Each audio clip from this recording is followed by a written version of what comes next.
made new commitments on climate finance, including for loss and damage.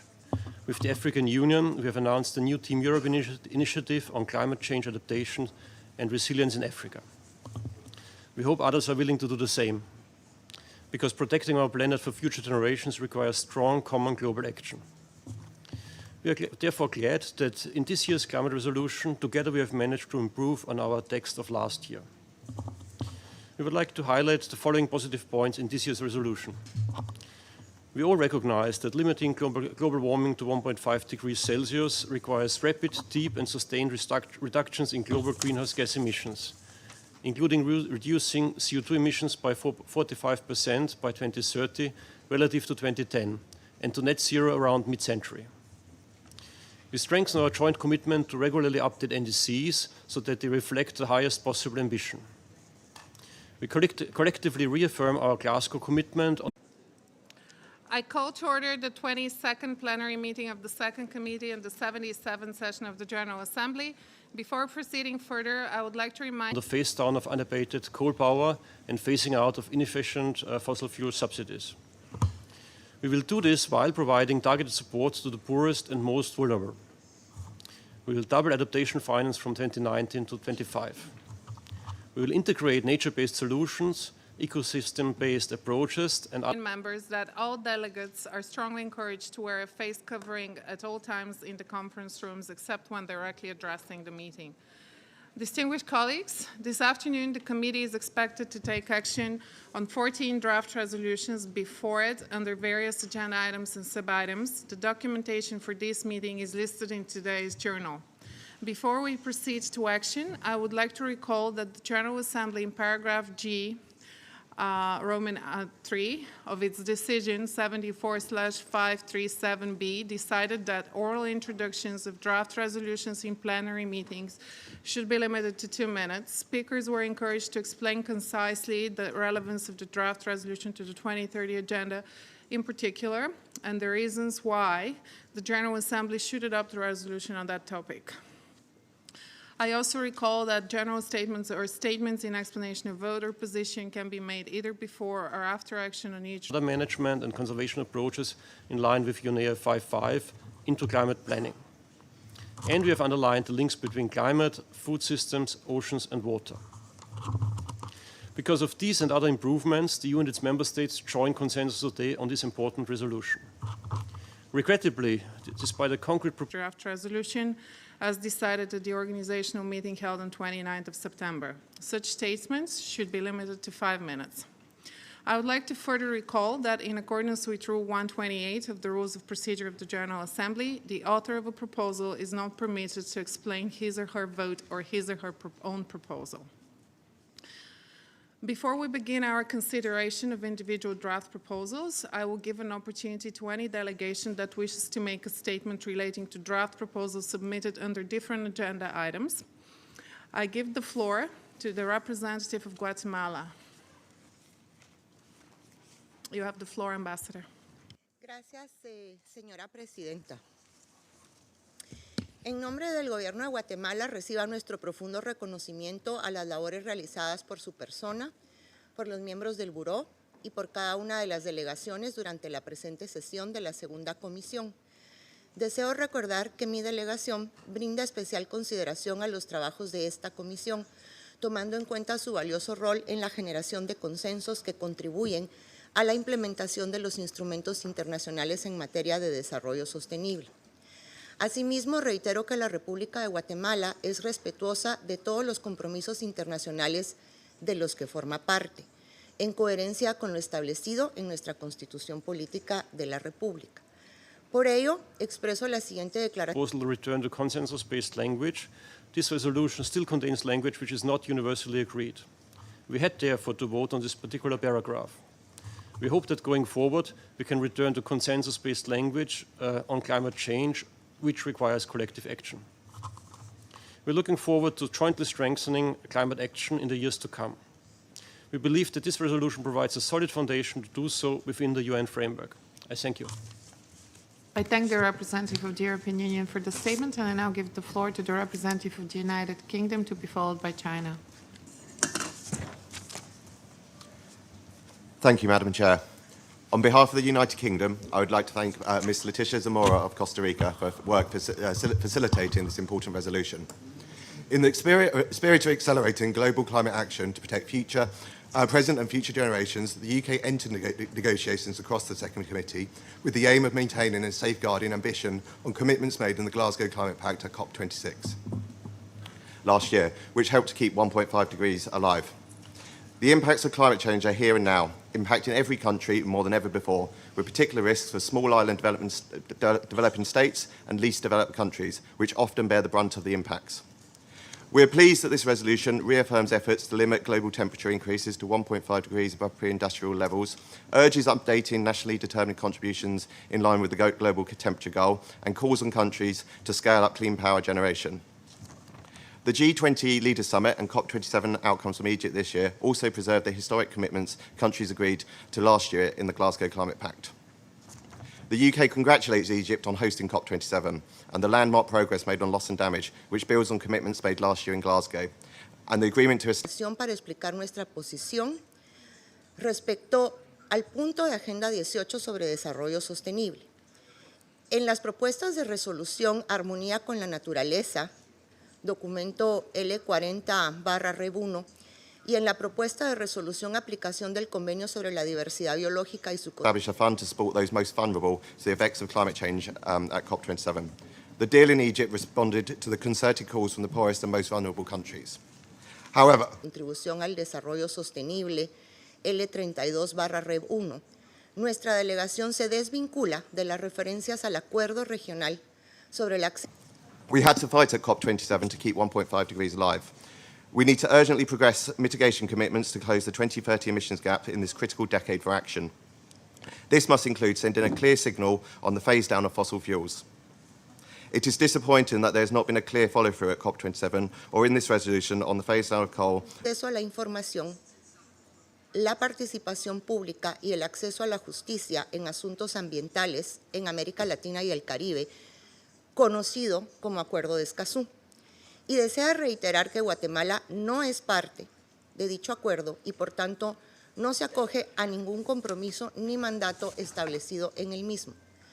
Como un Estado comprometido con el derecho internacional, hacemos un llamado para que se respeten los procesos internos de cada país y se ejerza el derecho de resguardo sobre el contenido que contravenga los marcos normativos, sin menoscabar los intereses de otros estados. Segundo, respecto a la propuesta de resolución titulada Año Internacional de la Conservación de los Glaciares 2020. Or a much-needed commitment on the reduction of fossil fuels or the peaking of greenhouse gases by 2025. What we agreed in Glasgow and what was reaffirmed by leaders at the G20 must be the baseline of ambition and certainly not the ceiling. Thanks. I thank the representative of the United Kingdom, and I now give the floor to the representative of China, to be followed by the United States. 主席女士，气候变化是全人类面临的紧迫挑战，践行多边主义，加强团结协作，是应对这一挑战的必由之路。联合国气候变化框架公约第27次缔约方大会刚刚闭幕。25 L17/Rev1, mi delegación reitera que, aun cuando estamos comprometidos con el principio general de cooperación entre 国际社会应乘势而上，坚持共有但有区别的责任、公平和各自能力等重要原则，增进南北互信和气候行动合力。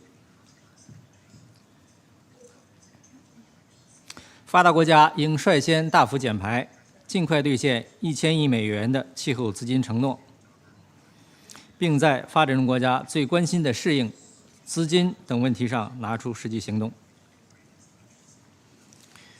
令人遗憾的是，个别国家的所作所为与国际社会的期待背道而驰，将发展问题政治化的做法。estados y reconocemos la importancia del manejo sostenible del recurso hídrico de cada estado, Guatemala no admite el término cooperación transfronteriza y se desvincula del respectivo párrafo teniendo en consideración que nuestra legislación nacional, incluyendo la política de Estado en materia de cursos de agua internacionales, establece que el agua es un bien del Estado que debe ser administrado y utilizado por los órganos competentes nacionales para el beneficio de su población. Por ello, destacamos que el uso de los cursos de agua internacionales deben ser objeto de tratados internacionales bilaterales cuya negociación y celebración corresponde exclusivamente a los estados implicados. Por otro lado, señora presidenta, al punto de Agenda 22 sobre erradicación de la pobreza y otros asuntos de desarrollo, en la propuesta de resolución sobre mujer en desarrollo, contenida en el documento L28/Rev1, Guatemala apoya y expresa su compromiso con el espíritu contenido en esta resolución con acciones determinantes. 无一例。本决议草案执行段第13段表述为联大共识语言，多次协商一致，写入本决议以及其他联大决议。其核心内容与应对气候变化密切相关，充分体现了落实2030年议程的正确方向和客观要求。主席女士，中方一贯积极推动应对气候变化国际合作，坚定履行碳达峰、碳中和承诺。我们将继续与各方共同努力，全面有效落实巴黎协定，推动构建公平合理、合作共赢的全球气候治理体系，加快落实2030年议程，不让任何一人、任何一国掉队。谢谢主席女士。Thank the representative of China for his statement, and I now give the floor to the representative of the United States. Thank you, Madam Chair. And apologies for my oversight earlier. The United States would like to call a vote on OP 13 as our... para alcanzar el empoderamiento socioeconómico de la mujer. Apoyamos el texto trabajado por los cofacilitadores Marruecos y El Salvador. Dado el extenso proceso de negociación que consideramos representaba y representa aún una visión equilibrada en vista de las tan diferentes visiones dentro de la membresía. Sin embargo, respecto a los resultados de la Plataforma de Acción de Beijing y de la Conferencia Internacional sobre Población y Desarrollo, Guatemala reitera y mantiene las reservas expresadas en su momento a dichos documentos, en línea con nuestro firme compromiso de garantizar la protección de la vida humana desde su concepción. Todo ello tomando en consideración que el Estado de Guatemala se organiza para proteger a la persona y a la familia, tal como lo establece nuestra Constitución Política de la República. Finalmente, solicitamos, señora Presidente, que esta declaración quede registrada en las actas de esta sesión. Muchas gracias. I thank the permanent representative of Guatemala for her statement, and I now give the floor to the representative of the United States to be... Our amendment has failed. Thank you. Unfortunately, we did adopt the resolution, so we cannot go back to that. And we did verify with your delegation on this particular item.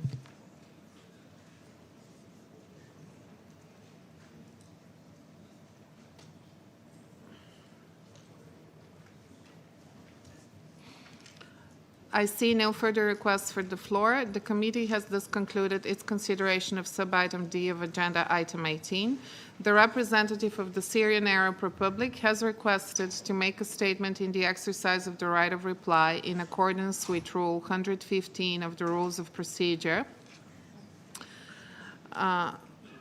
of the General Assembly. I should like to remind delegations that the number of interventions in exercise of the right of reply for any delegation at a given meeting should be limited to 2 per item. The first intervention should be limited to 5 minutes and the second to 3 minutes. And I now give the floor to the representative of the Syrian Arab Republic. Thank you, Madam Chair. First of all, I would like to remind some delegations here that the report Followed by the Russian Federation.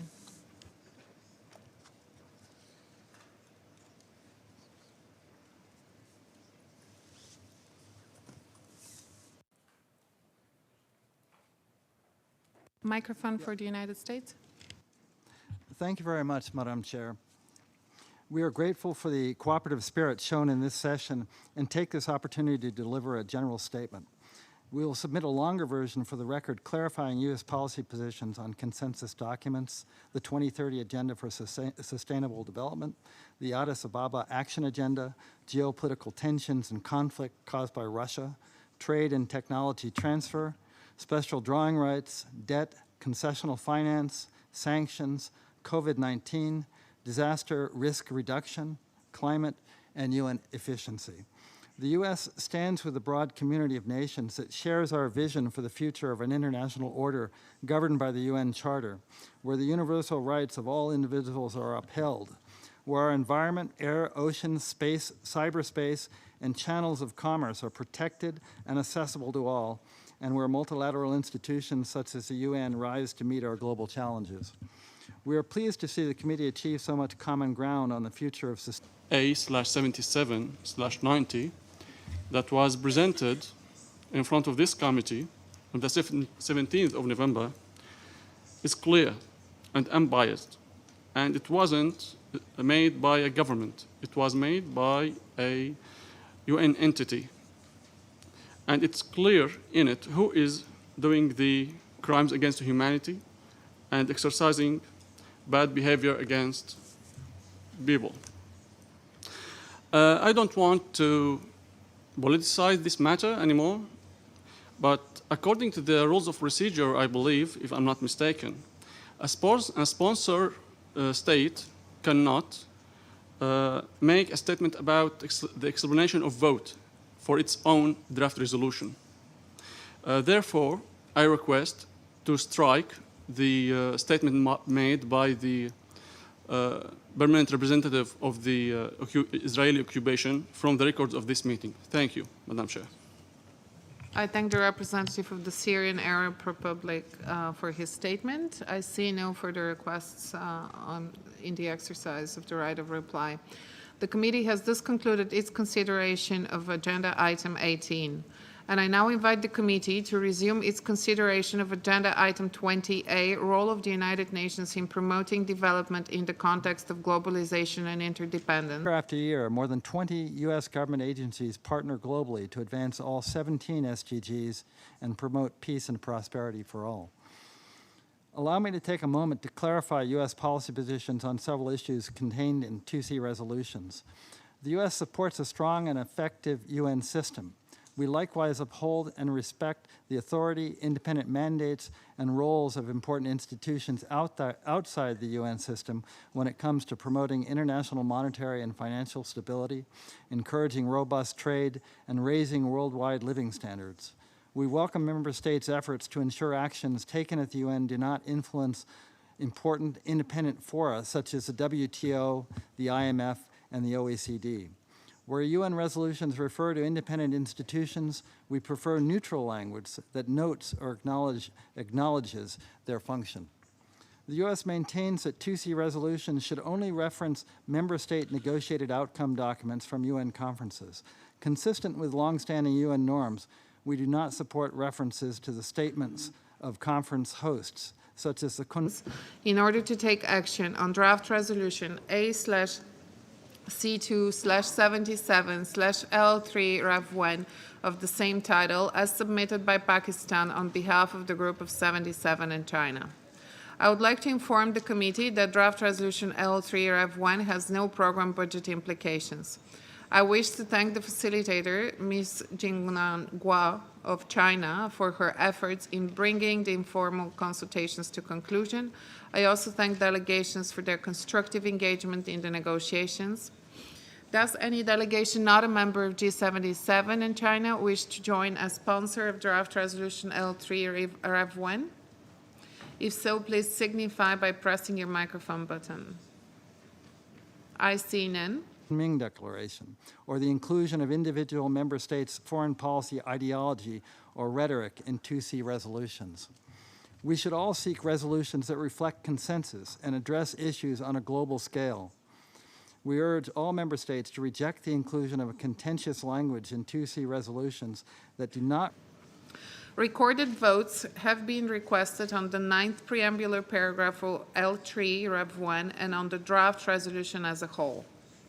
The committee will first commence with the process of voting on the 9th preambular paragraph of L3 Rev 1.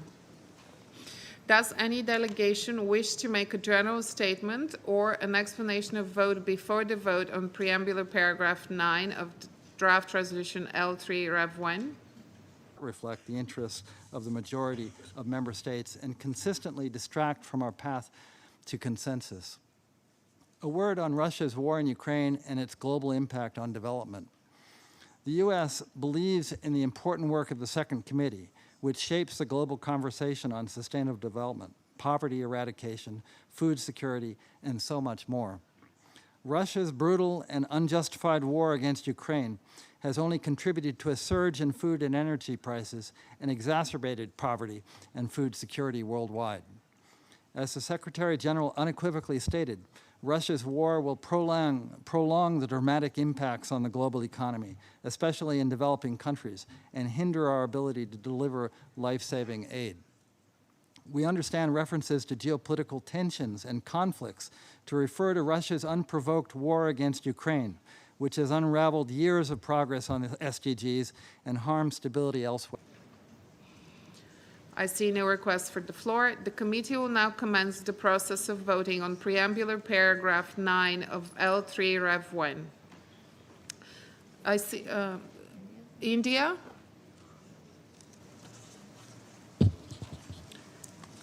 Thank you, Madam Chair.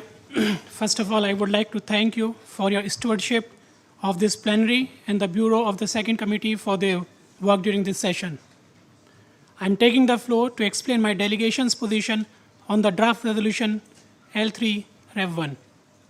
Madam Chair, the role of... Sorry, India, we are not on the whole resolution. We are going to be voting on the preambular paragraph now. If you would like to explain your position on the resolution as a whole, you'll be given that opportunity a little later.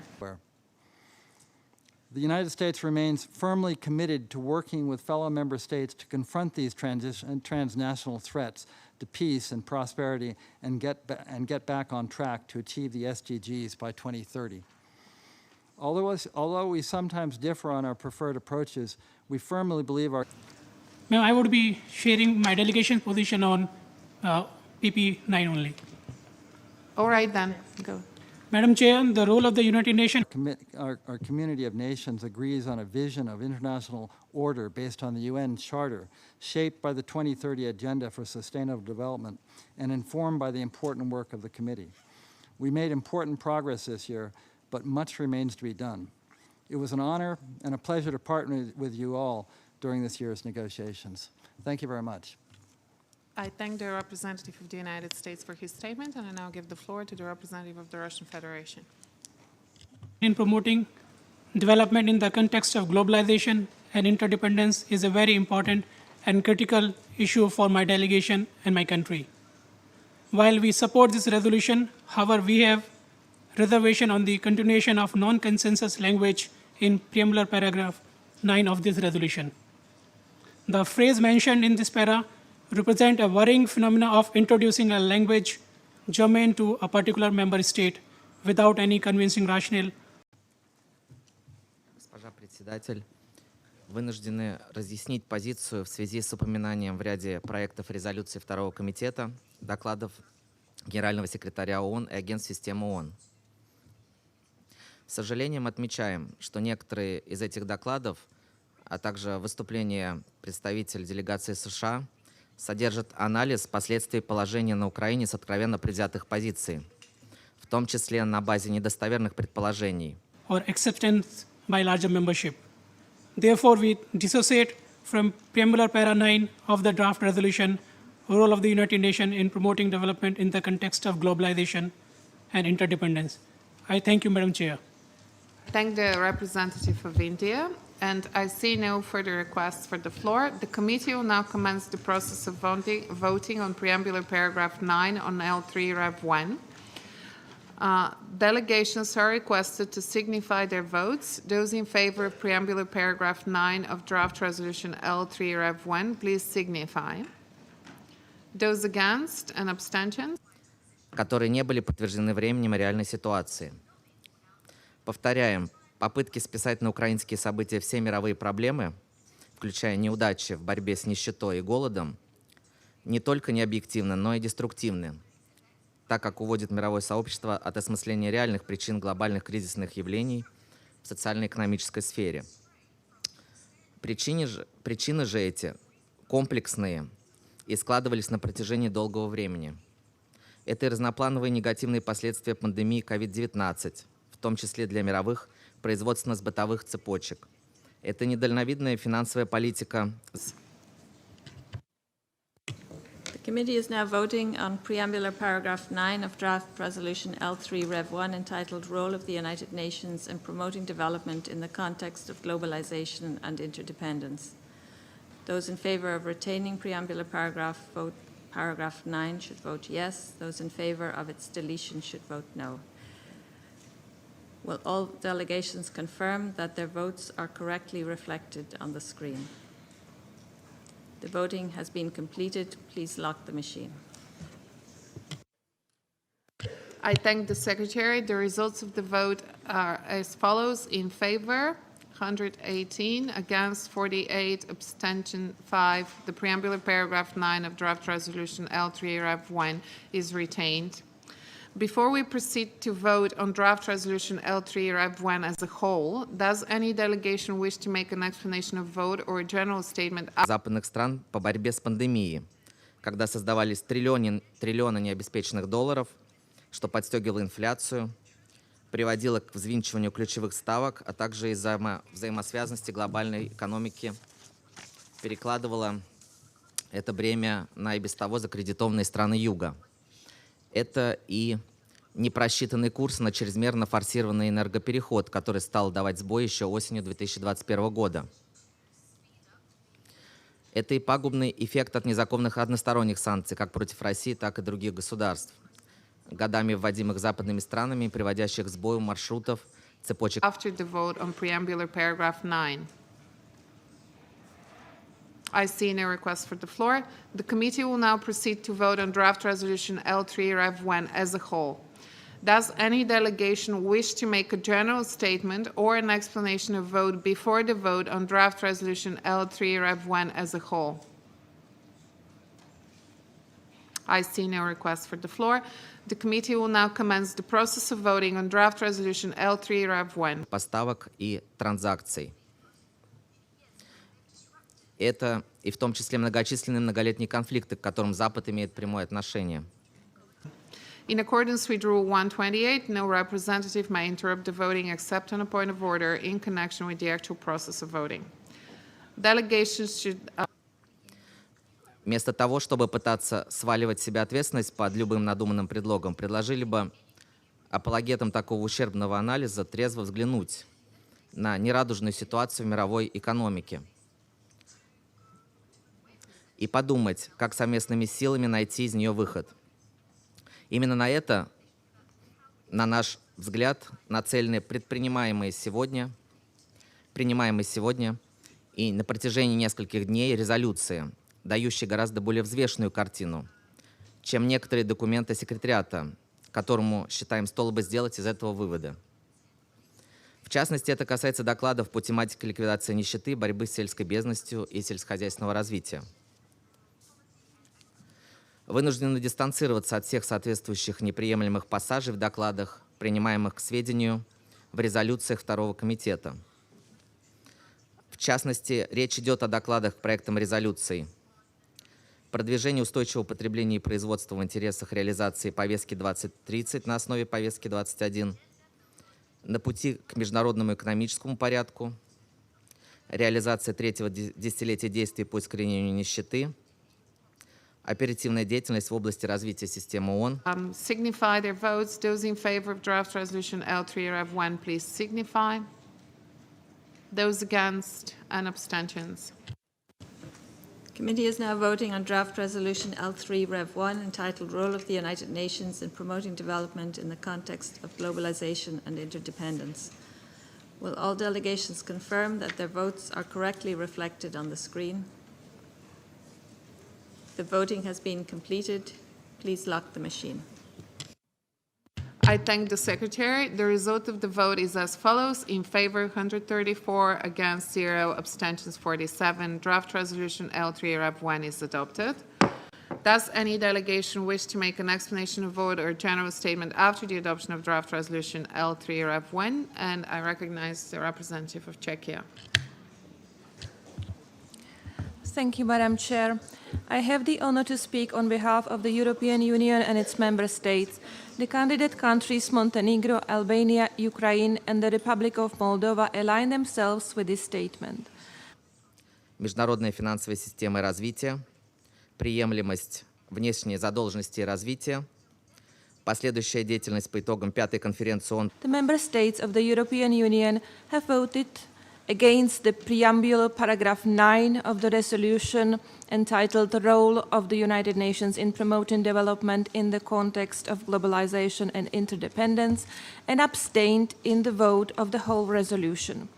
The EU was disappointed that the zero draft submitted by the G77 and China included the formulation win-win cooperation, while the EU and several other delegations по наименее развитым странам, сотрудничество в области промышленного развития, искоренение сельской бедности в интересах реализации повестки 2030, международная торговля и развитие, предпринимательство в интересах устойчивого развития, обеспечение доступа к недорогим, надежным, устойчивым и современным источникам энергии для всех, роль ООН в продвижении развития в контексте глобализации и взаимозависимости, последующая деятельность по итогам второй конференции ООН по странам, не имеющим выхода к морю, и сельскохозяйственное развитие, продовольственная безопасность и питание.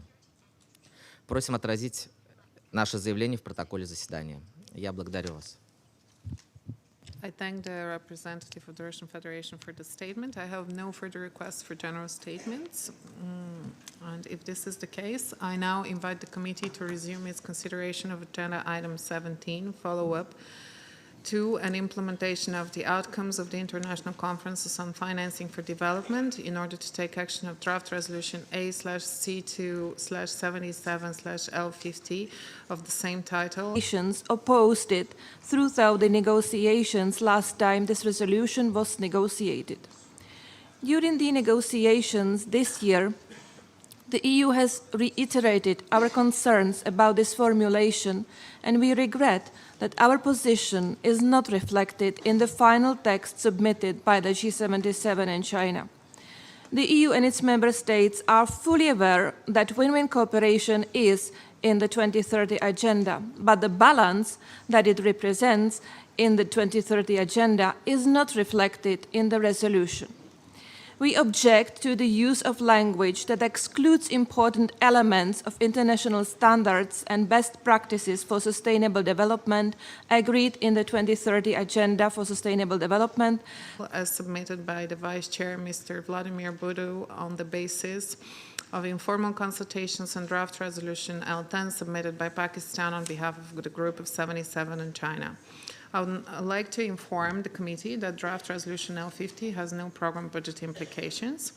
I wish to thank the facilitators of such as rule of law, human rights, transparency, equity, accountability, and leaving no one behind. In our view, the concept, as it is reflected in the resolution, can be understood as calling for mutual economic gains to take precedence over the sustainable needs of countries.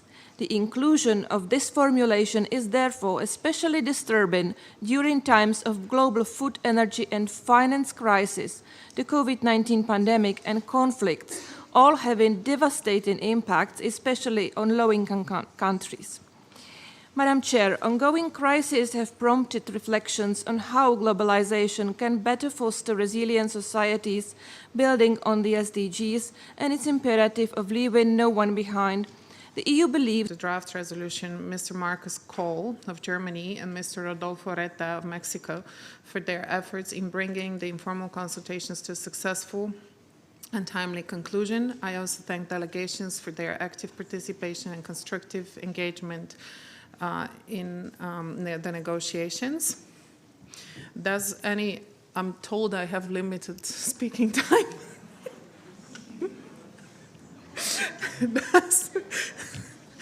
Does any delegation wish to make a statement in connection with draft resolution L50? I see no requests for the floor. May I take it that the committee wishes to adopt draft resolutions L50? I hear no objection. Draft resolutions L50 is adopted. Does any delegation wish to make a statement after the adoption of draft resolution L50? That this resolution can be updated to better reflect the integrated approach of the 2030 Agenda and acknowledge the need for inclusive global partnerships. Counting on constructive cooperation in the future, we call on all our partners and the G77 and China to reconsider their approach and refrain from including women cooperation, especially without proper contextualization as provided in 2030 Agenda. I see the United States, oops. I don't know how much you heard, but the United States has... In future resolutions to avoid similar situations.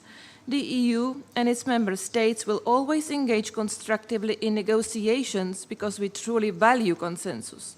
However, consensus should strengthen and not erode the universal rules and values we have all agreed on for the prosperity of all people and our common planet. I thank you. I thank the representative of Czechia for the statement, and I now give the floor to the representative of China, to be followed by the United States. 主席女士，当前经济全球化遭遇逆流。 Thank you, Madam Chair. We would also like to thank the facilitators for their leadership on this resolution. We are pleased to join consensus on it today. 各种风险挑战层出不穷，如期实现可持续发展目标，步履艰难。国际社会要践行真正的多边主义。 Action agenda.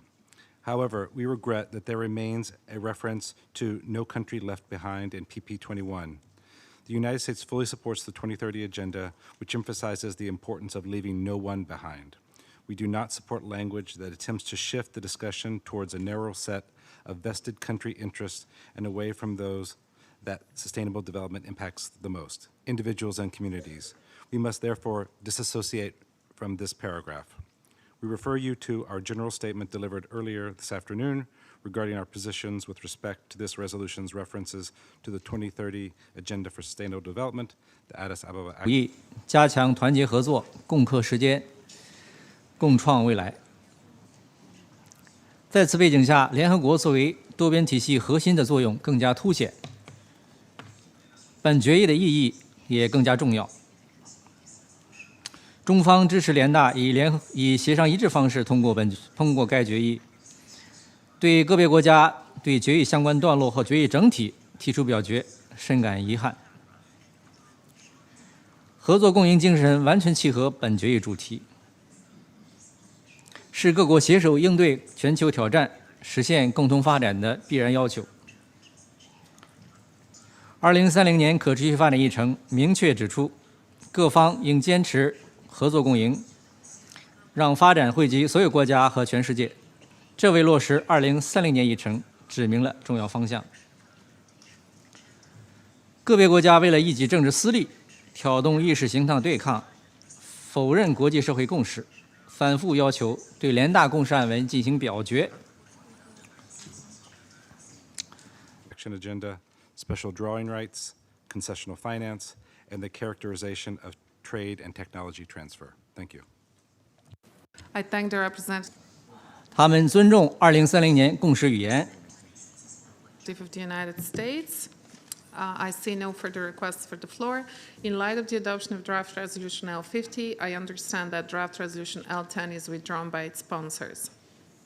The committee has thus concluded its consideration of agenda item 17. I now invite the committee to resume its consideration of agenda item 18, sustainable development, in order to take action on a number of draft resolutions, the first of which is draft resolution A/C2/77/L17 entitled International Year of Glaciers Preservation 2025, as submitted by Tajikistan on behalf of its co-sponsors. I give the floor to the permanent representative of Tajikistan to introduce the draft resolution. You have the floor, sir. Thank you. 但是，在本决议的共识语言中，他们又提出反对联合国的2030年共识议程的共识。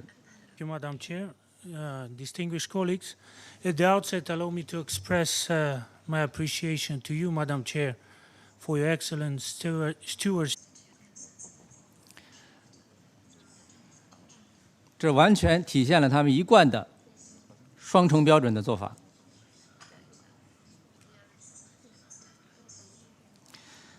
这种把发展问题政治化的做法，严重毒化联合国的合作氛围，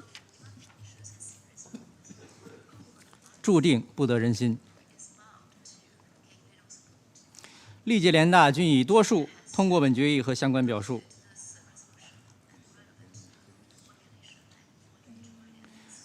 充分体现出国际社会对2030年议程以及合作共赢概念的普遍认同。我们奉劝各位国家放弃早已过时的冷战思维，真心实意地为发展中国家实现发展做出应有贡献，不要再挑动毫无意义的对抗，因为这只会阻碍全球发展和人类进步。谢谢主席女士。I thank the representative of China for the statement, and I now give the floor to the representative of the United States.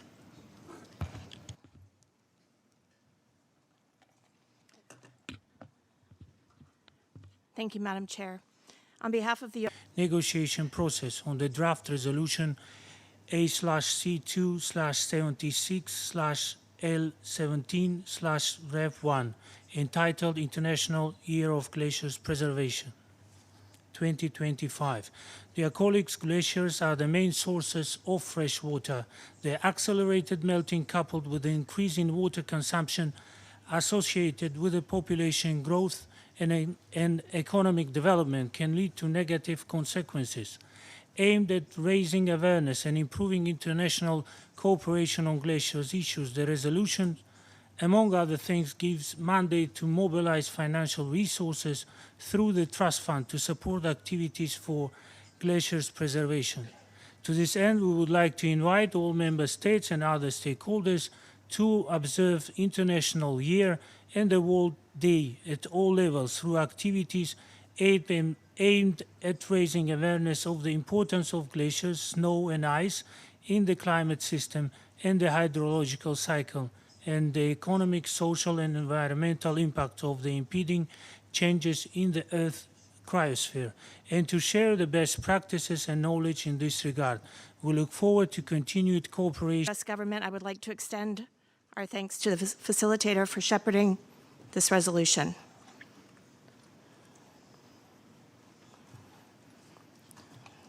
Just one moment, please.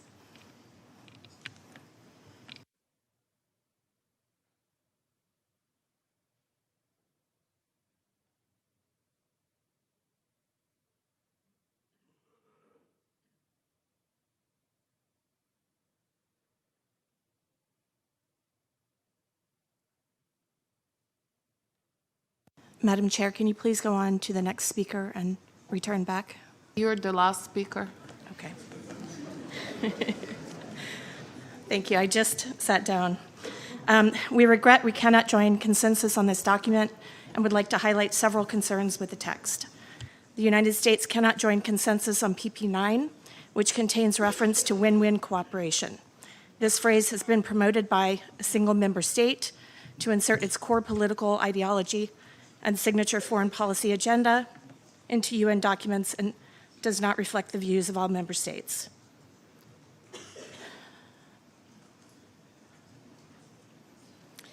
Because this language is included in this paragraph, with all delegation in fulfilling the mandates of the resolution, in particular in convening this important international Conference on Glaciers 2025 and celebration of the World Glaciers Day on 21st of March of each year. I thank you, Madam Chair. I thank the permanent representative of Tajikistan for the statement and for the kind words addressed to me and to the Bureau. And I would like to inform the committee that draft resolution L17 Rep 1 has no program budget implications. I wish to thank the facilitator, Ms. Tahmina Hassanova of Tajikistan, for her efforts in bringing the informal consultations to a successful and timely conclusion. I also thank delegations for their active participation and constructive engagement in the negotiations. Before we proceed, I give the floor to the Secretary to read out the additional sponsors who joined after the submission of draft resolution L17 Rev 1. Thank you, Madam Chair. I would like to announce that since the submission of the revised draft resolution, and in addition to those member states listed on the L document, the following countries have become co-sponsors of draft resolution L17 Rev 1. The Bahamas, Bhutan, Bosnia and Herzegovina, Burundi, Czechia, Georgia. This agenda item continues to undermine the consensus-based work of the Second Committee. Similarly, while the United States is a leading supporter of a strong and effective United Nations system, the reference in OP3 to the multilateral system with the United States at its center is a mischaracterization promoted by a single member state. For example, numerous international legal agreements and organizations govern or influence international behavior, and not all are centered around the UN system.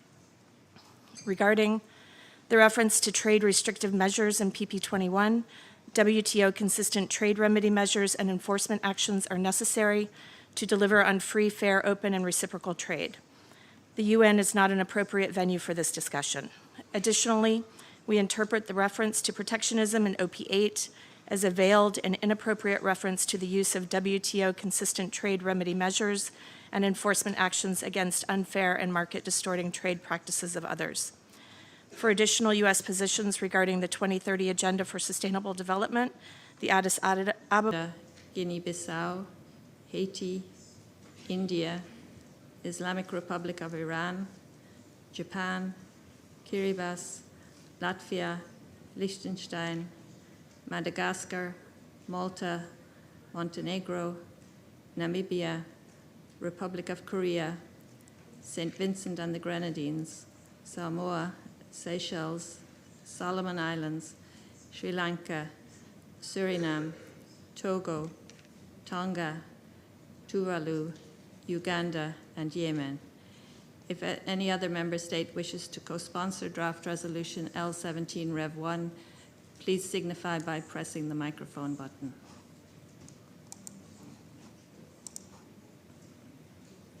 I see Djibouti, who's already on the L document, United Arab Emirates, Sudan, also already on the Action Agenda, Trade in General, Technology Transfer, and commentary on the independent institutions that constitute the international financial system.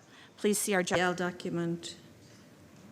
Romania, already a sponsor.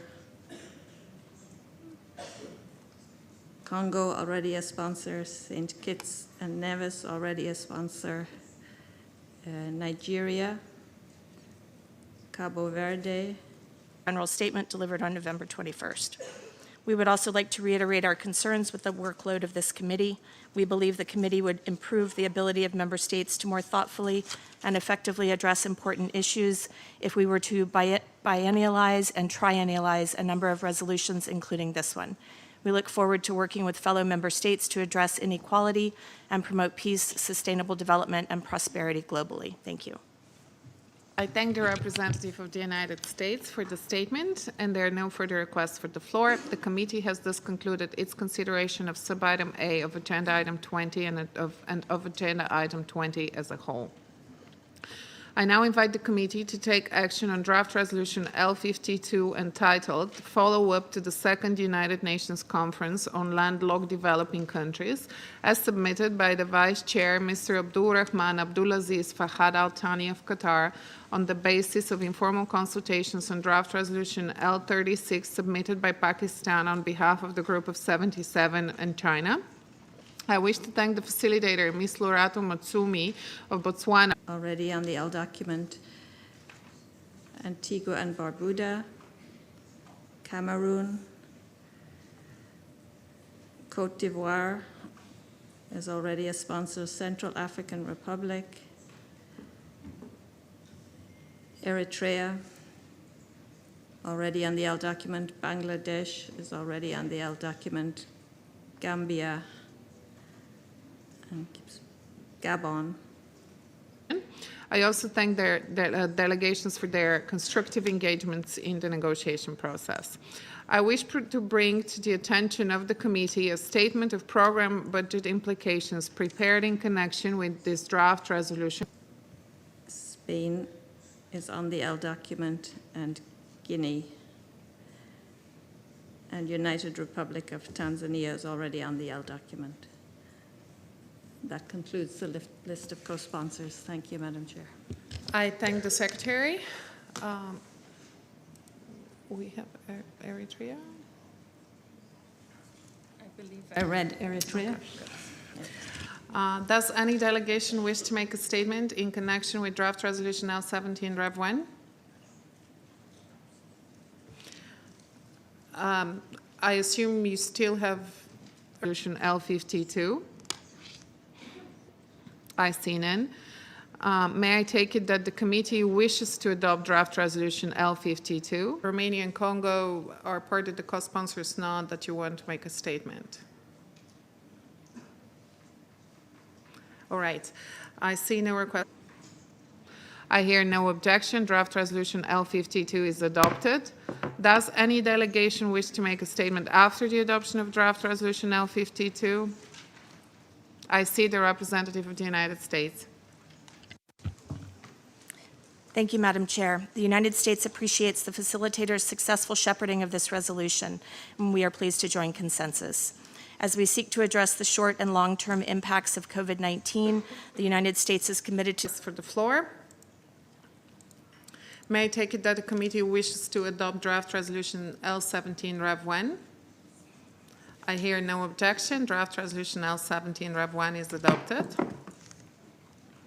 Does any delegation wish to make a statement after the adoption of the draft resolution? Supporting our landlocked, developing country partners and friends. We take this opportunity to clarify our positions on a few issues in this resolution. Regarding OP 13 bis, consistent with the 2030 Agenda and Addis Ababa Action Agenda, the United States emphasizes the catalytic role of official development assistance in mobilizing resources from other sources and clarifies that blended finance can use both concessional and non-concessional public finance to partner with Sustainable Development Goals as submitted by Uzbekistan on behalf of its co-sponsors. And I now give the floor to the permanent representative of Uzbekistan to introduce the draft resolution. You have the floor, sir. Madam Chair, first of all, I would like to thank you and members of the Bureau for the excellent stewardship of the second committee work. Madam Chair, today I have the honor to present the draft resolution A/C2/77/L18/Rev1 entitled Enhancing the Role of Parliament in Accelerating the Achievement of Sustainable Development Goals under the item 18, Sustainable Development. At the outset, private finance experts. With respect to OP 26, the reference to debt relief implies debt cancellation, which we do not support and is inappropriate to mention in the context of the common framework, given that the common framework determines the size, the type and size of debt restructuring on a case-by-case basis. Furthermore, this passage reads as though we are encouraging already heavily indebted countries to take on more debt financing. We also underscore our position that trade language negotiated or adopted by the General Assembly and the Economic and Social Council or under their auspices has no relevance for U.S. trade policy, for our trade obligations or commitments, or for the agenda at the World Trade Organization, including discussions or negotiations in that forum. While the UN and WTO share common interests, they have different roles, rules, and memberships. Similarly, this includes calls to adopt approaches that may undermine incentives for innovation, such as technology transfer that is not both voluntary and on mutually agreed terms. Thank you. I thank the representative of the United States for the statement. I would like to thank all member states for their active and constructive engagement, valuable input and proposals made during the negotiation process. Madam Chair, The draft resolution before you emphasizes the importance of parliamentary involvement in renewed commitment to unity, solidarity, and multilateral cooperation. The adoption of draft resolution L52. I understand that draft resolution L36 is withdrawn by its sponsors. The committee has thus concluded its consideration of to support the decade of action and delivery for sustainable development, leaving no one behind. It calls upon member states to promote the leadership role of Parliament in accelerating the achievement of all 17 SDGs in a balanced and integrated manner, and encourages the United Nations to work with member states upon their request on strengthening the institutional capacity of Parliament in this regard. The draft resolution pays special attention to the unique capability of Parliament to increase accountability and inclusivity of implementation process that is responsive to the needs of all, including the vulnerable people, especially women, girls, youth, and persons with disabilities. We firmly believe that the adoption of this resolution will be an important milestone to inspire parliamentarians to support the full and timely implementation of the 2030 Agenda. I express my sincere gratitude to those countries that have already co-sponsored the resolution and encourage other members to state to do so. Thank you, Madam Chair. item A of agenda item 21 and of agenda item 21 as a whole. I now invite the committee to resume its consideration of sub-item C of agenda item 22, Women in Development, in order to take action on draft resolution A/C2/77/L28-1 of the same title submitted by Pakistan on behalf of the Group of 77 in China, and the amendments to the draft resolution contained in documents A/C2/77/L71 to L73 submitted by Czechia on behalf of the member states of the European Union. I would like to inform the committee that draft resolution L28 Rev 1 and the amendments contained in documents L71 to L73 have no program budget implications. I now give the floor to the I thank the permanent representative of Uzbekistan for the introduction, and I would like to inform the committee that draft resolution L18 Rev 1 has no program budget. Resolutions contained in document A/C2/77/L71, L72, and L73. You have the floor. Thank you, Madam Chair. I take the floor on behalf of the EU and its member states. We have tabled the following amendments to the draft resolution L. Implications. I wish to thank the facilitator, Mr. Oybek Eshkubilov of Uzbekistan, for his efforts in bringing the informal consultations to a successful and timely conclusion. I would also like to thank all delegations for their active participation and constructive engagement in the negotiations. Before we proceed, I give the floor to the Secretary to read out the additional sponsors who joined after the submission of draft resolution L18 Rev 1. You have the floor. Thank you, Madam Chair. I would like to announce that since its submission, and in addition to those member states listed on the L document, the following countries have also become co-sponsors of L18 Rev 1: Andorra, Belarus, Chad, China, Colombia, Croatia, Czechia, Estonia, Finland, France, Guatemala, Iceland, Israel, Latvia, Lebanon, Lithuania, Luxembourg, Maldives, Mongolia, Montenegro, the Netherlands, Norway, Pakistan, Peru. 28 Ref 1. Amendment L71 to reinsert paragraph OP8 that was deleted from the resolution 74/2. Poland, Republic of Moldova, Slovenia, Sweden, Thailand, Uganda, and the United Republic of Tanzania. 3.5. The paragraph was included as OP7 bis in the co-facilitator's document. This is a core paragraph of this resolution, as the Beijing Declaration and Platform of Action, as well as the ICPD, are key documents guiding the work of the UN system and other stakeholders in their work to empower women and girls and enhance the role of women in development. Amendment L72 tabled as an alternative paragraph for OP16, now becoming OP. If any other delegations wish to co-sponsor draft resolution L18 Rev 1, please signify by pressing the microphone button. 17, concerning HIV/AIDS, to reinsert the language agreed in OP19 in Resolution 72/234. This is an essential paragraph focusing on providing services to women and girls living with HIV/AIDS, and we cannot accept the language being weakened. We hope that all delegations can join us in supporting the retention of the agreed language in this paragraph, which was also put forward by the co-facilitators. See Bahrain, Morocco, Timor-Leste, Costa Rica, Romania. With Amendment L73, we have tabled an amendment to bring back elements that were deleted from the co-facilitator's text on OP30.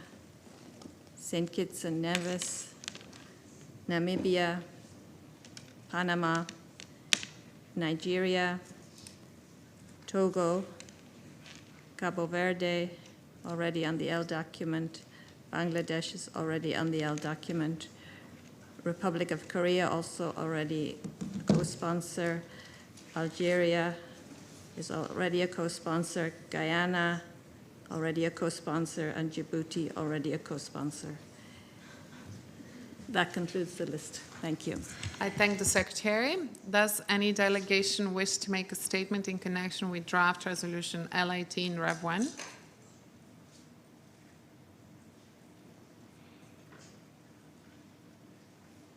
Now becoming OP31, adding a reference to coastal areas, a reference to meaningful participation, and a reference to multiple and intersecting forms. I see no request for the floor. May I take it that the committee wishes to adopt draft resolution L18 Rev 1? I hear no objection. Draft resolution L18 Rev 1 is adopted. Does any delegation wish to make a statement after the adoption of draft resolution L18 Rev 1? Of discrimination. The latter is agreed language in this resolution since 2017 and was adopted by consensus and without amendments in both 2017 and 2019. We regret that this year all references to multiple and intersecting forms of discrimination were deleted in the zero draft of this text and cannot accept this regression of core language agreed by consensus in a number of resolutions. We hope all delegations are able to support these amendments. I thank you, Madam Chair. I thank the representative of Czechia for the introduction.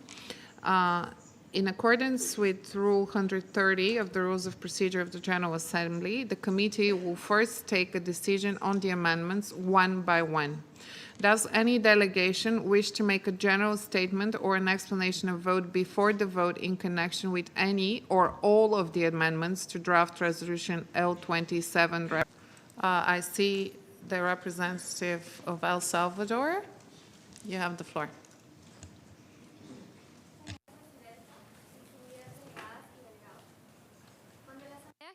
Aprobó la Agenda 2030 para el Desarrollo Sostenible, los parlamentos fueron reconocidos como actores clave. F1 contained in documents L71, L72, and L73.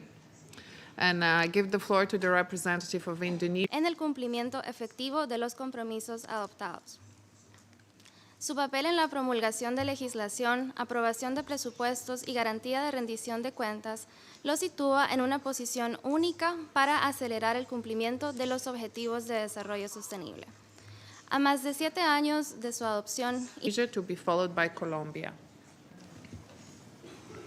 Madam Chair, we would like to deliver our explanation of vote to the amendments presented by Czechia. Y particularmente ante el contexto de múltiples e interrelacionadas crisis, es claro que se requieren esfuerzos urgentes para hacer efectivas nuestras promesas en favor de las personas, el planeta y la prosperidad. Los retos son múltiples y los mecanismos que dan cuenta de los avances y desafíos en el cumplimiento de los ODS presentan un panorama preocupante, en el cual han existido retrocesos en el progreso hacia el desarrollo sostenible. Sin embargo, la hoja de ruta trazada por la Agenda 2030 es clara y exige, hoy más que nunca, de acciones concretas de parte de esta organización para reconocer y abordar con decisión On behalf of the European Union to the draft resolution on women in development.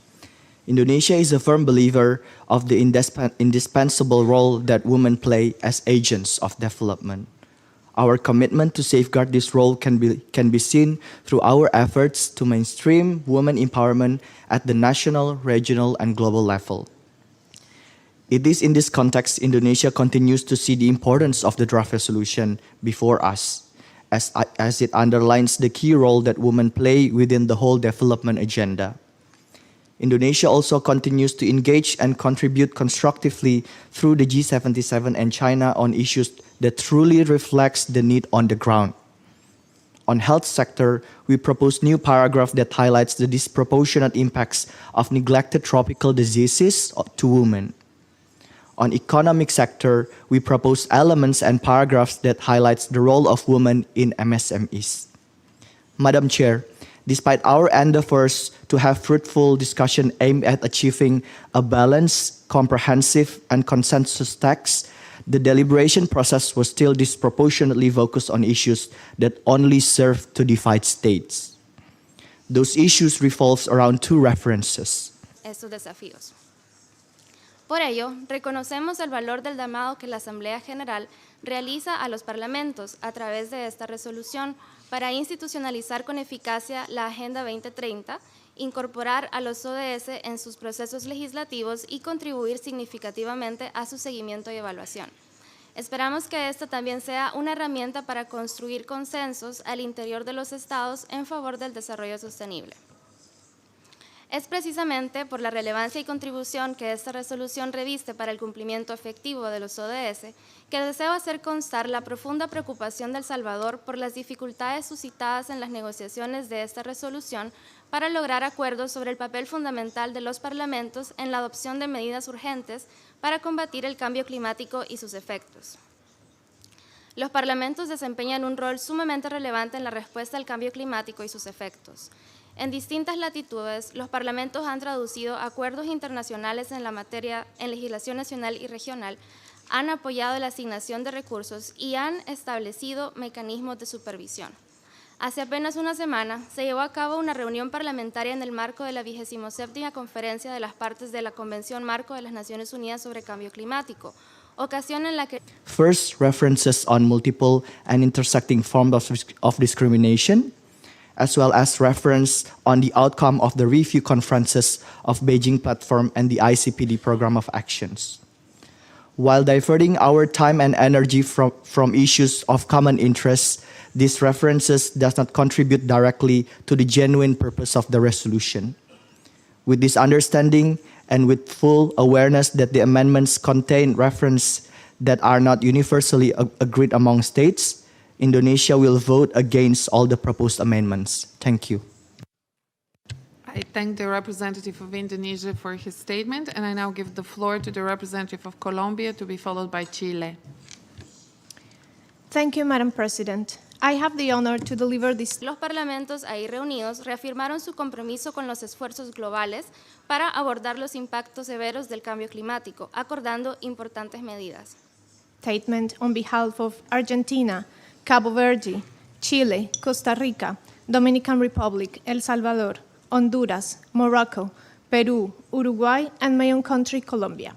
Our delegations consider that the resolution entitled Women in Development sends a message to the world on where the United Nations stands when it comes to acknowledge the challenges faced by all women and girls and what its member states are willing to do to ensure their empowerment and gender equality in line with SDG 5.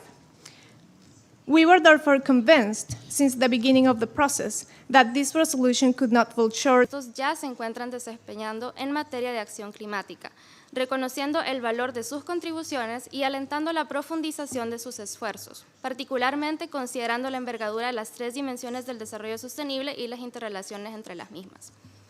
Señora Presidenta, Permítame ahora referirme al rol de los parlamentos en lograr la igualdad de género y el empoderamiento de todas las mujeres y las niñas.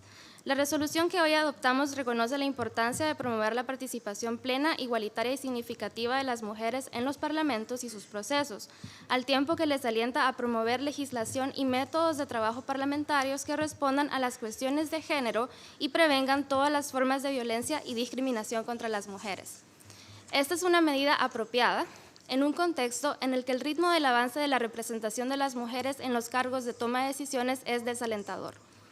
En enero de este año, la proporción mundial de las mujeres en las cámaras bajas y únicas de los parlamentos nacionales alcanzó on ambition, particularly under the current circumstances, where women and girls are still the most affected by the multifaceted crisis experienced around the world. We were aware of the divergent views and the complexity of the positions expressed by all delegations along the process. Our delegations expressed a huge amount of compromise and flexibility, as many others did, to reach a consensus result without jeopardizing the progress made in the previous versions of this resolution. Despite these challenging circumstances, the co-facilitators did an outstanding job, providing guidance and wisdom, facilitating the discussions, and putting us closer to reach a common understanding. Madam President, this resolution deserves a consensual adoption to honor the political message that the Second Committee should be able to send. The text presented by the co-facilitators represented a very delicate balance of the positions expressed during the informal consultations by all delegations and groups. We would have preferred that the Second Committee had agreed to the co-facilitators' text, as we believe it allowed to keep moving forward the Women in Development agenda. We therefore regret that the silence was broken on 5 paragraphs of the resolution.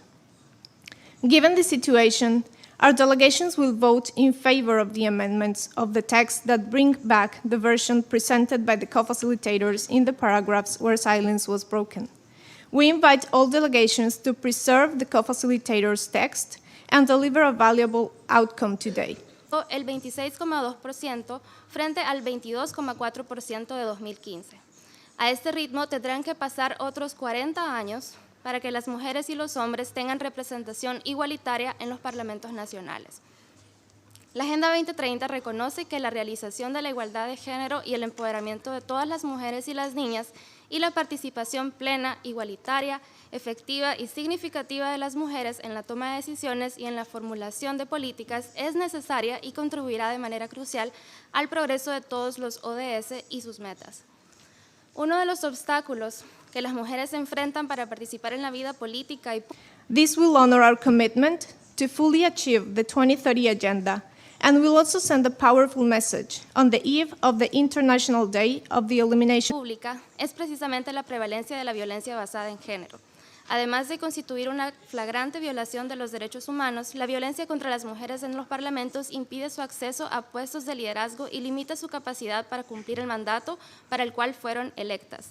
El Salvador considera que más allá de alentar a los parlamentos a considerar el abordaje de este fenómeno, es nuestra responsabilidad reconocer que la violencia contra las mujeres parlamentarias en todas sus manifestaciones socava profundamente la efectividad de estas instituciones, contraviene los compromisos adoptados a nivel. I thank the representative of El Salvador for the statement, and I now give the floor to the representative of Belarus. of violence against women. Thank you. I thank the representative of Colombia for her statement, and I now give the floor to the permanent representative of Chile. Muchas gracias, señora presidenta. La adopción de la resolución Las mujeres en el desarrollo en la segunda comisión tiene una importancia especial para Chile, dado que, tal como se acordó en el marco de la Agenda 2030, la realización de la igualdad de género y el empoderamiento de todas las mujeres y las niñas contribuirá de manera crucial al progreso de todos los objetivos y metas.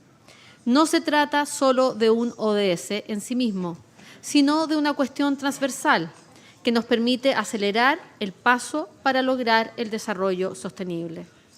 Reiteramos el compromiso de mi país en avanzar hacia la igualdad formal y sustantiva de derechos de las mujeres en toda su diversidad, en eliminar todas las formas de violencia.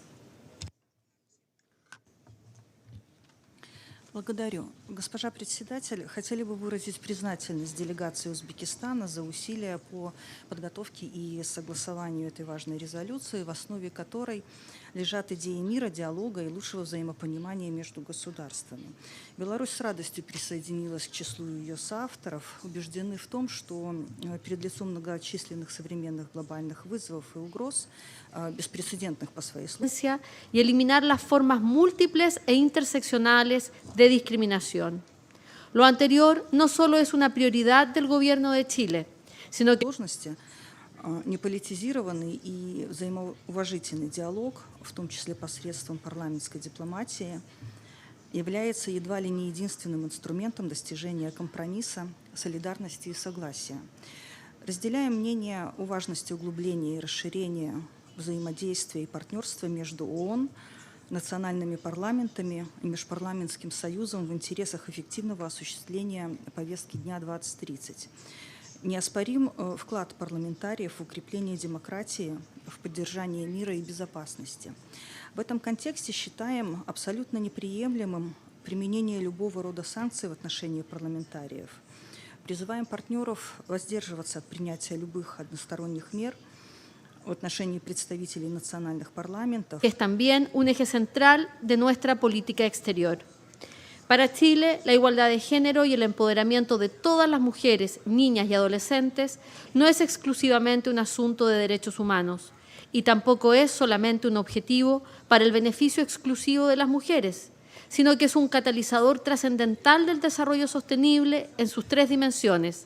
Acelerar la igualdad de género e invertir en empoderamiento genera grandes beneficios económicos. И в целях обеспечения многосторонности призываем обеспечить беспрепятственное участие парламентариев всех государств-членов в международных мероприятиях, в том числе по линии межпарламентского сотрудничества на недискриминационной основе. Разделяя мнение о ведущей роли национальных парламентов в ускорении достижения устойчивого развития и ценности коллективных действий, выражаем готовность нашей страны и далее активно участвовать в работе Межпарламентского союза, а также развивать и укреплять взаимодействие между национальными парламентами на двусторонней основе для придания импульса усилиям по содействию и реализации повестки дня 2030. Благодарю за внимание. I thank the representative of Belarus. No abordar de manera exhaustiva los vínculos relevantes a la coyuntura actual es una gran oportunidad perdida para avanzar en nuestra agenda colectiva de no dejar a nadie atrás. Lamentamos por este motivo que nos hayamos visto obligados a votar nuevamente por enmiendas a esta resolución, pero son enmiendas que permiten mantener los delicados equilibrios alcanzados en años anteriores y previenen generar retrocesos en temas tan relevantes para el desarrollo sostenible en su conjunto. Muchas gracias, Presidenta. I thank the permanent representative of Chile for her statement, and I now give the floor to the representative of Egypt.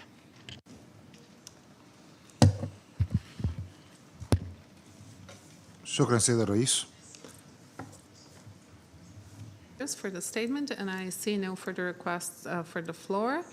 I now invite the committee to resume its consideration of agenda item 18A towards the achievement of sustainable development, implementation of the 2030 Agenda for Sustainable Development, including through sustainable consumption and production, building on Agenda 21 in order to take action on draft resolution A/C2/77/L19/Rev1 entitled Promoting Zero Waste Initiatives to Advance the 2030 Agenda for Sustainable Development as submitted by Turkey on behalf of its co-sponsors. I give the floor to the Deputy Permanent Representative of Turkey. سيد الرئيس، يود وفد مصر تأكيد دعمه لمسودة القرار المعنون المرأة في التنمية المقدمة من مجموعة ال77 والصين صاحب القلم لهذا القرار. وفي هذا الإطار نؤكد على أهمية التركيز على الموضوعات التنموية بالقرار استنادا إلى أجندة التنمية المستدامة وأهداف التنمية المستدامة، وعدم التطرق للمسائل الخلافية التي تصيد من صعوبة عمل اللجنة الثانية، ومن ثم يرفض وفد مصر التعديلات المقدمة على النص. شكرا سيد الرئيس. I thank the representative of Egypt for the statement, and this was the last speaker. We first turn to the amendment contained in document L71. I give the floor to the Secretary to announce the additional co-sponsors. Thank you, Madam Chair. I would like to announce that since the submission of the amendment, the following countries have also become co-sponsors of L71: Albania, Andorra, Australia, Bosnia and Herzegovina, Canada, Iceland, Israel, Liechtenstein, Mexico. Kia, to introduce the draft resolution, you have the floor. Today, we have the honor to present to you the draft resolution entitled Promoting Zero Waste Initiatives to Advance the 2030 Agenda for Sustainable Development. This text aims to contribute to the implementation of the 2030 Agenda, in particular Goal 12, as well as the new Urban Agenda, the Paris Agreement, the Convention on Biological Diversity, and the Basel Convention. Zero waste initiatives, applied at local and national levels, have a critical role to play in environmentally sound management of waste, especially in cities. Importantly, this resolution aims to build on the work carried out by the UN and its partners and not duplicate any programs or projects currently underway. To this end, the text promotes interagency cooperation within UN, as well as collaboration with relevant existing global and regional platforms. UN Habitat and UNEP will be key agencies in bringing this resolution forward from paper to practice. We are glad to inform that this resolution has no PBI. All activities foreseen in the draft will be covered from voluntary contributions. This includes the following initiatives included in the text. Firstly, the draft resolution requests that zero waste continues to be a priority on the UN agenda, with the Secretary General to establish an advisory board to promote Monaco, Montenegro, New Zealand, North Macedonia, Norway, Republic of Moldova, San Marino, Switzerland, United Kingdom of Great Britain and Northern Ireland, and United States of America. If any other countries wish to co-sponsor the amendment contained in document L71, please signify by pressing the microphone button. Georgia and Serbia. That concludes the list. Thank you, Madam Chair. I thank the Secretary. A recorded vote has been requested on the amendment to draft resolution L28 Rev 1 as contained in document L71. The committee will now commence with the process of voting on the amendment contained in L71. In accordance with Rule 128, no representative may interrupt the voting except on a point of order in connection with the actual process of voting. Delegations are kindly requested to indicate their votes. Those in favor of the amendment contained in L71, please signify. Those against, and abstentions. The committee is now voting on the amendment to draft resolution L28 Rev 1 as contained in document L71. Will all delegations confirm that their votes are correctly reflected on the screen? Local and national zero waste initiatives. Secondly, the co-sponsors invite the President of the General Assembly for the 77th session to convene a one-day high-level event to facilitate dialogue on SDG 12, including local and national zero waste initiatives. Finally, the resolution The voting has been completed. Please lock the voting machine. I thank the Secretary. The result of the proposals that March 30th shall henceforth be known as the International Day of Zero Waste. It is our hope that this innovative resolution will enjoy the full support of the membership and be adopted by consensus. We are most grateful for our co-sponsors, all of whom have enhanced this text throughout their thoughtful consideration and engagement. We also extend our appreciation to the Bureau and the Secretariat for their expert guidance and support throughout the process. Vote is as follows: in favor 95, against 53, abstentions 16. The amendment to draft resolution L26 Rev 1 contained in document L71 is adopted. We next turn to the amendment contained in document A/C2/77. Thank you, Madam Chair. I thank the Deputy Permanent Representative of Turkey for the presentation, and I would like to inform the committee that draft resolution L19 Rev 1 has no program budget implications. I wish to thank the facilitator, Ms. Alara Aidil of Turkey, for her efforts in bringing the informal consultations to a successful and timely conclusion. L72. I give the floor to the Secretariat to announce the additional co-sponsors. Thank you, Madam Chair. I would like to announce that since the submission of the amendment, the following countries have also become co-sponsors of L72: Albania, Andorra, Australia, Bosnia and Herzegovina, Canada, Iceland, Israel, Liechtenstein, Mexico, Monaco, Montenegro, New Zealand, North Macedonia, Norway, Republic of Moldova, San Marino, Switzerland, United Kingdom of Great Britain and Northern Ireland, and United States of America. If any other countries wish to co-sponsor the amendment contained in document L72, please signify by pressing the microphone button. Serbia and Georgia. That concludes the list. Thank you. I thank the Secretary. A recorded vote has been additional sponsors who joined after the submission of draft resolution L19 Rev 1. You have the floor. Thank you, Madam Chair. I would like to announce that since the submission of L19 Rev 1, and in addition to those member states listed on the L document, the following countries have also become co-sponsors: Angola, Belize, Brunei Darussalam, Chile, Colombia, Cuba, Gabon, Ghana, Guinea-Bissau, Guyana, Italy, Japan, Liberia, Madagascar, Maldives, Oman, Requested on the amendment to draft resolution L28 Rev 1 contained in document L72.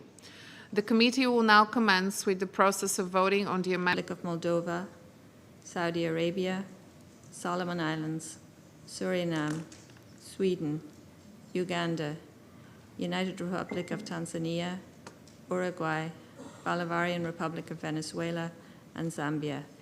If any other delegations wish to co-sponsor draft resolution L19 Rev 1, please signify by pressing the microphone button. I see St. Lucia, Central African Republic, Namibia, Sierra Leone was already on the L document, Bolivia, Kazakhstan already on the L document, Timor-Leste, and Morocco already on the L document. That concludes the list of co-sponsors. Amendment contained in L72. In accordance with Rule 128, no representative may interrupt the voting except on a point of order in connection with the actual process of voting. Delegations are requested to indicate their votes. Those in favor of the amendment contained in L72, please signify. Those against, and abstentions. The committee is now voting on the amendment to draft resolution L28 Rev 1 as contained in document L72. Will all delegations confirm that their votes are correctly reflected on the screen? The voting has been completed. Please lock the voting machine. I thank the Secretary. The result of the vote is as follows. In favor, 91, against 62, abstentions 14. The amendment to L28 Rev 1 contained in document L72 is adopted. We now turn to the amendment contained in document A/C2/77/L73. I give the floor to the Secretary to announce the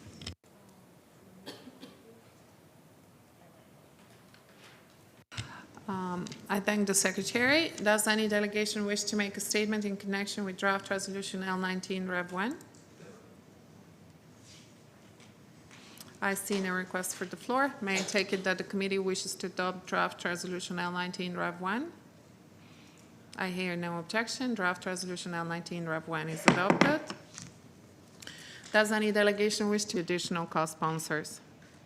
Thank you, Madam Chair. I would like to announce that since the submission of the amendment, the following countries have also become co-sponsors of L7. Make a statement after the adoption of draft resolution L19 Rev 1, and I see the representative of the United States to be followed by the European Union.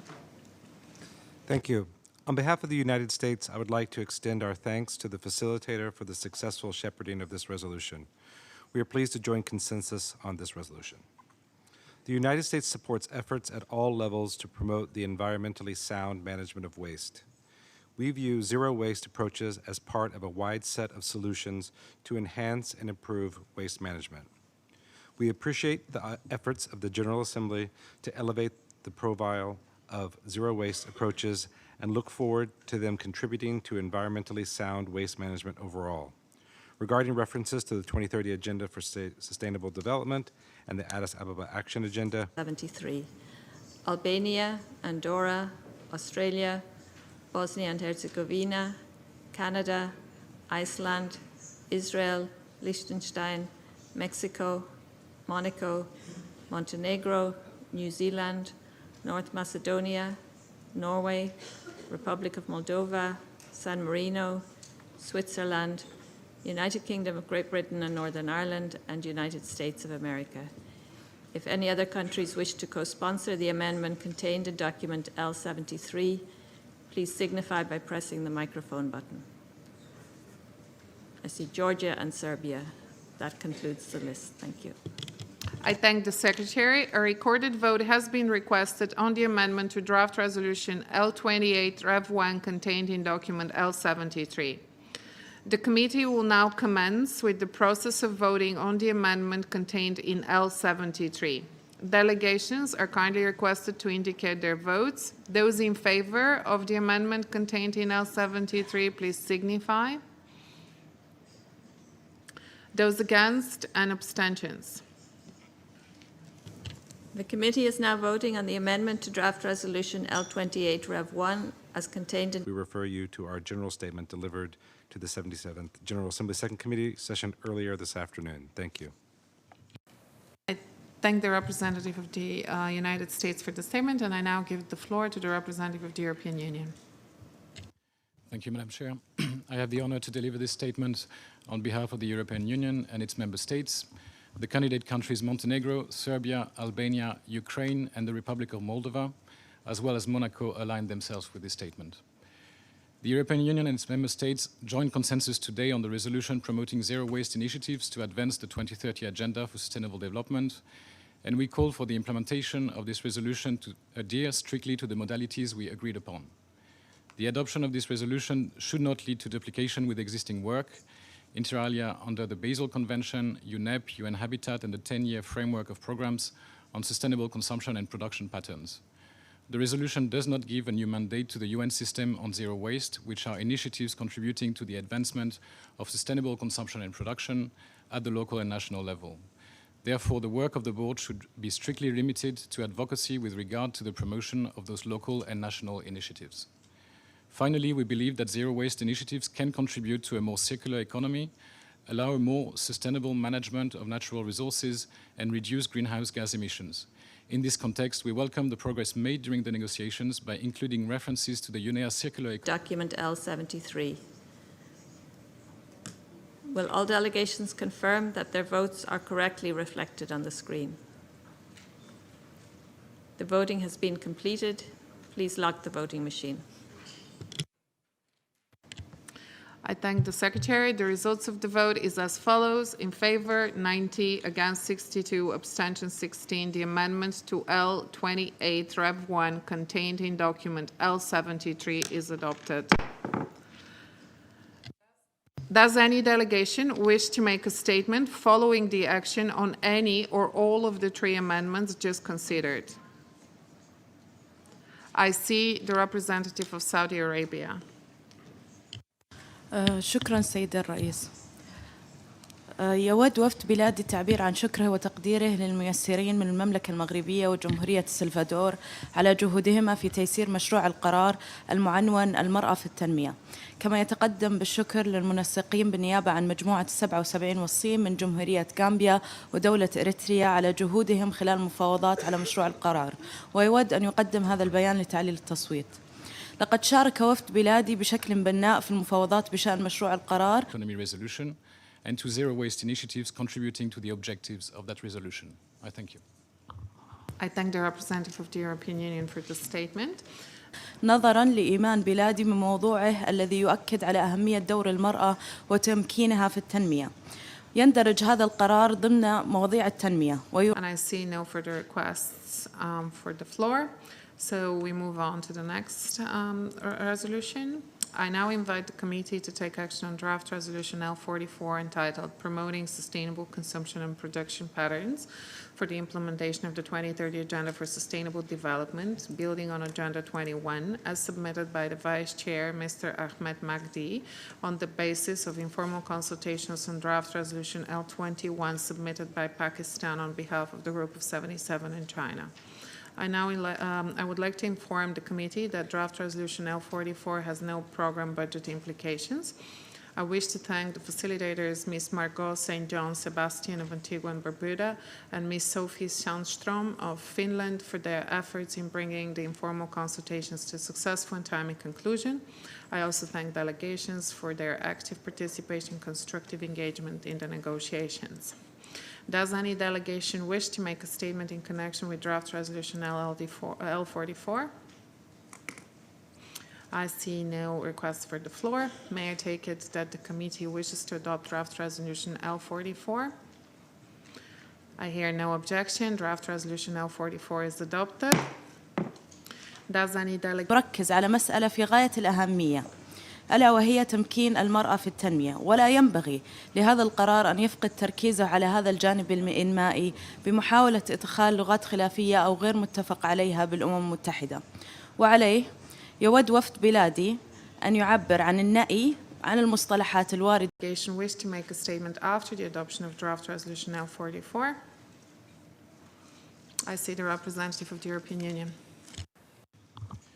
في القرار التي لا تعتبر لغات متفق عليها وقد تتضمن مفاهيم تتعارض مع الأطر الوطنية والقانونية والقيم الاجتماعية والثقافية لبلادي، ومنها مصطلح الأشكال المختلفة والمتقاطعة من التمييز. ختاما نطلب توثيق هذا البيان في محضر الجلسة. شكرا سيد الرئيس.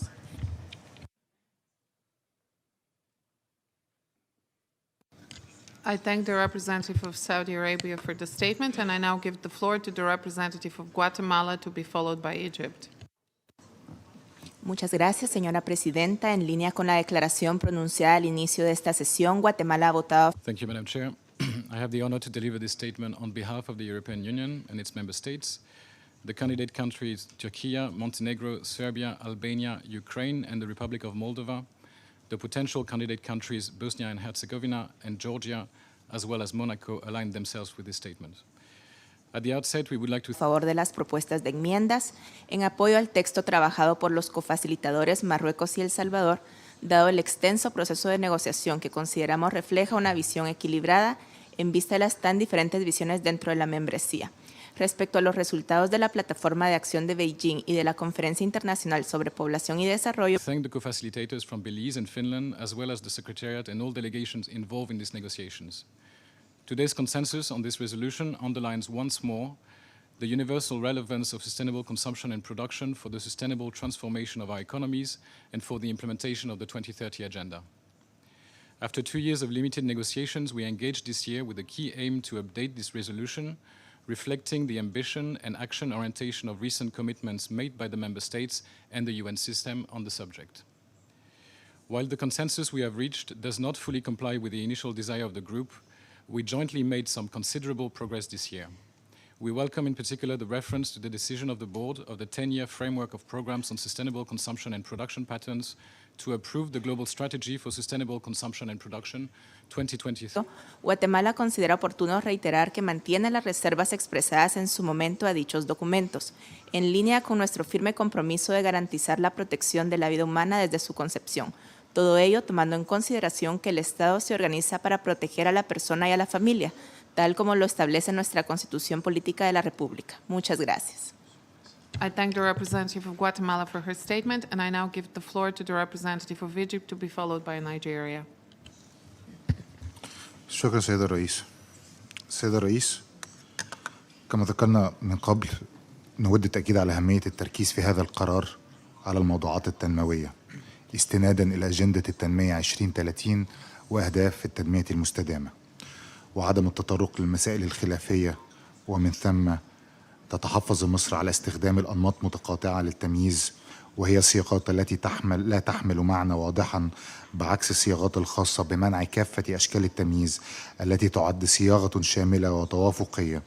ونود في هذا الصدد التأكيد على عدم اعتبارنا هذا المصطلح من الصياغات المتفق عليها. 2030, as well as references to key decisions taken at the United Nations Environment Assembly earlier this year, including on circular economy. Nevertheless, we note that the resolution does not yet fully reflect its focus on SCP and SDG 12, and still contains many paragraphs that are general and retrospective considerations around sustainable development.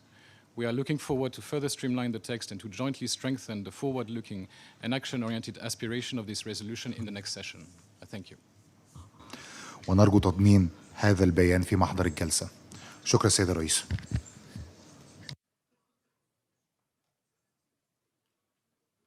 I thank the representative of the European Union for the statement, and I see no further requests for the floor.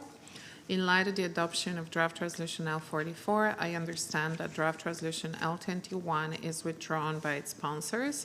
The committee has thus concluded its consideration of sub-item A of agenda item 18.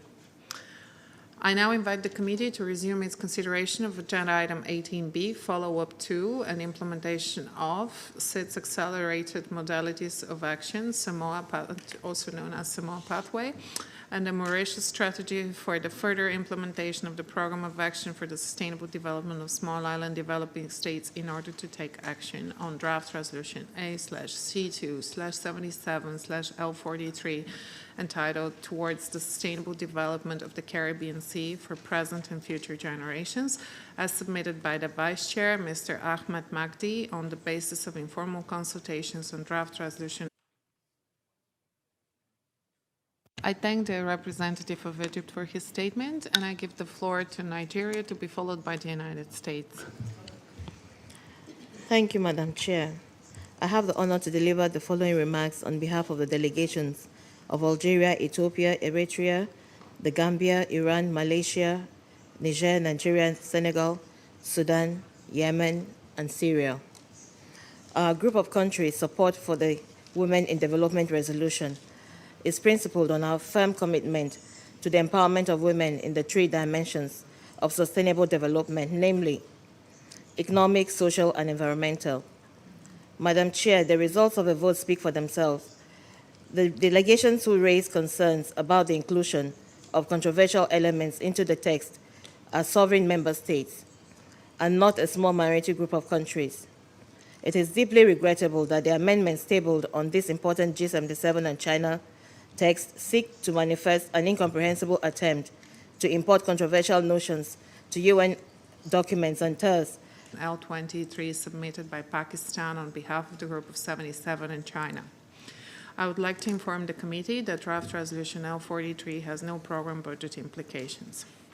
I wish to thank the facilitator, Mr. Ismail Zahir of Antigua and Barbuda, for his efforts in bringing the informal consultations to success. Further polarize our discussions. As the only resolution in the General Assembly dedicated specifically to the economic empowerment of women, it was a timely conclusion, and I would also like to thank delegations for their active and constructive engagement in the negotiations. Does any delegation wish to make a statement in connection with draft resolution L43? I see no request for the floor. May I take it that the committee wishes to adopt draft resolution? Our expectation that this resolution would focus on moving women from the informal to the formal economy, encourage financial inclusion for women in L43. I hear no objection. Draft resolution L43 is adopted. Does any delegation wish to make a statement after the adoption of draft resolution L43? I see the representative of the United Kingdom to be followed by the United States. Whoa. Chair, colleagues, the UK would like to thank the facilitator for their stewardship of this negotiation process, and we are pleased to join consensus on the text. We would like to take the opportunity to reiterate the UK position on language in PP9 in the final text on the scope and applicability of the UN Convention on the Law of the Sea. From the UK perspective, the UN Convention improve their access to quality education, training, and skill development to boost their economic potential and not to be consumed with debates on controversial terminologies. While our delegations reiterate our strong commitment to eliminating all forms of discrimination against women and girls, we regret that controversial non-consensual phrases, such as multiple and intersecting forms of discrimination, appear in 4 paragraphs of this resolution. It is our view that the notion of multiple and intersecting forms of discrimination is an ambiguous concept that seeks to include a particular set of views that do not enjoy consensus in international human rights instruments. On the law of the sea sets out the overarching and legally binding framework under which all activity in the oceans and seas takes place. And as such, all references to international, Given its importance to the development of women and girls, we also take this regional, and national legislation and policies in UN resolutions and agreements should align with it.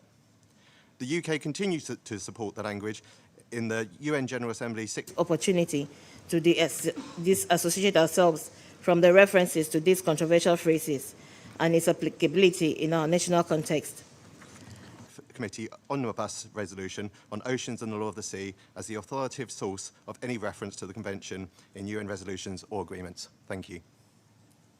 I thank the representative of the United Kingdom, and I now give the floor to the representative of the United States, to be followed by Turkey. Thank you. On behalf of the U.S. government, I would like to thank Antigua and Barbuda for facilitating discussions on this important resolution. The United States is a proud partner of Caribbean of the phrase as well as the outcomes of the reviews at the end of the paragraph. We are concerned that this additional phrase could include controversial and non-consensual reviews not adopted by the UN General Nations and is pleased to join consensus on this resolution. This resolution highlights some of the unique vulnerabilities and urgent economic challenges facing the Caribbean region and its nations, and we hope this action will encourage others to partner with the Caribbean to bolster the region's resilience to climate-based natural disasters. The United States wishes to clarify a few policy positions related to this resolution. In reference to PP20, we note that debt swaps in an appropriate context may be useful tools for supporting certain Assembly, particularly those that seek to redefine the ICPD. We therefore wish to dissociate ourselves from this reference and any obligations arising from it. Madam Chair, the second committee focuses on supporting the process of implementing sustainable development goals and avoiding texts that affect consensus and the solidarity of the international community in developmental issues. As such, no contradictory texts are supposed to be included. Our group of countries wish to express support and solidarity to the chair of the Group of 77 and China for all their efforts towards building consensus in this very important resolution. We were disappointed that the facilitator's text disregarded our clearly identified red lines and reintroduced voted and contentious paragraphs that do not enjoy support from the wider UN membership. We therefore wish to reiterate our strong appreciation for the efforts undertaken by the G77 chair in presenting a constructive and balanced text that reflects the group's strongest compromise. Let me reassure you, Madam Chair, that our policy goals, including climate adaptation. It is important, however, to clearly distinguish between attempts to use debt swaps to achieve policy goals versus attempts to use debt swaps to address debt sustainability issues. Debt swaps are generally weak and inappropriate tools to address fundamental debt sustainability issues.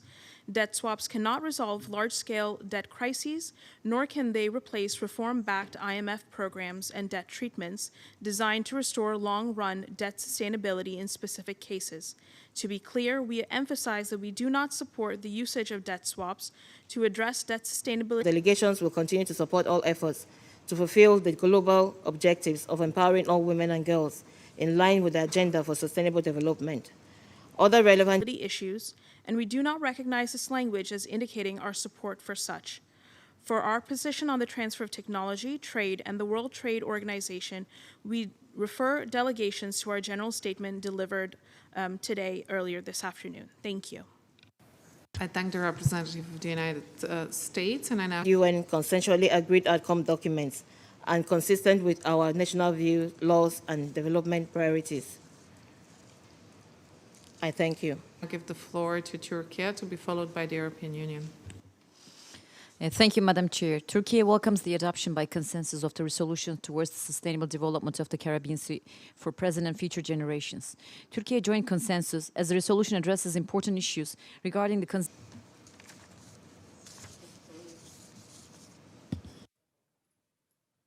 I thank the representative of Nigeria for the statement, and I now sustainable conservation and management of coastal and marine resources. While we join consensus on this resolution, we would like to reiterate that Turkey disassociates itself from the references. give the floor to the representative of Colombia, to be followed by Iraq. Gracias, señora Presidente. Colombia otorgó una gran importancia a esta resolución durante esta sesión.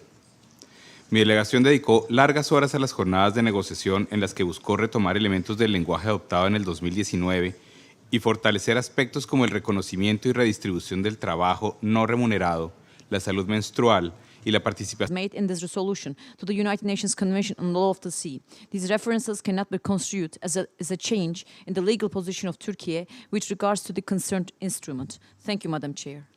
I thank the representative of Turkey for the statement, and I now give the floor to the representative of the European Union, to be followed by Venezuela. Que en el proceso tuvimos que hacer muchos compromisos y confiar en los cofacilitadores para llegar a un texto aceptable que respetara los acuerdos alcanzados como punto de partida. Así lo hicieron y cuentan con todo nuestro agradecimiento.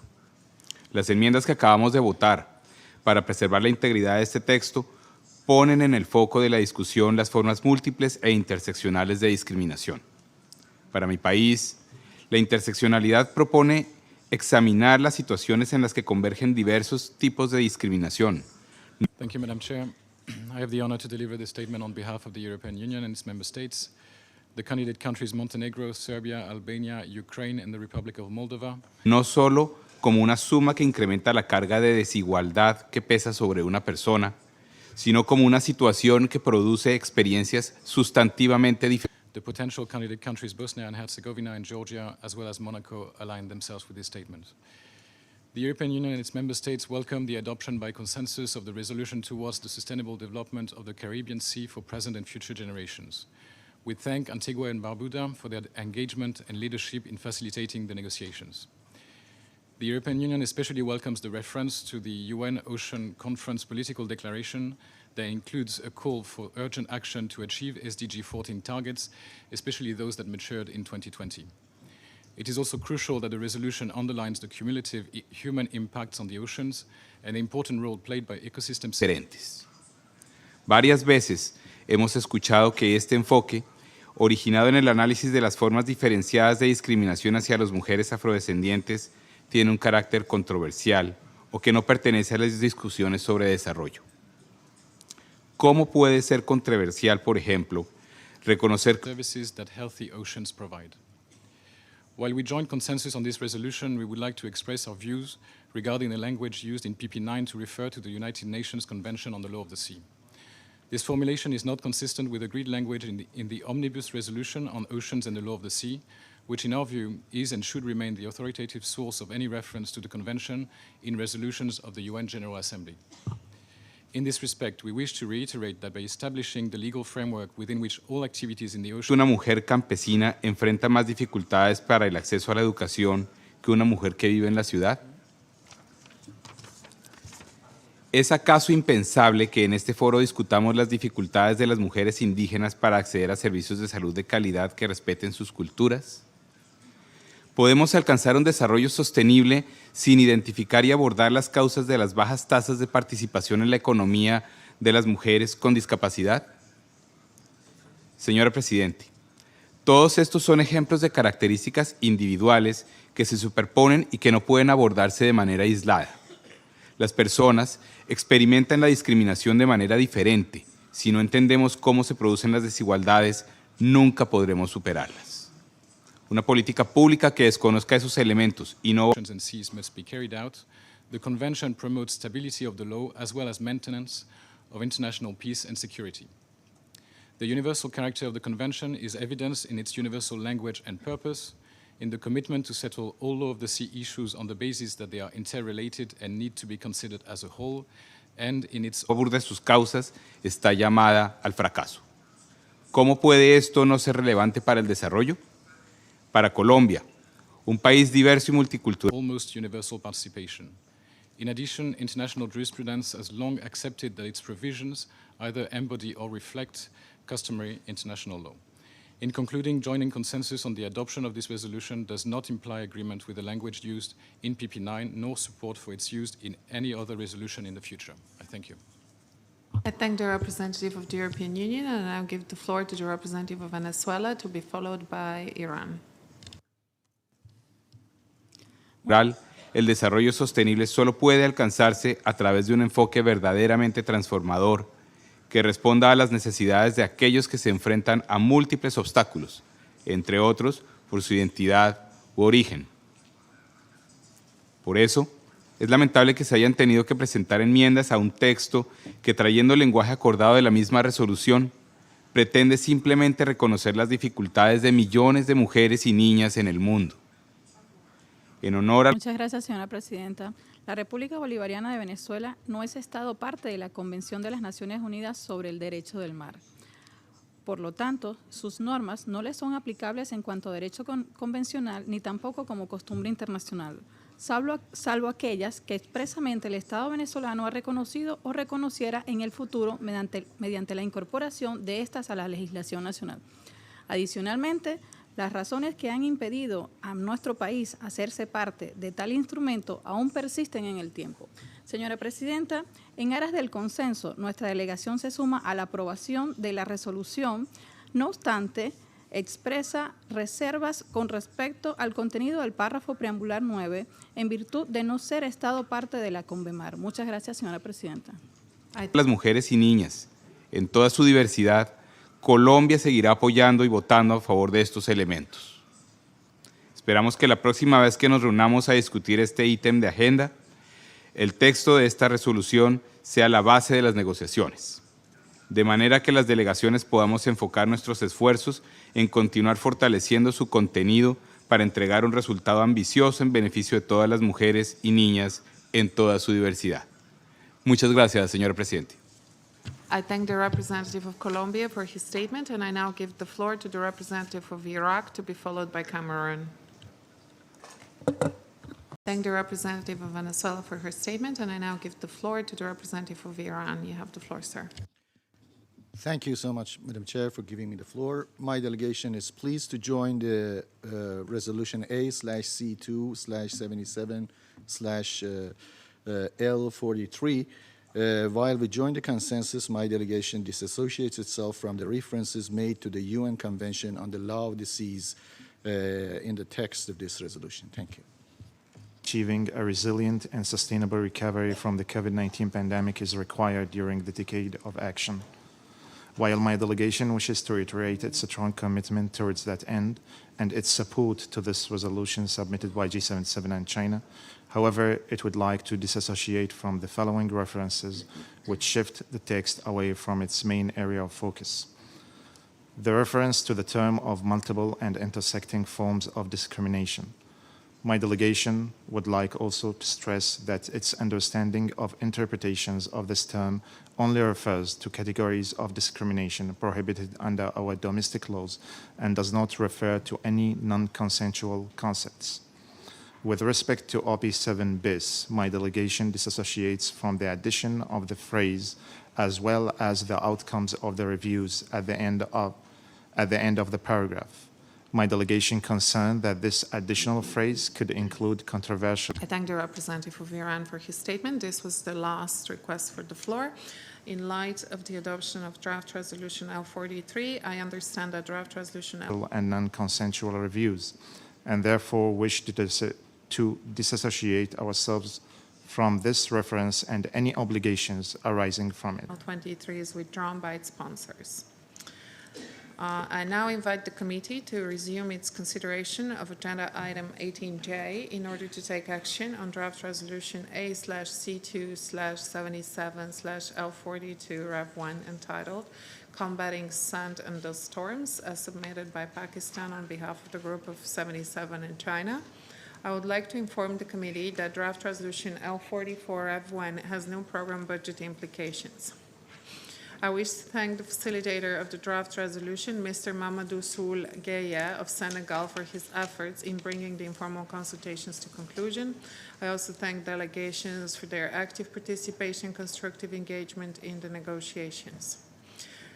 Does any delegation, not a member of the Group of 77 in China, wish to join as sponsor of the draft resolution L42 Rev 1? Please signify by pressing your microphone button. I see none.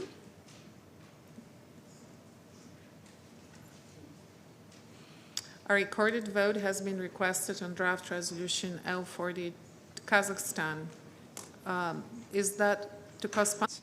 My delegation would like to request this statement to be put in the records of this meeting. I thank you, Madam Chair. I thank the representative of Iraq for the statement, and I now give answer the resolution.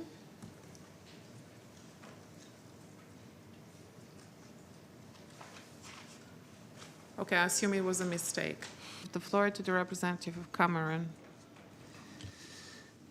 Madam Chair, A recorded vote has been requested on draft resolution L42 Rev 1. Before proceeding to the vote, I'll give the floor to any. and voted no to dissociate from those amendments on the text. We understand the term gender in the resolution as referring to men and women.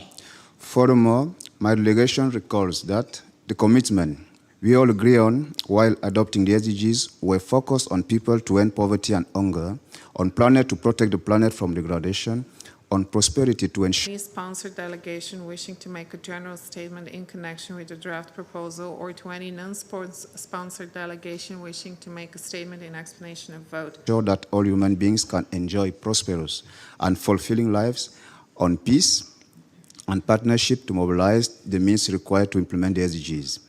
In this context, the focus on this resolution should have been to put the world on track to achieving the SDGs. Unfortunately, we were not able to find consensus to agree on what really matters accordingly to the mandate of this committee. That remains the unfulfilled promise on the. Does any delegation wish to make a general statement or an explanation of vote before the vote in connection with draft resolution L42 Rev 1 entitled Combating Sand and Dust Storms? And I now give the floor to the United States, to be followed by Israel. Thank you, Madam Chair. The United States supports the efforts of various organizations to combat sand and dust storms, including the United Nations Convention to Combat Desertification, the United Nations Environment Program, and the Global Coalition to Combat Sand and Dust Storms. Sand and dust storms have different causes in different places at different times, and thus regional, national, and local efforts are extremely important. We look forward to the UNCCD releasing its toolbox soon.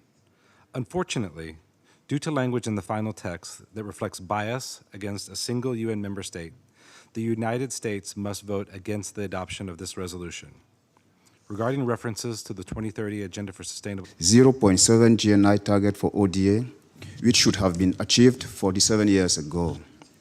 The unfulfilled promise related to Copenhagen and to Cancun to mobilize $100 billion per year, the unfulfilled commitment on that, of the objectives of the strategic plan on biodiversity. My delegation, in concern, as we are adding every year, new scholar concept not enjoying consensus, but divisive and controversial, as if the UN were becoming more an elitist academia than our common home to fostering development and peace. We were expecting crucial outcome from this resolution in favor of women, then the whole society, in terms of action and result-oriented instrument on financing for development, on technology transfer, on financing for climate action, on financing for building resilience, development, the Addis Ababa Action Agenda, and the transfer of technology. We refer you to our general statement delivered earlier this afternoon. Thank you. I thank the representative of the United States, and I now give the floor to the representative of Israel. Madam Chair, first I would like to thank Mr. Mamadou. Instructor, vocational school, women means for women economic empowerment. and so on. Unfortunately, we spend most of the time arguing whether we should necessarily have 5 references on all women and girls in all their diversity. We spend more energy, more brain, debating. Dugeye, the facilitator, for his work. This resolution is important to my delegation.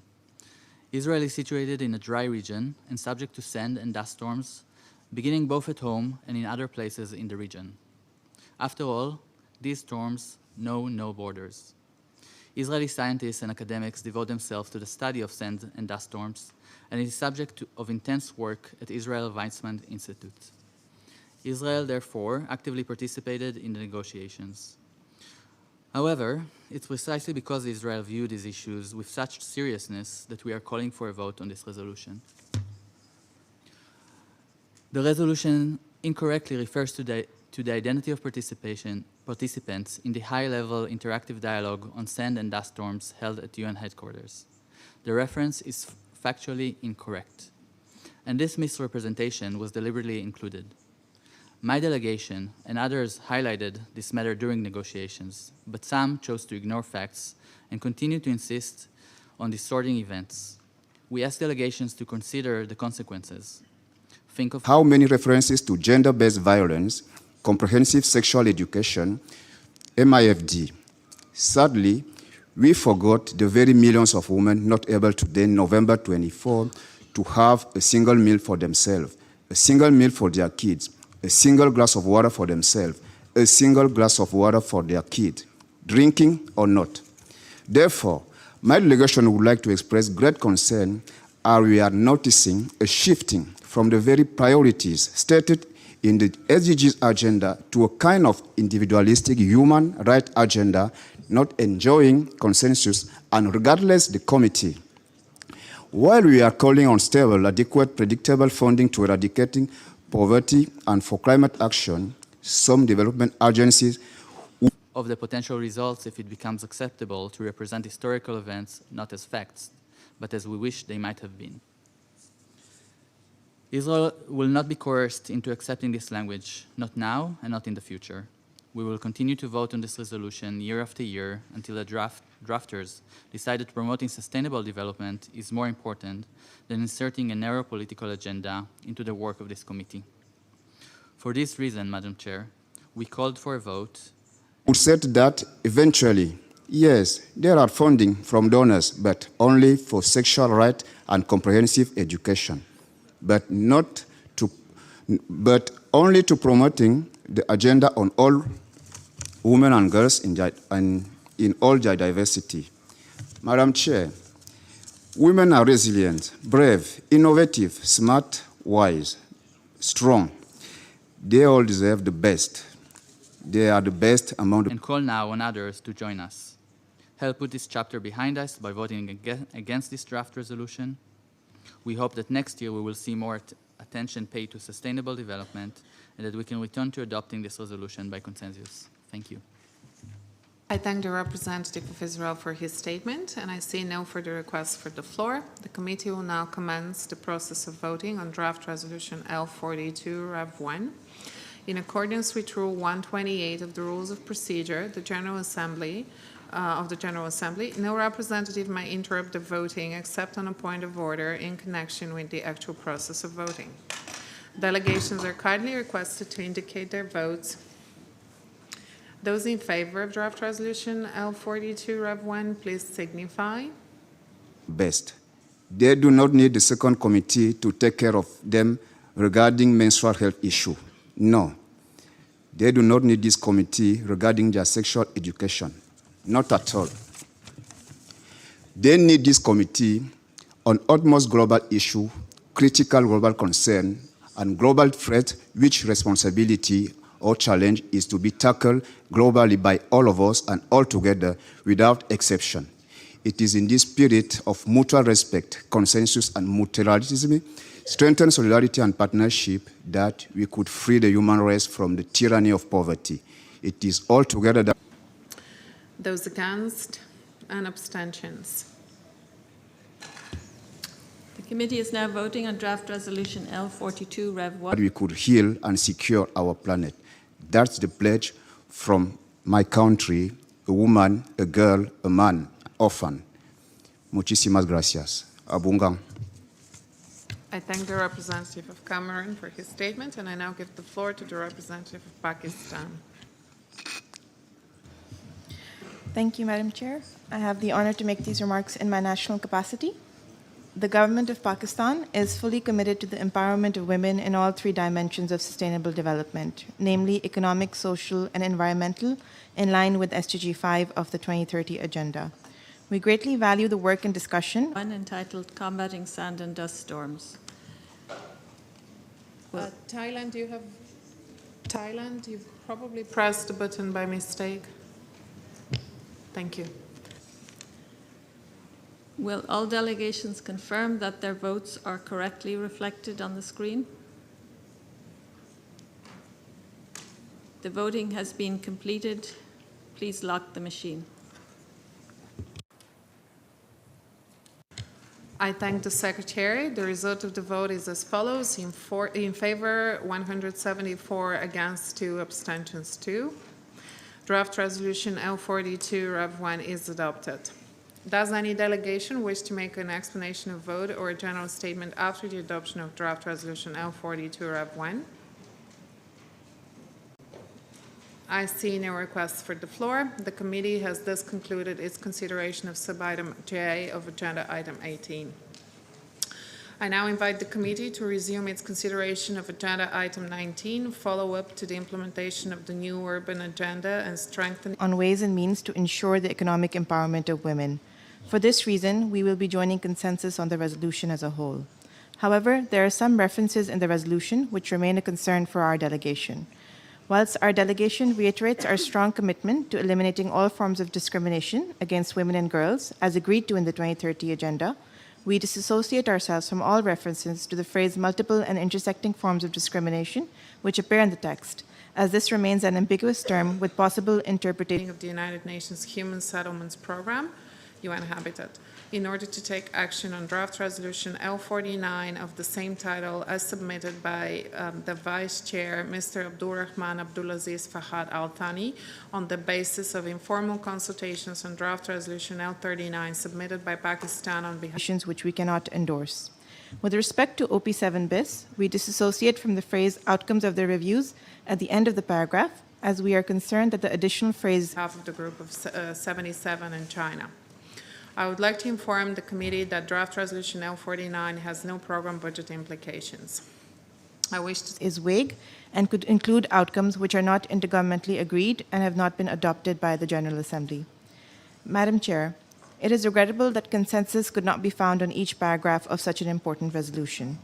Consensus on several paragraphs within this text eluded us in 2019, it eluded us today, and it will continue to elude us as long as attempts continue to be made to import non-agreed notions from other committees and forums. However, our delegation will continue to support all efforts to fulfill the global objective of empowering all women and girls in line with the 2030 Agenda, and stands ready to engage constructively with all delegations to find a common consensual vision for this resolution. Thank the facilitator, Ms. Weronika Garbacz of Poland, for her efforts in bringing the informal consultations to a successful and timely conclusion. I also thank delegations for their constructive engagement in the negotiations. Does any delegation wish to make a statement in connection with Draft Resolution L49? I see no requests for the floor. May I take it that the committee wishes to adopt Draft Resolution L49? I hear no objection. Draft Resolution L49 is adopted. Does any delegation wish to make a statement after the adoption of Draft Resolution L49? And I see the representative of the United States. The United States is pleased to join consensus on this resolution. We take this at future sessions. It is only after reaching such a common understanding that we can make collective progress towards our common goal of achieving the empowerment of women in development. Thank you. I thank the representative of Pakistan for her statement. This was the last speaker on the amendments. Since the amendments contained in documents L71, L72, and L73 have been adopted, we shall proceed to take a decision on Draft Resolution L28 Rev 1 as amended. Before we proceed to action on draft resolution L21 Rev 1 as a whole and as amended, does any delegation wish to make a statement in connection with draft resolution L28 Rev 1 as amended? I see This opportunity to clarify our position on this resolution. Helping human settlements recover from post-conflict and disaster is among the mandates of UN Habitat, and as such, we are disappointed that this resolution does not recognize the impact of Russia's war against Ukraine and other conflicts causing urban infrastructure development. the representative of Morocco. Thank you, Madam Chair.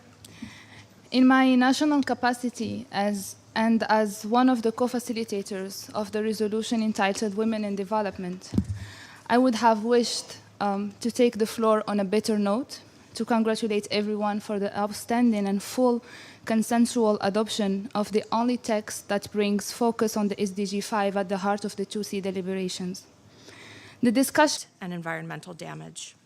Regarding references to the 2030 Agenda for Sustainable Development, the Addis Ababa Action Agenda, and the Sendai Framework for Disaster Risk Reduction, we refer you to our general statement delivered to the 77th General Assembly Second Committee session. Thank you. I thank the representative of the United States. I see no further requests for the floor. In light of the adoption of draft resolution L49, I understand that draft resolution L39 is withdrawn by its sponsors. The committee has thus concluded its consideration of agenda item 19. I now invite the committee to resume its consideration of agenda item 20, globalization and interdependence, in order to take action on draft resolution L46 entitled Towards a New International Economic Order, as submitted by the Vice Chair, Mr. Abdulrahman Abdulaziz Fahad Al-Thani, on the basis of informal consultations on draft resolution L2 submitted by Pakistan on behalf of the Group of 77 in China. I would like to inform the committee that draft resolution L46 has no program budget. and negotiations of this resolution came at a very critical juncture, when the international community is facing multiple crises which affected in disproportionate manner women and girls and have negatively impacted efforts towards their leadership, empowerment, integration, and their full, effective, and meaningful participation in decision and policy making. It was also our first chance to present an ambitious and balanced text to send the right political message supporting the empowerment of all women and girls in the post-pandemic context. Madam Chair, my co-facilitator, Mr. Walter Mira of El Salvador, and myself made all necessary efforts to instill in this process a constructive spirit and good faith. Those were precisely our mottos since the first informal consultation. We recognize the negotiation process wasn't easy. Implications. I wish to thank the facilitator, Mr. Ivan Zambrana Flores of Bolivia, for his efforts in bringing the informal consultations to a conclusion. I also thank delegations for their active participation and constructive engagement in negotiations. A recorded vote has been requested on draft resolution L40. And therefore, we wish to thank all the delegations for their engagement in a constructive manner, showing flexibility and willingness to achieve full consensus. We understood the divergence and sensitivities around areas in the resolution. We carefully listened to different positions and Before proceeding to the vote, I will give the floor to any sponsored delegation wishing to make a general statement in connection with the draft proposal, or to any non-sponsored delegation wishing to make a statement in explanation of vote. Does any delegation wish to make a general statement or an explanation of vote before the vote in connection with draft resolution L46 entitled Towards a New Economic Order? And I see the United States. we spent long hours trying to devise balanced proposals that would help us to achieve our common goal of consensus. Despite those... Thank you, Madam Chair. The United States will again vote against this resolution. We urge others to do the same. We have numerous concerns with this resolution, including language that seeks to prescribe actions for institutions that are independent from the United Nations, such as the International Monetary Fund and the World Bank. a problematic reference to unilateral economic, financial, or trade measures, and calls for technology transfer not on both a voluntary endeavors. We regret that the conclusion of this critical discussion of this process did not achieve the desired results that we all worked and wished for. Besides expressing our sincere thanks to all delegations, we would like to express our appreciation to you, Madam Chair, for your support, as well as to Mrs. Francisca Sazar of Malta, the Bureau representative in charge of this item, and of course to UN Women team for their outstanding technical and substantive support throughout this process. I thank you. I thank the representative of Morocco for her statement. I see no further requests for the floor.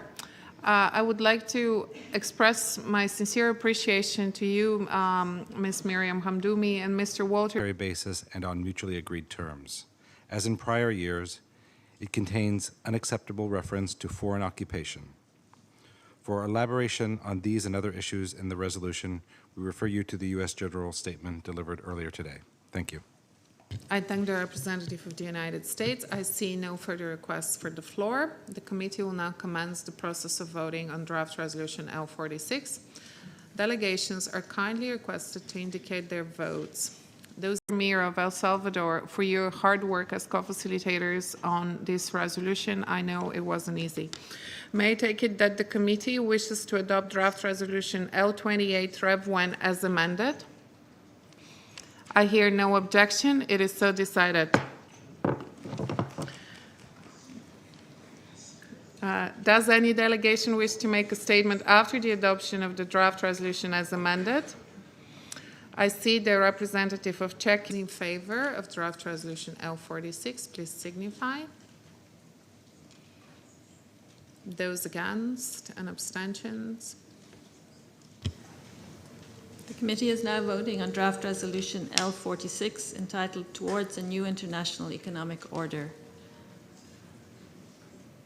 Will all delegations confirm that their votes are correctly reflected on the screen? The voting has been completed.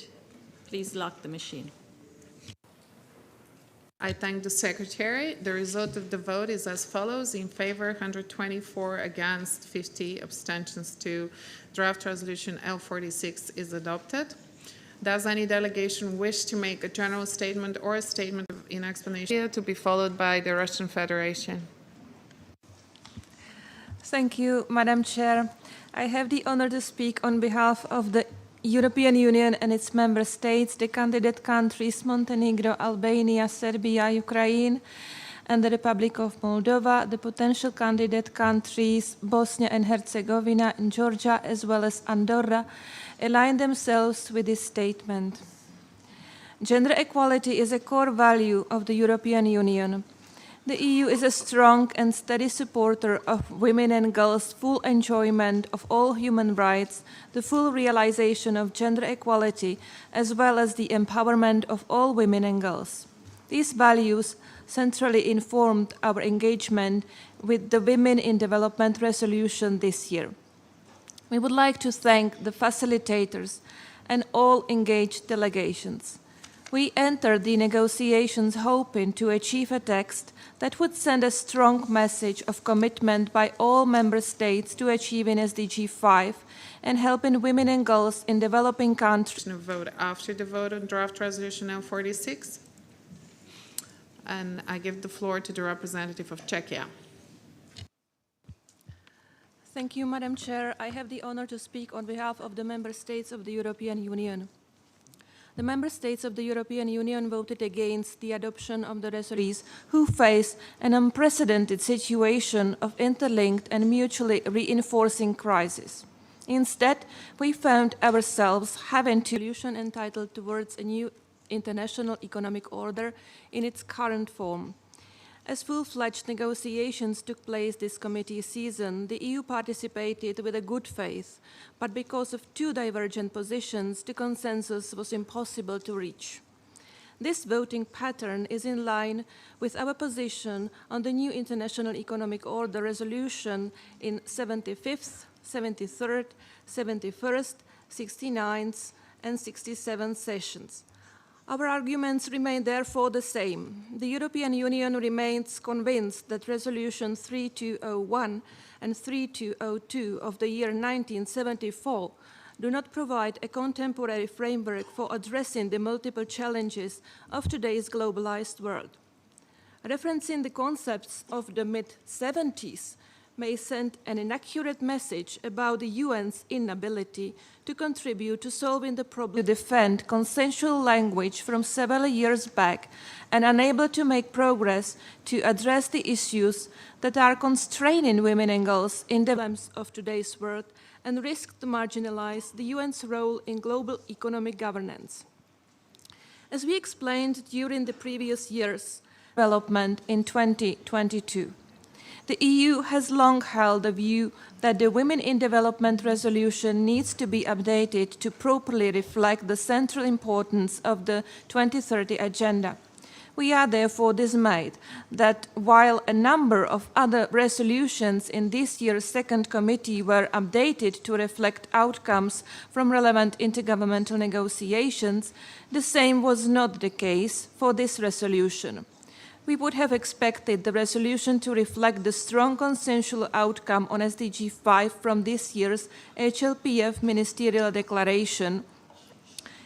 Given that climate change and biodiversity loss have a detrimental impact on women and girls, especially those living in developing countries, we would also have expected the outcome of this year's negotiations to draw on language from CSW 66, which had this as its theme. In 2019, in our EOP on Women in Development, we stated that we hope that the spirit of consensus will be restored to the negotiations also for this resolution, and that we will work constructively with all delegations to make this happen. We regret that the zero draft present. This resolution continues to address substantive issues which are already covered in other UNGA resolutions. We note that the text before us also addresses work covered by the ECOSOC Financing for Development Forum. We attach great value and importance to this committee delivering its full potential in view of the 2030 Agenda for Sustainable Development and the Addis Ababa Action Agenda, but duplications of our work should be avoided. We are committed to implementing the outcomes of the United Nations conferences concluded in 2015. The Sendai framework for disaster risk crossed several of EU red lines, and we were open and transparent about this concern throughout the negotiations. The co-facilitator's text that was put under silence procedure met the requirements that we had clearly stated to allow us to join consensus, but did not meet our expectations and priorities for this text. In a spirit of compromise, we decided not to break silence. However, the text was then further weakened, and as such, we had to table amendments to bring back agreed language, including a core paragraph on the implementation of the Beijing Declaration Platform for Action and the ICPD, and the outcomes of their reviews that appears in several other consensual texts. Once again, we would reduction the Addis Ababa Action Agenda, the 2030 Agenda for Sustainable Development, and the Paris Agreement, which provide the framework for addressing the issues of our time. We must also take into consideration the debates and outcomes of other relevant institutions and fora, such as Bretton Woods institutions, the G20, and the WTO. The EU is ready to engage constructively in discussions aimed at improving and enhancing global economic governance with a view to a strong, coherent, inclusive, and representative international architecture for sustainable development, while respecting the mandates of respective organizations. I'd like to highlight that the difficulty of the process of negotiating this resolution this year reflects the stark differences that do exist in the positions of delegations on issues related to women's rights and gender equality. It is unfortunate that it is this topic that divides us so deeply. When speaking of increasing the volume of concessional funds and the allocation of special drawing rights, the EU is of the opinion that the call should be limited, and we consider it essential that we reflect on how we should engage with the issue of gender equality and the empowerment of women and girls in the second committee in a way that adds value to the implementation and follow-up of the 2030 Agenda and truly supports women and girls in development. The committed to member states only to live up to their ODA commitments. Question of increased donations to international financial institutions is negotiated by the governors of each institution within the frameworks of their financial capacities, respecting limitations of financial sustainability and credit rating in the medium term. In addition, this resolution contains an unacceptable language on UCM and call for technology transfer that is not on mutually agreed terms. The European Union thus wishes to reaffirm its commitment to promoting multilateral solutions to common problems, in particular within the framework of the UN. This will entail the closest possible international cooperation so as to deliver on the landmark agreements reached in 2015, thereby promoting sustainable development through inclusive economic, socially equitable, and environmentally friendly development, and thus building back better. I thank you. I thank the representative of Czechia for the statement on behalf of the European Union. I see no further requests for the floor. In light of the adoption of draft resolution, HLPF this year showed us that consensus on this issue is possible. We regret that while the Secretary General's report highlighted that women's physical and mental health, including sexual and reproductive health, has borne the brunt of the crisis, largely owing to disruptions in access to healthcare services. Resolution L46, I understand that draft resolution L2 is withdrawn by its sponsors.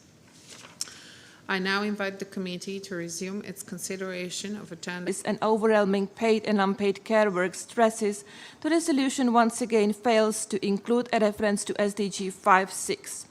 The EU remains committed to the promotion, protection and fulfillment of all human rights and to the full and effective implementation of the Beijing Platform for Action and the Programme of Action of the ICPD and the outcomes.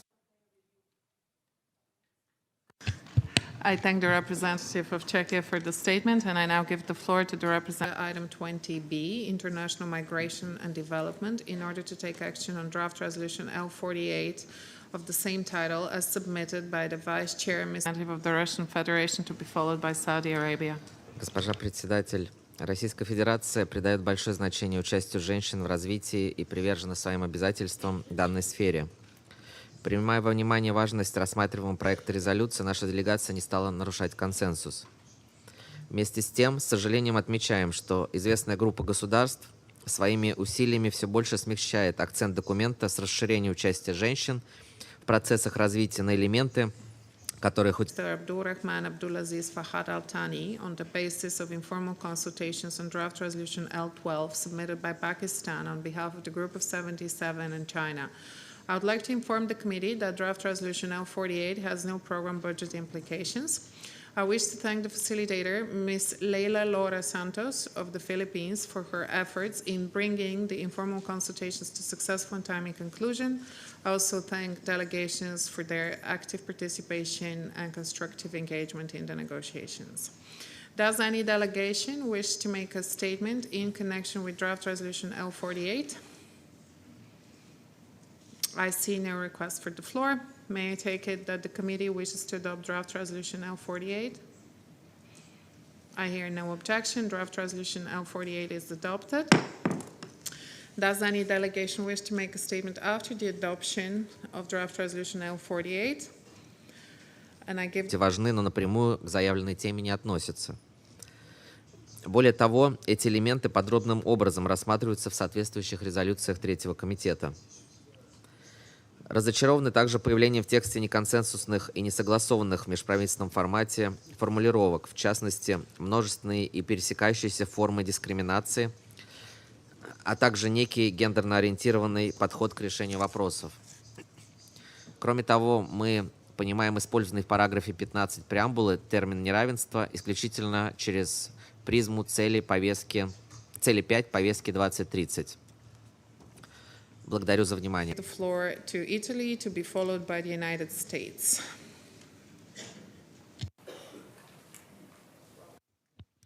Thank you, Madam Chair. I thank the representative of the Russian Federation for his statement, and I now give the floor to the representative of Saudi Arabia to be followed by Mexico. شكرا. السيد الرئيس، أتشرف بإلقاء هذا البيان نيابة عن وفود دول مجلس التعاون لدول الخليج العربية، دولة الإمارات العربية المتحدة، مملكة البحرين، سلطنة عمان، دولة قطر، دولة الكويت، ووفد بلاد المملكة العربية السعودية. بداية تعبر دول مجلس التعاون لدول الخليج العربية عن شكرها وتقديرها للميسرين من المملكة المغربية جمهورية السلفادور على جهودهما في تيسير مشروع القرار المعنون المرأة والتنمية.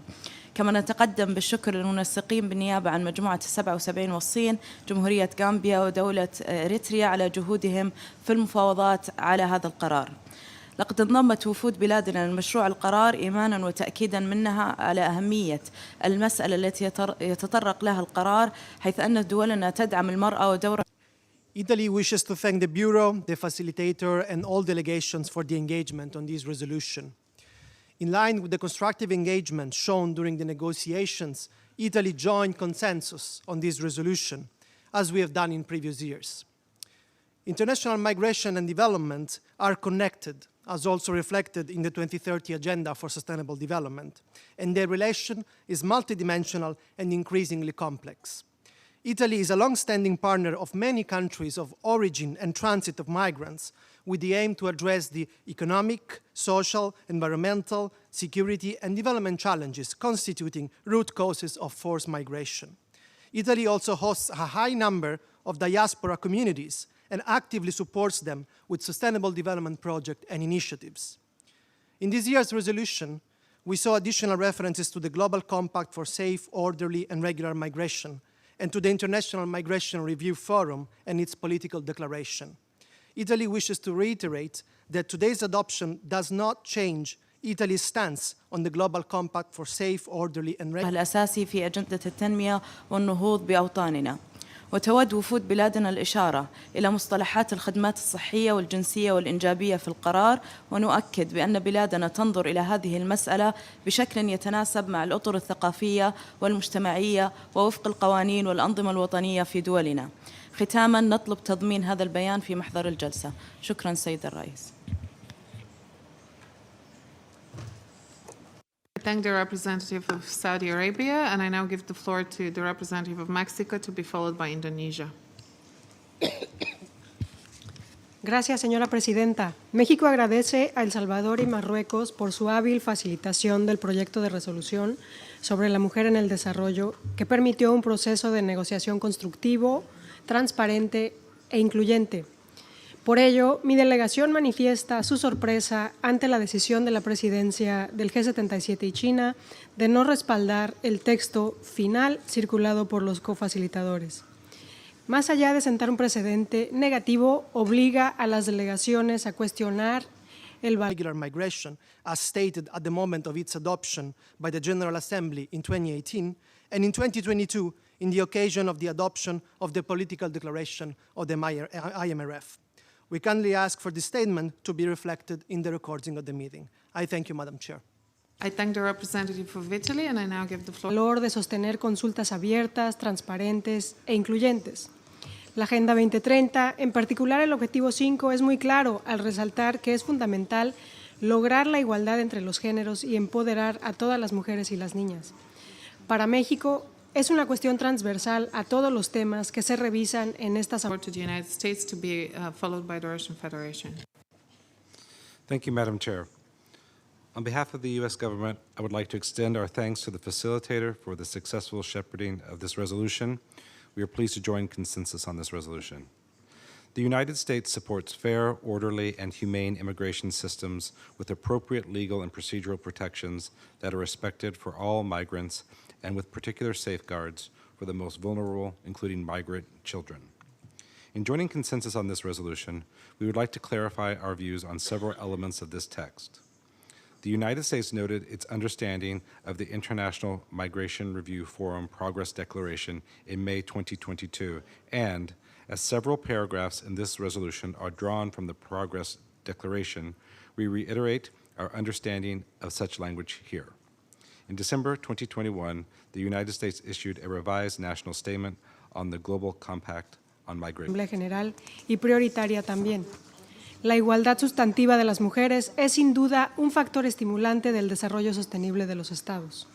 Es por ello que para México resulta preocupante la insistente narrativa que señala que el tema de mujer en el desarrollo o de género en el espectro más amplio no es una cuestión que corresponde revisar en esta segunda comisión. Preocupa aún más que por segunda ocasión en esta resolución se atente contra el lenguaje acordado intergubernamentalmente e incluso que ha sido adoptado por consenso en esta y otras resoluciones de Naciones Unidas. Se trata de un atentado por socavar los avances de los derechos de las mujeres, las niñas y adolescentes. Señora Presidenta, las mujeres, las niñas y adolescentes en todo el mundo siguen siendo objeto de múltiples formas interseccionales de migración, de discriminación, marginación, violencia y prácticas nocivas y se les niega la plena realización de sus derechos humanos. Debemos ser claros por la promoción, velar por la promoción, el respeto de la protección y la garantía de los derechos de las mujeres en todos los ámbitos y en todos los niveles. No va en detrimento del desarrollo. GCM. Reflecting certain clarifications and limitations. That statement remains our position on the references to the GCM in this resolution. At the same time, we reiterate our endorsement of the vision contained in the GCM and our commitment to work with other countries to enhance cooperation to manage migration in ways that are grounded in human rights, transparency, non-discrimination, responsibility sharing, and state sovereignty. We underscore that the GCM is an aspirational document that does not create or change rights or obligations under international or domestic law. The same is true for this resolution, which outlines non-legally binding political commitments that the United States aspires to achieve to the extent consistent with our domestic law and particular international obligations. For example, the United States stands committed to working to eliminate acts of discrimination and hate crimes against migrants and to countering other expressions of racism, xenophobia, and related intolerance in a manner consistent with the U.S. Constitution and our international obligations regarding freedom of opinion and expression. We interpret references to due process and other protections, including for migrants, in U.S. government de los estados. Por el contrario, la contribución activa de más de la mitad de la población promueve el avance de nuestras naciones y no es controversial. Por todas estas razones, México votó a favor y copatrocinó las enmiendas propuestas por la Unión Europea, al tiempo que se suma al consenso de esta resolución y espera que todos los Estados miembros reconozcamos la evidencia y continuemos promoviendo la igualdad sustantiva de las mujeres y su contribución al desarrollo sostenible. Muchas gracias. I thank the representative of Mexico for the statement, and I now give the floor to the representative of Indonesia, to be followed by Canada. Madam Chair, let me begin by expressing our appreciation to the coordinator of the G77 and China, the co-facilitators of the draft resolution, and the chair of the G77 and China. Indonesia once again reiterates its high commitment to the empowerment of women for and within the development agenda. As home to more than 141 million women and girls, the empowerment of women is key priority in our development agenda. Within custody and in the context of returns and removals to be consistent with our international legal obligations and U.S. law and practice. We understand the Declaration's abbreviated references to certain human rights, such as the right of family life, to be shorthand for the more accurate terms used in the applicable treaty. Our current national midterm development program, we continue to better and ensure quality lives for all women. This focus is mainstreamed into We maintain our long-standing positions on specific rights and on the territorial scope of our obligation under the treaties to which we are party, as further elaborated in our December 2021 national statement. We further recognize that neither this resolution nor the Progress Declaration requires states to implement provisions of international instruments to which they are not a party. We reiterate our long-standing concern with equating speech and ideas with violence, noting that harassment, while condemnable, does not necessarily constitute violence. For U.S. views on other issues present in this resolution, including the right to development, etc., See the U.S. General Statement delivered earlier this afternoon. Thank you. I thank the representative of the United States, and I now give the floor to the Russian Federation, to be followed by Austria. Госпожа председатель, Российская Федерация приветствует принятие резолюции «Международная миграция и развитие». Это стало возможным благодаря конструктивным усилиям всех делегаций, в частности, координатора постоянного представительства Филиппин, all sectors of development agenda, ranging from social, economic, and political sectors. In economic sectors, Indonesian women plays a central role in driving economic recovery during and post-pandemic. More than 64.5% of all MSMEs in Indonesia are led by women. In politics, Indonesian women also play a big role in shaping the policies on development agenda. In the last national election in 2019, the representation of women candidates reached a new high record, ranging from 37% to 55.9%. Особую признательность также выражаем постоянному представительству в Перу за подготовку и координацию переговоров от имени группы 77. In all of the participating political parties. Madam Chair, with the high priority placed on the issue, we brought high optimism to the deliberation of the draft resolution. We hoped that the discussions can unite countries in addressing the real challenges on the ground on issues highly relevant to women in development agenda. It is with deep regret, however, that we continue to see the discussion on the draft resolution continuously used to impose references that states do not enjoy common and universal agreement, a practice that undermines the constructive spirit of multilateralism and willingness. Отмечаем, что в проекте содержится ряд новых и важных элементов, такие как противодействие факторам иммиграции, так называемые утечки мозгов, а также связь между миграцией и региональными интеграционными процессами. В резолюции также отмечается, что высококвалифицированные профессиональные работники из развивающихся стран продолжают эмигрировать все более высокими темпами в определенные страны. Но также рекомендуются конкретные меры на национальном и международном уровнях, направленные на обращение вспять этой тенденции при содействии оптимизации притока кадров в страны происхождения и использования демографического дивиденда. Обращаем внимание, что резолюция призывает к ликвидации всех форм дискриминации, включая расизм, расовую дискриминацию, ксенофобию и связанную с ней нетерпимость, стигматизацию. To pursue meaningful consensus. In this regard, and consistent with our statements on relevant matters within the UN, Indonesia will distance ourselves from references on, first, multiple intersecting forms of discrimination, second, reference on the outcome of the review conferences of Beijing Platform and the ICPD Program of Actions. We will implement this resolution in accordance to our national context, policies, regulations, and priorities. I thank you. Ненавистнические высказывания, преступления на почве ненависти в отношении мигрантов и диаспор, а также негативные стереотипы. I thank the representative of Indonesia for his statement, and I now give the floor to the Deputy Permanent Representative of Canada, to be followed by Belarus.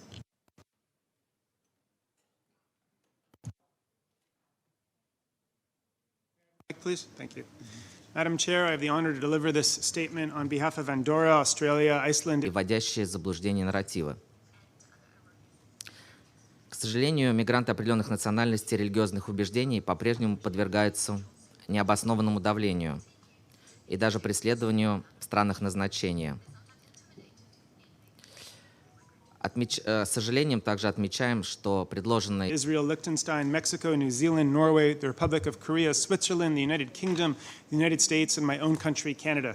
We would like to thank the facilitators, the representatives from El Salvador and Morocco for their patience and efforts, and all delegations who engaged constructively in the negotiation of this resolution. Along with an overwhelming majority of member states, our delegations were ready to join consensus on the basis of the co-facilitators' text. We regret that votes were required to bring us back to this iteration of the resolution. We also object to attempts одной из делегаций язык, призывающий государства спасать жизни и предотвращать гибель и ранение мигрантов, так и не вошел в этот итоговый документ. Я благодарю вас. I thank the representative of the Russian Federation, and I now give the floor to Austria, to be followed by Hungary. Thank you, Madam Chair. At the outset, I would like to thank the facilitator, Ms. Leila Laura Santos of the Philippines, as well as all the negotiators. To further weaken the text, a text we already believe falls short of the commitments and actions required to achieve gender equality and the empowerment of all women and girls.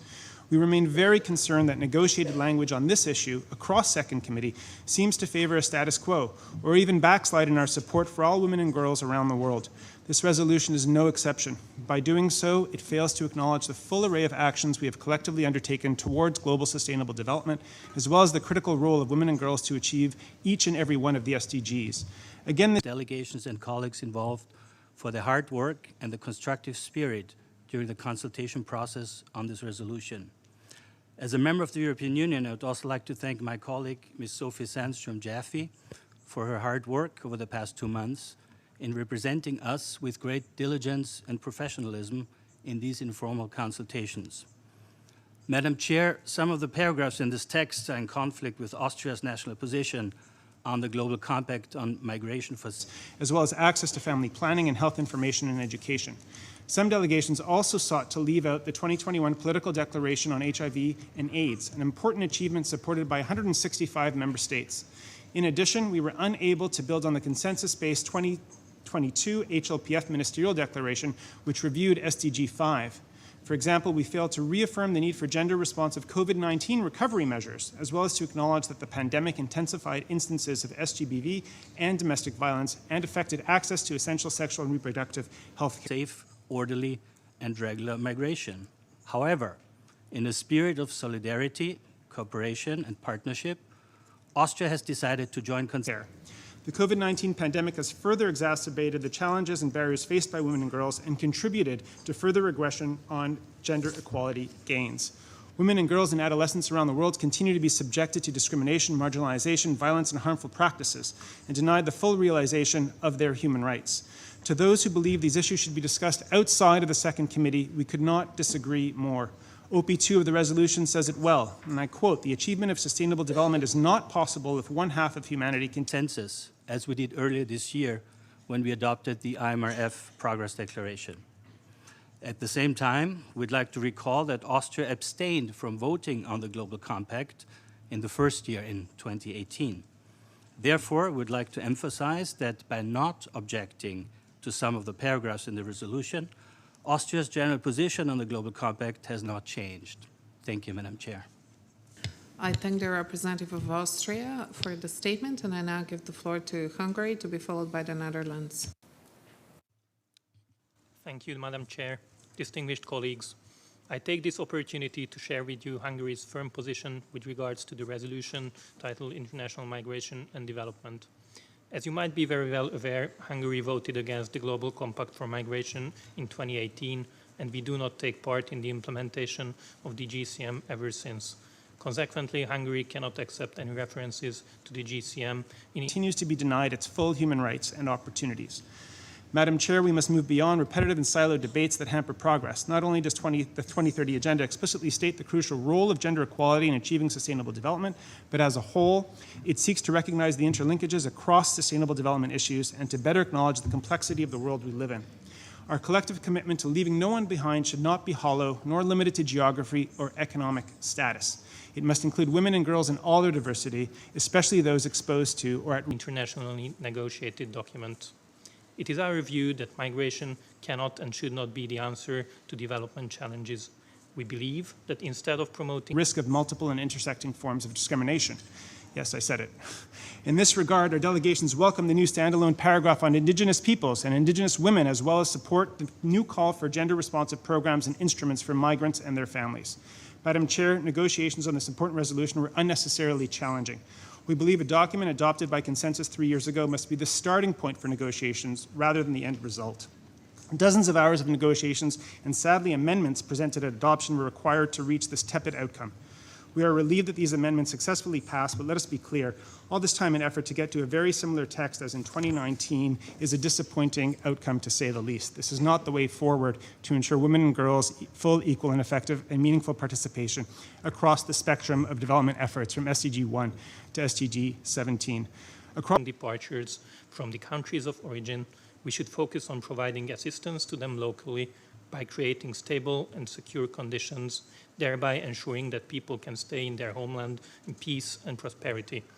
In this vein, Hungary is prioritizing development projects in the countries of origin to contribute to establishing lasting solutions for those in need and improving the living conditions of persons in vulnerable situations. Madam Chair, having carefully analyzed the text at hand, unfortunately, we see that the overall approach of the resolution remains fundamentally different to our position with regards to migration in general and to the GCM and its implementation process, like the International Migration Review Forum in particular. For the above detailed reasons, I would like to express Hungary's dissociation. Across the UN and around the world, we are collectively calling for more ambition, for greater political will, and for reform to ensure our institutions and actions are fit for purpose. Let us set the same standards for this resolution for the achievement of gender equality and the empowerment of women and girls. And let me just add, in my national capacity, that I realize, and I've been listening to everybody here, I realize this is a tough issue. And I want to assure you that we're listening. So to my colleague from Indonesia in particular, we're very prepared to talk about health, including menstrual health. And as a man, let me say, I understand the importance of understanding menstrual health in the context of development, particularly as it affects adolescent girls and women. And understanding those issues and deferring to women themselves in how we tackle this is absolutely essential. Now, I'm also a committed multilateralist, and multilateralism starts with listening to one another. But it also involves a certain amount of respect for the commitments that we've collectively undertaken. So for me, when a resolution is adopted, or when a program of action is adopted, when a platform of action is adopted, it doesn't necessarily mean that all of Canada's interests were met. It means that there was an expression of the community of states that participated in that process that merits our respect. And so when we come back to another session talking about the same issues, it is for sure our baseline, and it is important for us as multilateralists not to go beneath it. Thank you. I thank the representative of Canada, and I apologize to the interpreters on your behalf. From the whole text of this resolution, and would like to request that our position be reflected in the official records of this meeting. Thank you for your attention. I thank the representative of Hungary for his statement, and I now give the floor to the representative of the Netherlands, to be followed by Latvia. Thank you, Madam Chair. The Kingdom of the Netherlands wishes to take the floor to welcome the return to the consensual adoption of this resolution. This is a positive development made possible by the constructive engagement and flexibility of delegations in search of common ground. Madam Chair, we would like to recognize and thank the G77 for ensuring that this resolution recognizes the important agreement that was found in negotiating the Progress Declaration of the International Migration Review Forum earlier this year. You can count on the commitment of the Netherlands to continue supporting the GCM as the leading framework for international migration management. In line with this 360-degree vision on safe, orderly, and regular migration, we strive to advance the implementation of the IMRF recommendations in collaboration with the UN Migration Network. In that regard, our position remains as expressed in a joint explanation of position delivered at the time of the adoption of the IMRF Progress Declaration. We appreciate the inclusion of this reference in the records of this meeting. Thank you. I thank the representative of the Netherlands for his statement, and I now give the floor to the representative of Latvia, to be followed by Czechia. Thank you. Madam Chair, at the outset, I would like to thank the facilitator and delegations for their work on this resolution. I give the floor to the representative of Belarus, to be followed by Israel. Latvia acknowledges that multilateral cooperation is indispensable for addressing migration, both its challenges and contributions to development. While we join... Благодарю, госпожа председатель. Делегация Беларуси благодарит группу 77 и Китай за представление проекта этой важной резолюции и ее согласование в рамках транспарентного переговорного процесса. Беларусь привержена расширению прав и возможностей всех женщин и девочек и признает их неоспоримый вклад в процесс достижения всех целей и решения всех задач в области устойчивого развития. Сожалеем, что к тексту резолюции были представлены поправки. Consensus, we know that several paragraphs correspond to the Global Compact for Safe, Orderly and Regular Migration and its implementation. My delegation would like to recall that following the decision, нарушающие хрупкий баланс учета интересов всех делегаций, достигнутый в ходе переговоров. Беларусь занимает твердую позицию о неприемлемости использования в тексте резолюций неконсенсусной терминологии, в связи с чем проголосовала против представленных поправок. Мы убеждены, что для достижения высоких целей резолюции мы должны искать компромиссные развязки и стремиться к объединению наших усилий, а не концентрироваться на том, что нас разъединяет. Беларусь поддержала принятие этой важной резолюции без голосования. В то же время мы вынуждены дистанцироваться от параграфов, которые были инкорпорированы в текст резолюции по результатам голосования по поправкам L71. of the Parliament in 2018, Latvia did not join the Global Compact for Safe, Orderly and Regular Migration and does not apply the provisions of the Global Compact and consequently the Progress Declaration of the International Migration Review Forum. I thank you. I thank the representative of Latvia for the statement, and I now give the floor to the representative of Czechia, to be followed by Lithuania. Thank you, Madam Chair. The Czech Republic decided not to join the Global Compact for Safe, Orderly and Regular Migration, did not participate in the Intergovernmental Conference to adopt the Compact in Marrakesh, and voted against the Resolution 73/195 entitled Global Compact for Safe, Orderly and Regular Migration, adopted on the 19th of December 2018. Today, the Czech Republic has joined consensus on the draft resolution International Migration and Development L.48. Nonetheless, we would like to stress that L72 и L73. Благодарю за внимание. I thank the representative of Belarus. Neither the GCM nor the IMRF Progress Declaration establish any legal obligations to the Czech Republic and must not lead to the emergence of customs. For the statement, and I now give the floor to the representative of Israel, to be followed by the United States. Thank you, Madam Chair. We wish to extend our sincere thanks to the co-facilitators from Morocco and El Salvador for their efforts and leadership throughout the negotiations. Israel fully aligns itself with the statement delivered by Canada, and we wish to add the following in our national capacity. Madam Chair, 3 years ago at the 74th session of this committee, many in this room have expressed their disappointment by the lack of will to advance international law. Furthermore, these documents shall not serve national or international courts as point of reference for the interpretation of the language of the text. Many had hoped that the next time this resolution was presented, we would adopt an updated, ambitious text that addresses the challenges of women and girls and makes a strong call for gender equality in line with the very same commitments we have all taken upon ourselves in the 2030 Agenda. It is unfortunate that 3 years, a pandemic, and many new challenges later, we find ourselves in a similar position with too little progress made. Madam Chair, Israel attaches great value to this resolution and cannot any legal provisions in this area. At the same time, the Czech Republic reaffirms its full support for multilateralism and viable solutions to global challenges. I thank you. I thank the representative of Czechia for the statement, and I now give the floor to the representative of Lithuania, to be followed by Portugal. Thank you, Madam Chair. Lithuania welcomes the guiding principle that within their sovereign jurisdiction, states can and have sole authority to distinguish between regular and irregular migration. That distinction between regular and irregular migration could have been more clearly mainstreamed throughout the text of this particular resolution. For instance, when addressing contributions of migrants and, in particular, migrant workers. In general, receiving social security and other welfare rights remains solely an issue of national competence. However, all migrants, regardless of their migration status, are entitled to safe access to basic services. Madam Chair, effective migration management should be based on a comprehensive approach. And comprehensive approach means possibilities going hand in hand with responsibilities, respecting common values, as well as discrimination, including multiple and intersecting forms of discrimination. Their rights are questioned, and they are, in many cases, left behind.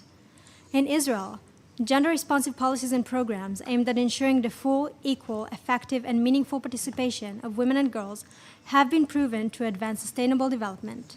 Women and girls are central drivers to our society and economy. We are pleased to see progress on some issues, including additional references to sexual and gender-based violence, mental health and psychosocial support, and the role of women in achieving our climate goals. But we believe there is a lot more to be done. We regret that the complexity of the negotiations left no room for additional elements to be discussed. We have wished to see language that recognizes the importance of universal access to comprehensive sexuality education.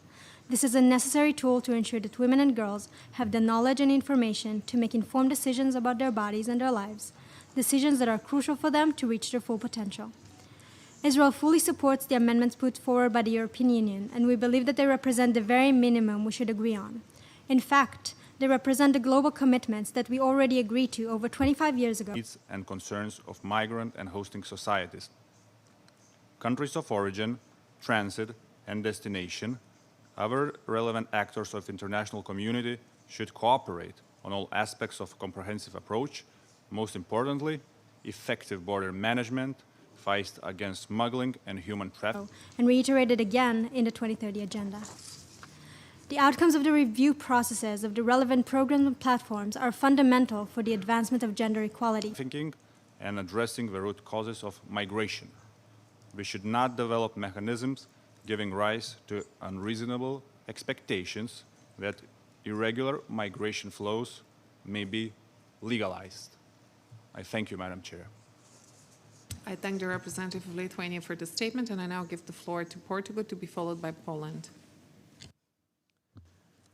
Madam Chair, at the outset, let me thank Mrs. Laila Santos for her skillful facilitation of this resolution.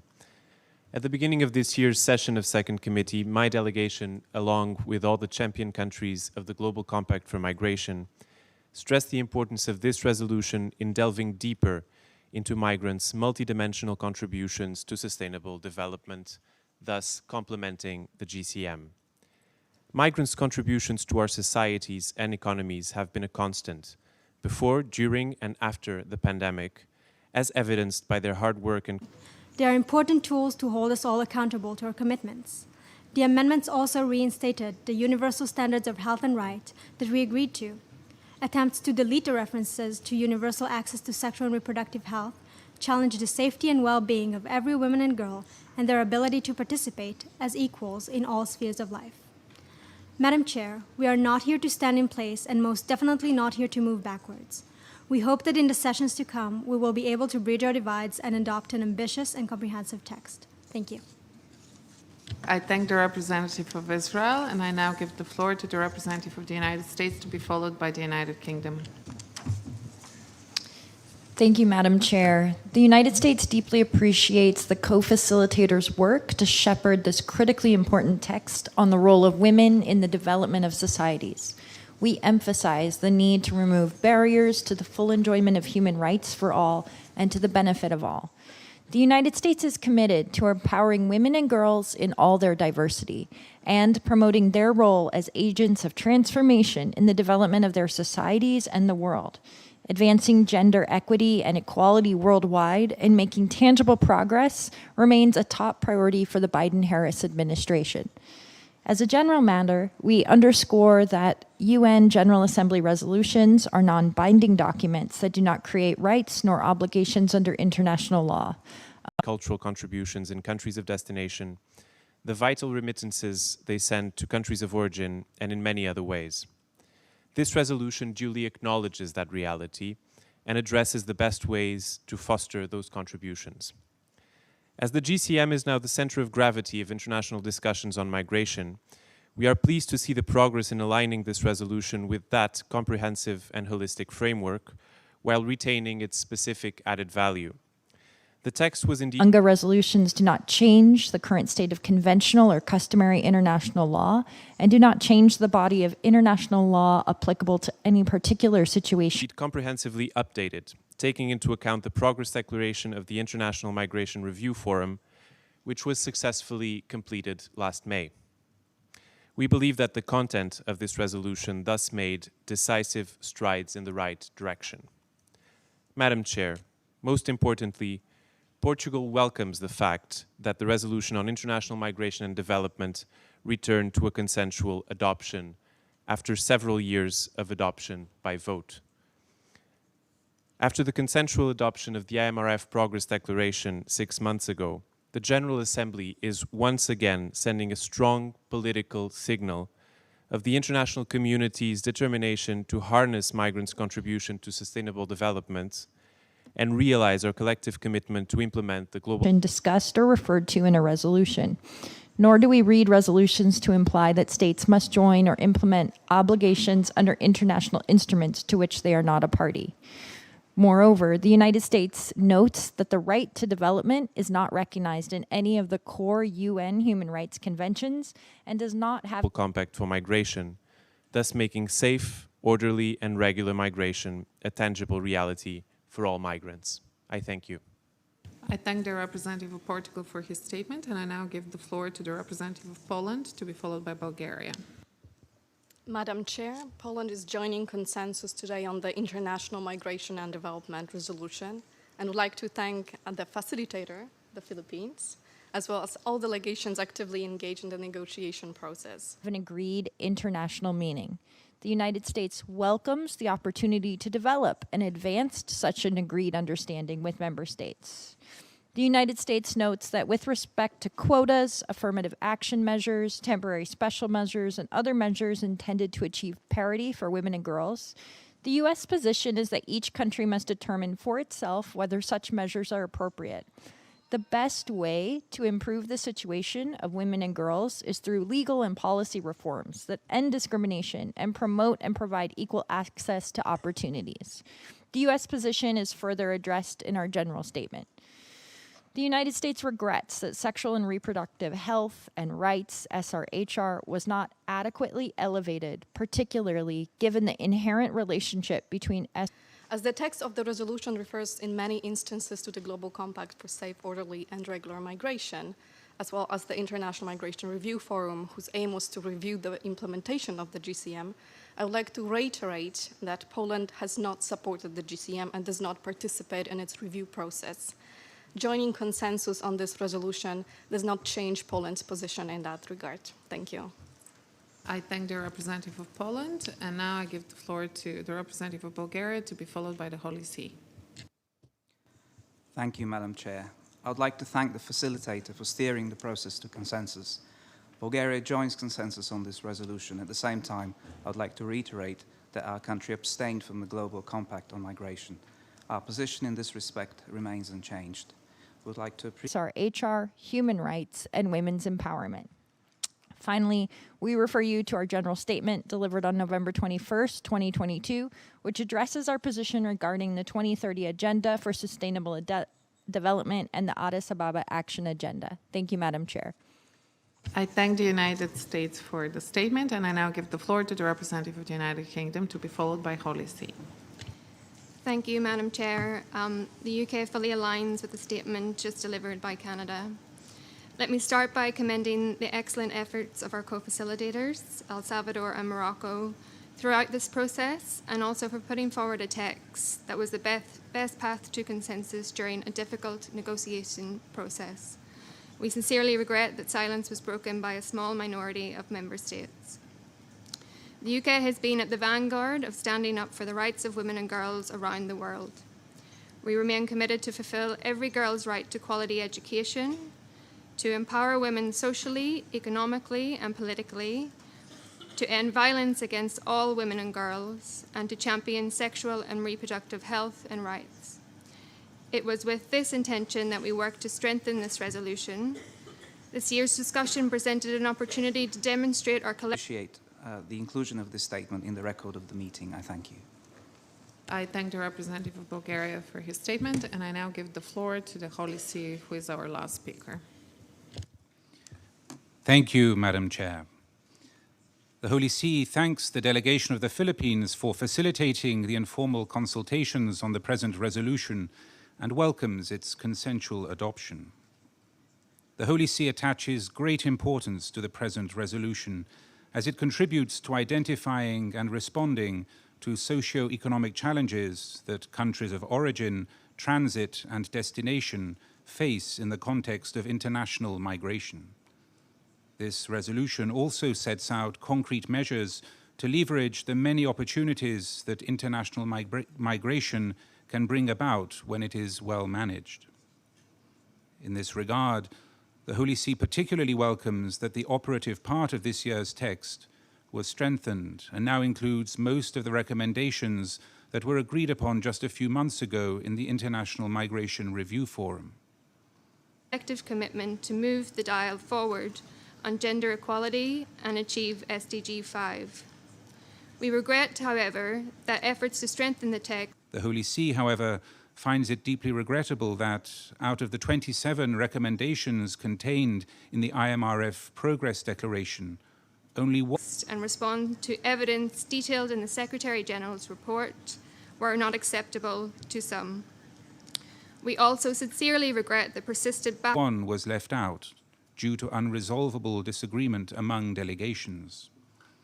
This omission is of particular concern for the Holy See, not only because it represents a selective approach to the text of the IMRF Progress Declaration, but also, and more importantly, because the omitted recommendation focused on the crucial issue of saving migrants' lives and called for transparent, safe, and predictable arrival procedures on land and at sea for all migrants, as well as procedures and agreements on search and rescue of migrants with the primary objective of protecting their right to life. My delegation hopes that this crucial element will be included the next time this resolution is considered. Finally, the Holy See, in conformity with its nature and particular mission, is obliged to make the following reservation on the following concept used in the resolution just adopted. With regard to gender and its derivatives, the Holy See understands the term to be grounded in biological sexual identity and difference, male or female. Thank you, Madam Chair. I thank the representative of the Holy See for the statement. In light of backlash against women and girls' rights from a small minority. Let me be very clear. Multiple and intersecting forms of discrimination is agreed and important language. People do not live single-issue lives where they experience sexism, racism, ableism separately. We need to depoliticize this important issue if we are to truly tackle inequality. Madam Chair, to finish, we welcome the approval of the amendments brought forward by the European Union, allowing us to join consensus on this text. However, we do question the merit in adopting a text every 2 years that does not move us forward in our work to achieve gender equality. We hope future Second Committee discussions on this important issue reflect the actual situation for women and girls around the world and the urgency at which we need to act if we are to achieve SDG 5 by 2030. Thank you. I thank the representative of the United Kingdom, and I now give the floor to our last speaker, the representative of the Holy See. Thank you, Madam Chair. The Holy See would like to thank the Group of 77 and China for tabling this resolution on women in development, and thanks Ms. Miriam Handoumi of Morocco and Mr. Walter Mira of El Salvador for co-facilitating the informal consultations on the text. Advancing women's equality is a crucial component of sustainable development. Yet the slowed progress on achieving the 2030 Agenda for Sustainable Development and the setbacks due to COVID-19 have led to an increase in the many challenges that women face in the 3 dimensions of sustainable development, including poverty and economic precarity. The work of this committee is essential to ensuring that women are fully included in development efforts. In this regard, the Holy See welcomes the inclusion of language on the importance of social protection systems in eradicating poverty and promoting opportunities for women, as well as recognizing the special care and assistance due to motherhood and child. The adoption of draft resolution L48. I understand that draft resolution L12 is withdrawn by its sponsors. The committee has thus concluded its consideration of sub-item B of agenda item 20. I now invite the committee to resume its consideration of agenda item 22, eradication of poverty and other development issues, in order to take action on draft resolution A/C2/77/LP15-1, entitled Promotion of Sustainable Tourism, including Ecotourism for Poverty, Eradication and Environmental Protection, as submitted by Morocco on behalf of its co-sponsors. And I now give the floor to the representative of Morocco to introduce the draft resolution. Merci Madame la Présidente. Le Maroc est honoré aujourd'hui de présenter pour la 7e fois consécutive le projet de résolution sur la promotion du tourisme durable et résilient, y compris l'écotourisme pour l'éradication de la pauvreté et la protection environnementale. Cette résolution biannuelle est présentée par le Maroc avec l'appui d'un grand nombre de coparrains auxquels je tiens à adresser mes vifs remerciements pour leur implication et l'enrichissement du texte de la résolution. J'invite aujourd'hui chaleureusement tous les pays qui ne l'ont pas encore fait à soutenir le tourisme durable et à appuyer ce secteur pour établir la base de sa récupération. While noting the numerous positive aspects of the text, the Holy See is disappointed that the resolution is increasingly losing its developmental focus, a focus and approach which is specific to the mandate of the Second Committee and unique among other resolutions related to women. The inclusion of elements well known to be controversial, prolonged and complicated discussions. In this regard, our delegation finds it regrettable that the text includes ambiguous and contentious terminology related to discrimination and violence. It is the hope of the Holy See that the next time this issue is examined, the developmental focus is restored and controversial issues are avoided. Additionally, working from a compilation of proposals rather than a revised text throughout the entire process led to unproductive repetition of positions without meaningful progress toward agreement. This necessitated additional sessions of informal consultations beyond what was originally allocated by the committee. The Holy See, in conformity with its nature and particular mission, is obliged to make the following reservations on the text adopted. The Holy See understands the terms sexual and reproductive Et à nous joindre aujourd'hui en coparrainant cette résolution. Le tourisme est l'un des secteurs les plus durement éprouvés par la crise de la Covid-19. La crise sanitaire avait mis en péril entre 100 à 120 millions d'emplois dans le tourisme, dont la plupart dans de petites et moyennes entreprises. À l'heure où nous traçons ensemble les voies de la reprise, il est important que la coopération internationale favorise la reprise durable du secteur touristique, car il constitue non seulement une source cruciale de revenus pour les pays en développement, il renforce des chaînes d'approvisionnement, améliore la productivité des entreprises locales, crée des emplois et surtout pour les femmes et les jeunes, et peut également servir de levier de développement. En tant que pays à fort potentiel touristique, le Maroc est conscient de l'importance économique du tourisme pour les communautés locales et le rôle de pratiques touristiques durables pour créer la richesse tout en préservant les cultures et le patrimoine naturel.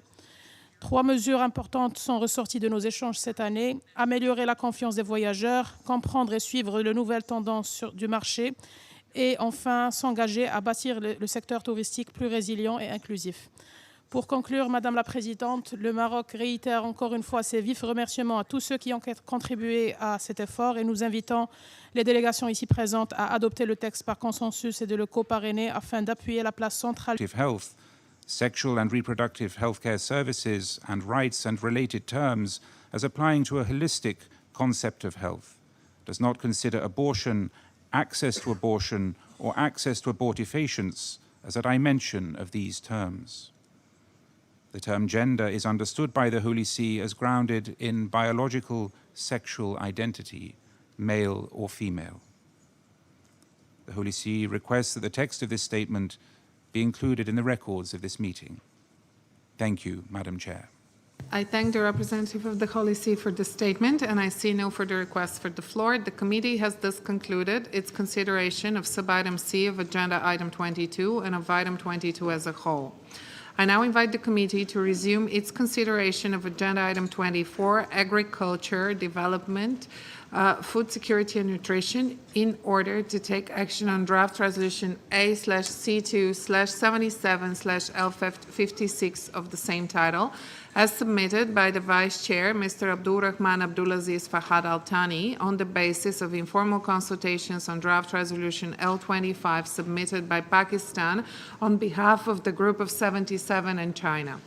I wish to thank the facilitator, Mr. du tourisme durable et résilient dans la lutte contre la pauvreté et la protection environnementale. Merci.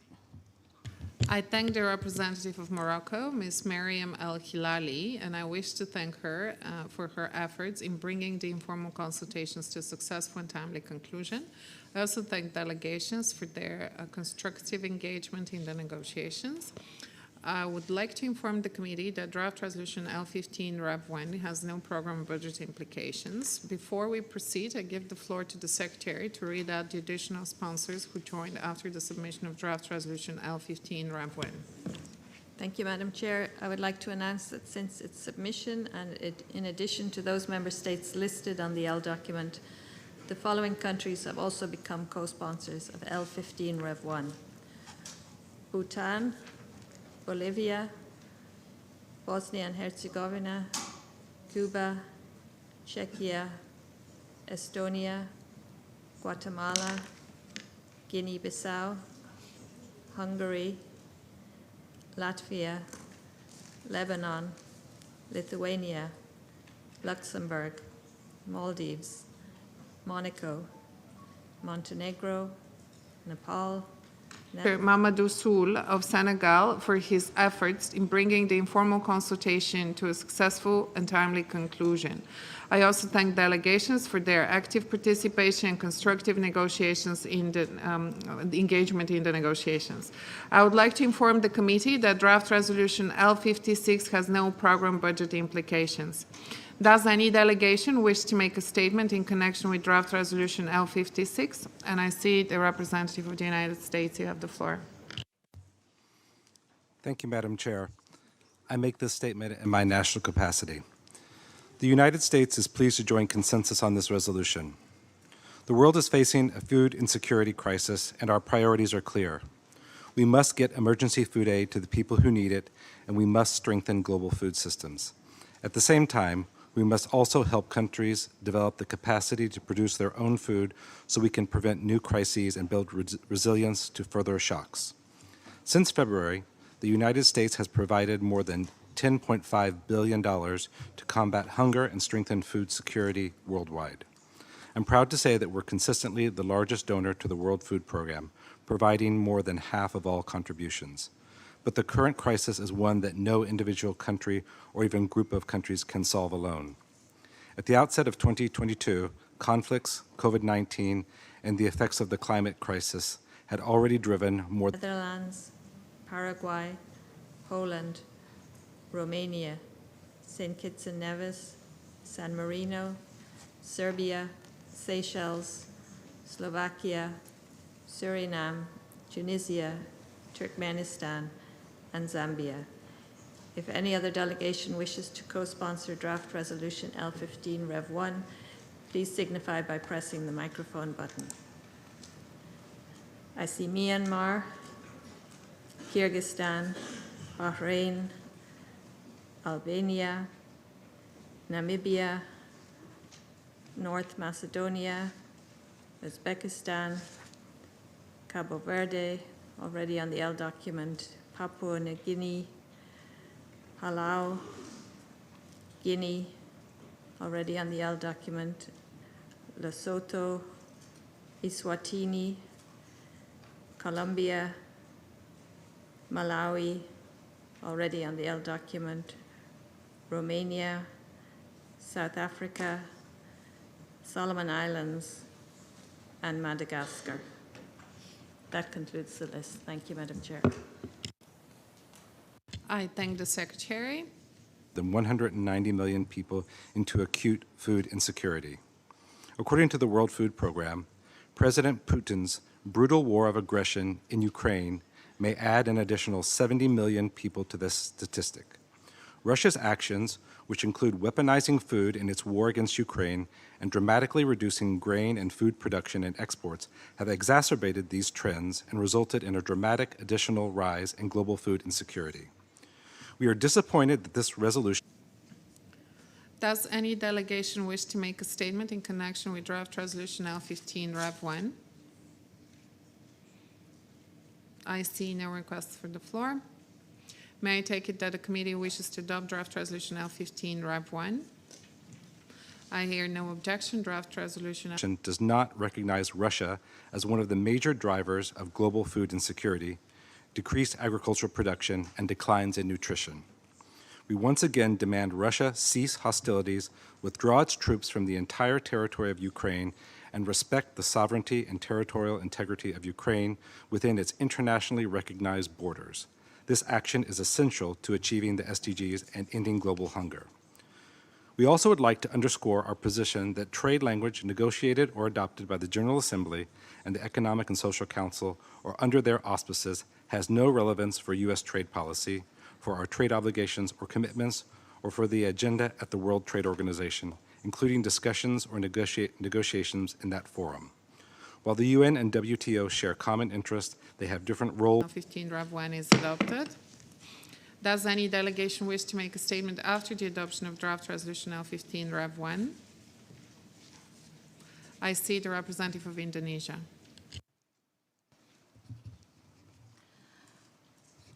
Madam Chair, Indonesia is pleased to co-sponsor the resolution on promotion of sustainable tourism, including ecotourism for poverty eradication and environmental protection.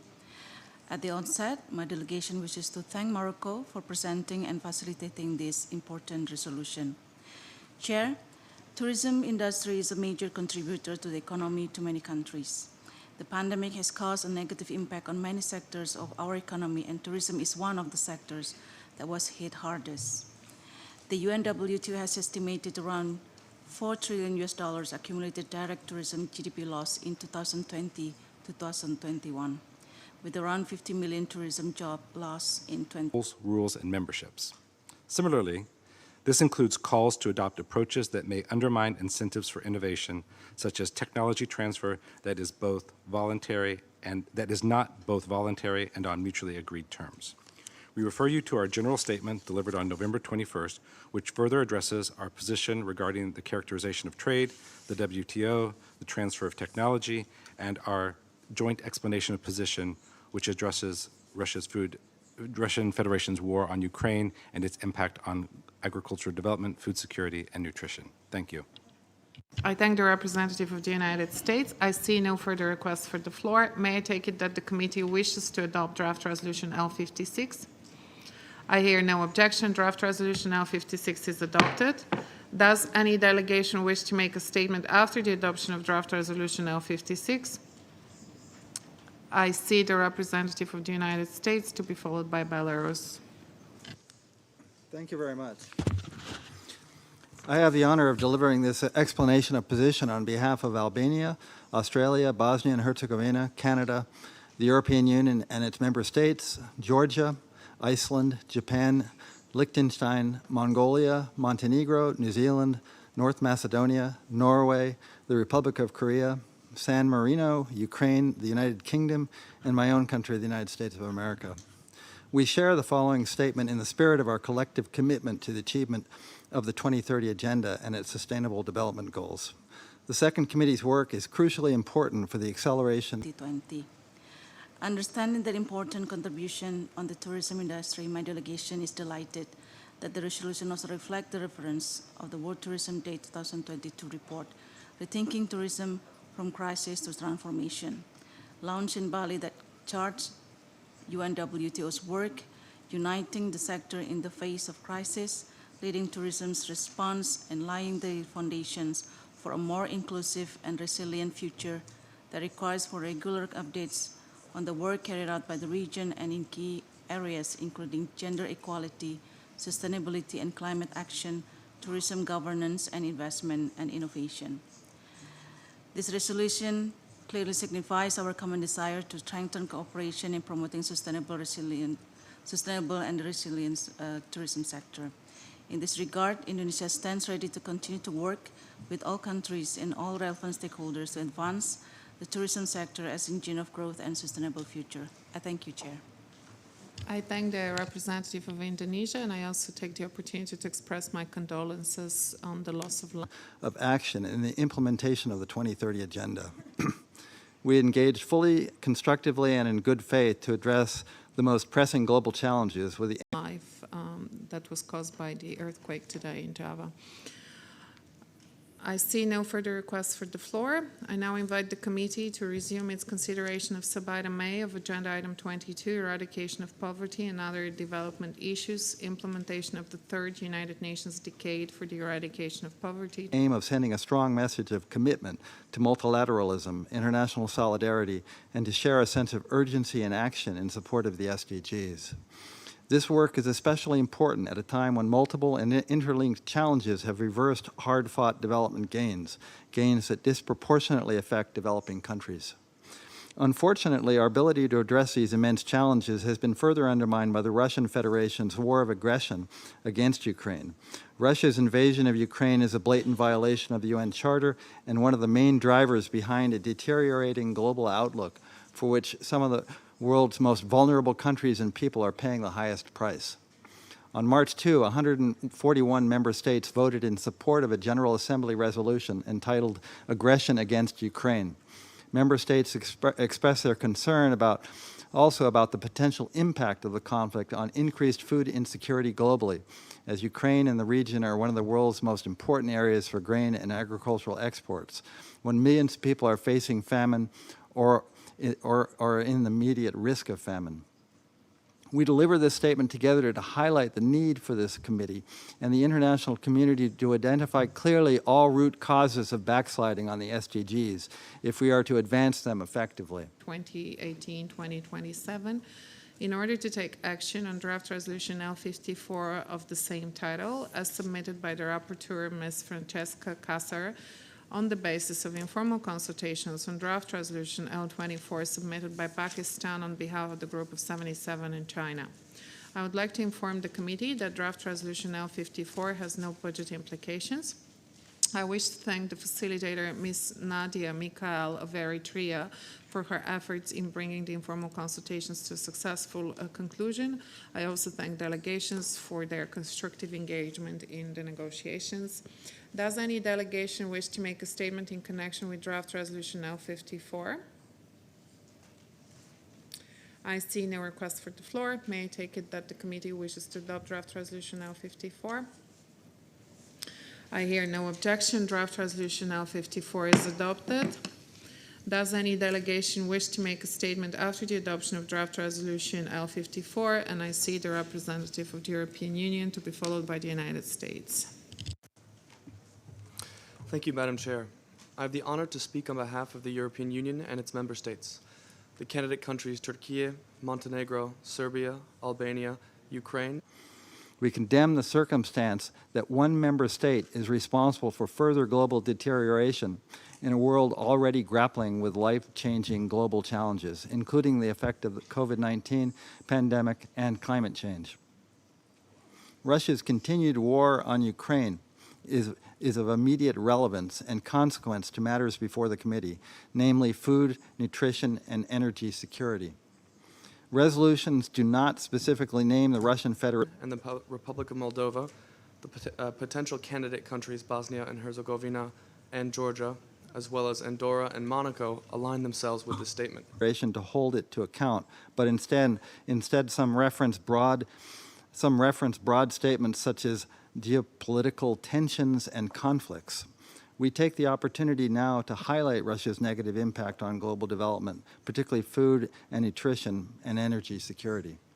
As Secretary General Guterres said to the G20 on November 15, many governments in the global south, battered by the COVID-19 pandemic, the inequality in resources available for the recovery, and the climate crisis, have no fiscal space to help their people deal with rising food and fertilizer prices accelerated by the war. In 2021, approximately 2.34 billion people, or nearly 30% of the global population, were moderately or severely food insecure, an increase of more than 350 million since 2019. According to the World Food Program, up to 345 million people are acutely food insecure. First, let me thank the Group of 77 plus China for presenting the draft resolution implementation of the Third United Nations Decade for the Eradication of Poverty 2018 through 2027. All delegations for their constructive approach and valuable contributions to the negotiations, the facilitator Nadja McCall from Eritrea for her help in guiding our discussions to a successful conclusion, as well as the Secretariat for its support throughout. We are pleased to join consensus today. With less than a decade until 2030, and with the eradication of poverty being further hindered by COVID-19 pandemic, the triple planetary crisis, and the global impact of geopolitical tensions and conflicts, including the fallout of the Russian aggression against Ukraine, this resolution takes on a renewed importance to shed light on the desperate need to eradicate poverty and accelerate the Sustainable Development Goals. These multiple crises put at risk the development gains we have made in recent years and impacts all of our societies and economies, posing serious challenges to achieving the Sustainable Development Goal 1 of ending poverty by 2030 and making the world's pledge to leave no one behind and reach those furthest behind much more difficult to achieve. Surely, the challenge is not only to SDG 1, but to the entire 2030 agenda across the 3 dimensions of sustainable development. The pandemic has significant impacts on every aspect of life, on health and education, inequalities, women and girls' empowerment, and in the 82 countries where the WFP operates, 2.5 times the number of acutely food insecure people before the pandemic began. Russia's actions, which include the weaponizing food in its war against Ukraine and dramatically reducing grain and food production and exports, have exacerbated these trends and resulted in a dramatic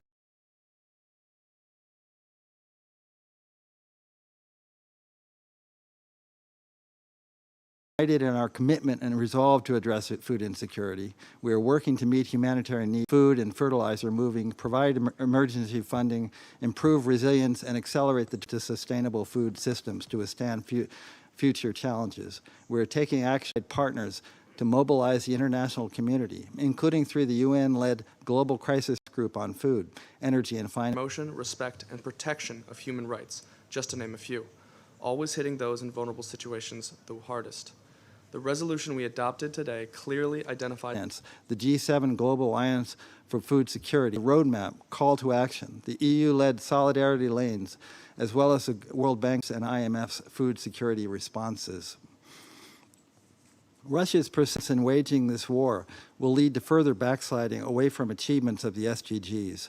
Once again, demand Russia cease hostilities, withdraw its troops from the entire territory of Ukraine, and respect the sovereignty and territorial integrity of Ukraine within its internationally recognized borders. Is the need for action, integrating a sustainable approach in all aspects of our recovery for building forward better. It acknowledges the Food System Summit and the Transforming Education Summit. I thank the representative of the United States, and I now give the floor to the representative of Belarus, to be followed by Turkey. Emphasizing the relevance of food security and nutrition, as well as education for poverty eradication. It stresses the importance of health services, social protection systems, sustainable industrialization, and decent and sustainable jobs in the endeavor of eradicating poverty. It also acknowledges the disproportionate impact of ongoing crises on women and girls, and the link between the empowerment of all women and girls and the eradication of poverty. Looking forward, it also highlights the importance of building resilience to future shocks and crises, the pandemics, including by strengthening health systems and achieving universal health coverage. The resolution is a commitment for a recovery in which we build back better, greener, and more inclusive, and live up to the commitment of leaving no one behind. Thank you. I thank the representative of the European Union, and I'll give the floor to the representative of the United States, to be followed by Hungary. Thank you. The United States is pleased to join consensus on this resolution. We take this opportunity to clarify our position on... Благодарю, госпожа председатель. Делегация Беларуси выражает признательность координатору проекта резолюции за проведение переговорного процесса. Беларусь присоединилась к консенсусу, разделяя важность устойчивого сельскохозяйственного производства и продовольственной безопасности для ликвидации нищеты во всех ее формах и проявлениях. Убеждены в необходимости комплексного подхода к решению проблем, связанных с ухудшением ситуации в сфере продовольственной безопасности, без перекладывания ответственности за нехватку продовольствия и за повышение уровня продовольственной небезопасности на одно государство. сожалению, резолюция не учитывает один важный фактор, оказывающий серьезное влияние на ситуацию с продовольствием в мире. 4 issues related to this resolution. In OP19, we underscore our position that trade language negotiated or adopted by the General Assembly and the Economic and Social Council or under their auspices has no relevance for U.S. trade policy, for our trade obligations or commitments, or for the agenda of the World Trade Organization, including discussions or negotiations in that forum. While the UN and WTO share common interests, they have different roles, rules, and memberships.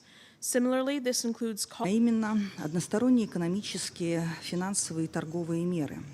Санкции, введенные в отношении значимых производителей удобрений и зерна, затрудняют логистику поставок продукции, значительно подрывая продовольственную безопасность и усилия по искоренению голода в уязвимых странах. В связи с заявлением о том, что санкции не направлены на удобрения и зерно, вынуждены отметить, что еще в июне 2021 года Евросоюз ввел в отношении Беларуси секторальные санкции, включая запрет на торговлю и транзит. Calls to adopt approaches that may undermine incentives for innovation, such as technology transfer that is not both voluntary and on mutually agreed terms. In OP36, we understand the reference to Scaled-Up Official Development Assistance, or ODA, to refer to ODA for support to fiscal capacity and not a generic call for scaling up ODA. With respect to OP29 and OP37 of the present resolution, the U.S. recognizes as precedent the language on commitments and targets in ODA in the Addis Ababa Action Agenda, paragraph 51, and reiterated in the 2022 Second Committee Financing for Development Resolution. Некоторых видов калийных удобрений. Беларусь неоднократно подчеркивала, что применение односторонних принудительных мер как средство политического и экономического давления на страны идет вразрез с основными принципами международного права, закрепленными в Уставе ООН. Такая практика должна быть искоренена. Благодарю за внимание. I thank the representative of Belarus for the statement, and I now give the floor to the representative. We understand the language in these paragraphs to refer to commitments made by each country. The United States is not committed to a particular target with regard to ODA to gross national income. Finally, for more information about our positions on trade, the WTO, concessional finance, and technology transfers, we refer to our general statement delivered. Representative of Turkey, who is our last speaker. Thank you, Madam Chair. We would like to begin by thanking the facilitator of this resolution from Senegal, Mr. Mamadou Gouye, for successfully guiding us throughout the negotiations with a view to reaching consensus. This topic lies at the core of Agenda 2030. Especially at this challenging time, we are glad that this issue is addressed at the Second Committee as well. You should continue to be part of our discussions in UN. Turkey welcomes the adoption of this resolution by consensus, which is a strong sign of our commitment of ending hunger by 2030 and our determination to address global food insecurity based on solidarity, unity, and multilateral cooperation. Failing to achieve this fundamental goal will have dramatic social, economic, and political implications. Earlier today. Thank you. I thank the representative of the United States for the statement, and I now give the floor to the representative of Hungary. The UN system has a fundamental role in coordinating a comprehensive global response to mitigate global food insecurity. To this end, we're pleased to see a reference in the resolution to the Black Sea Grain Initiative. Thanks to this agreement, nearly 500 ships carried over 11 million tons of grain and foodstuff in the past 4 months, reaching or on the way to some 40 countries. The impact of the initiative extends far beyond immediate ports of arrival. It has helped to lower global prices for key food commodities around the world. Wheat prices dropped by 8%. FAO Food Price Index fell by 9%, the biggest decline since 2008. The Joint Coordination Center in Istanbul is closely monitoring the operation. Turkey will continue to support the center for the smooth functioning of this vital supply line. Together with the Secretary General, we will continue our efforts to facilitate the continuation of this initiative. Thank you. Thank you, Madam Chair. Distinguished delegates, Hungary aligns itself with the statement on behalf of the European Union and its member states, and at the same time wishes to make a comment in its national capacity. Hungary is entirely committed to the implementation of the 2030 Agenda and the Sustainable Development Goals, and to the eradication of poverty, including extreme poverty. We believe that the eradication of poverty is a key element of our efforts in order to reach sustainable development globally. The aim of Hungary's International Development Cooperation Strategy for the period 2020-2025 is to ensure that Hungary plays a more prominent role in addressing some of the foremost challenges faced by the international community, for example, eradication of poverty in all aspects and dimensions. Hungary therefore prioritizes the implementation of projects and programs in the field of water management and sanitation, agriculture, health, education, the environment, and information technology, thus contributing in the most effective ways possible to sustainable development and to the eradication of poverty. Without breaking consensus on this important resolution, we must point out. Thank the representative of Turkey for the statement, and I was too quick to conclude this was our last speaker, and I now give the floor to the European Union. Thank you, Madam Chair. I deliver these remarks on behalf of the European Union and its member states. The candidate countries, North Macedonia, Out that the enumeration of vulnerable groups contained in PP7 and PP22 are not in line with the position of Hungary. In this regard, we would have preferred Montenegro, Albania, Ukraine, and the Republic of Moldova, the potential candidate countries, Bosnia and Herzegovina and Georgia, align themselves with this statement. Firstly, we wish to reiterate our alignment to the statement just delivered by the United States on behalf of a group of countries. A more general reference to vulnerable groups and people in vulnerable situations, since some group may have been omitted whilst others might have been cited arbitrarily. Thank you for your attention. I thank the representative of Hungary for his statement. I see no further requests for the floor. In light of the adoption of draft resolution L54, I understand that draft resolution L24 is withdrawn by its sponsors. The committee has thus concluded its consideration of sub-item A of agenda item 22.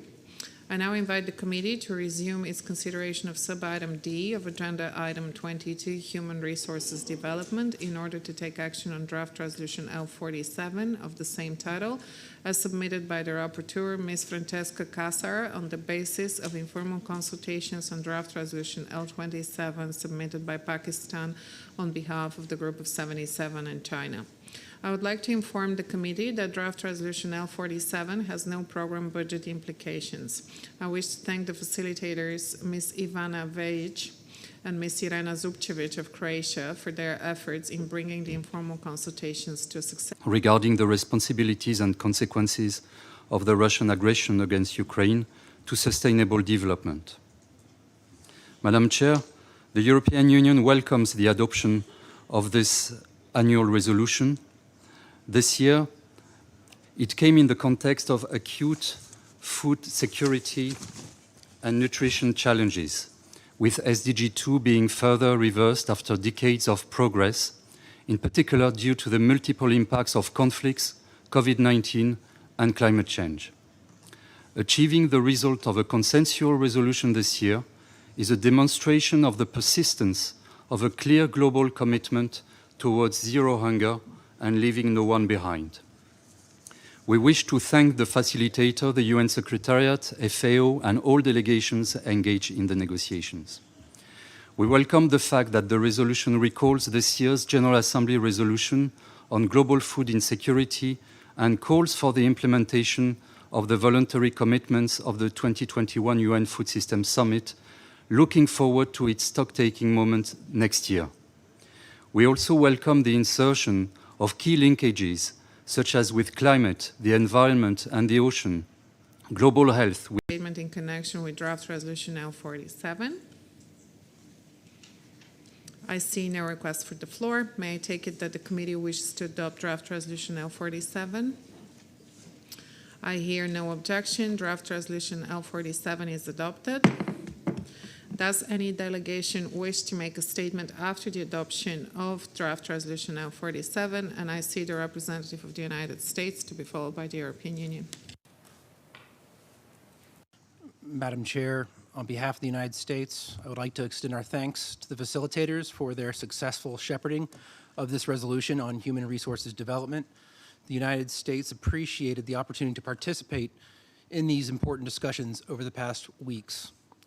The United States joins consensus on human resource development resolution with the express understanding that when the resolution acknowledges the importance of taking measures with respect to various aspects of education, it does so in terms that are mindful of and consistent with the governance frameworks for education in the United States and our respective federal, state, and local authorities. The One Health approach, as well with water, also recalling next year's UN Water Conference.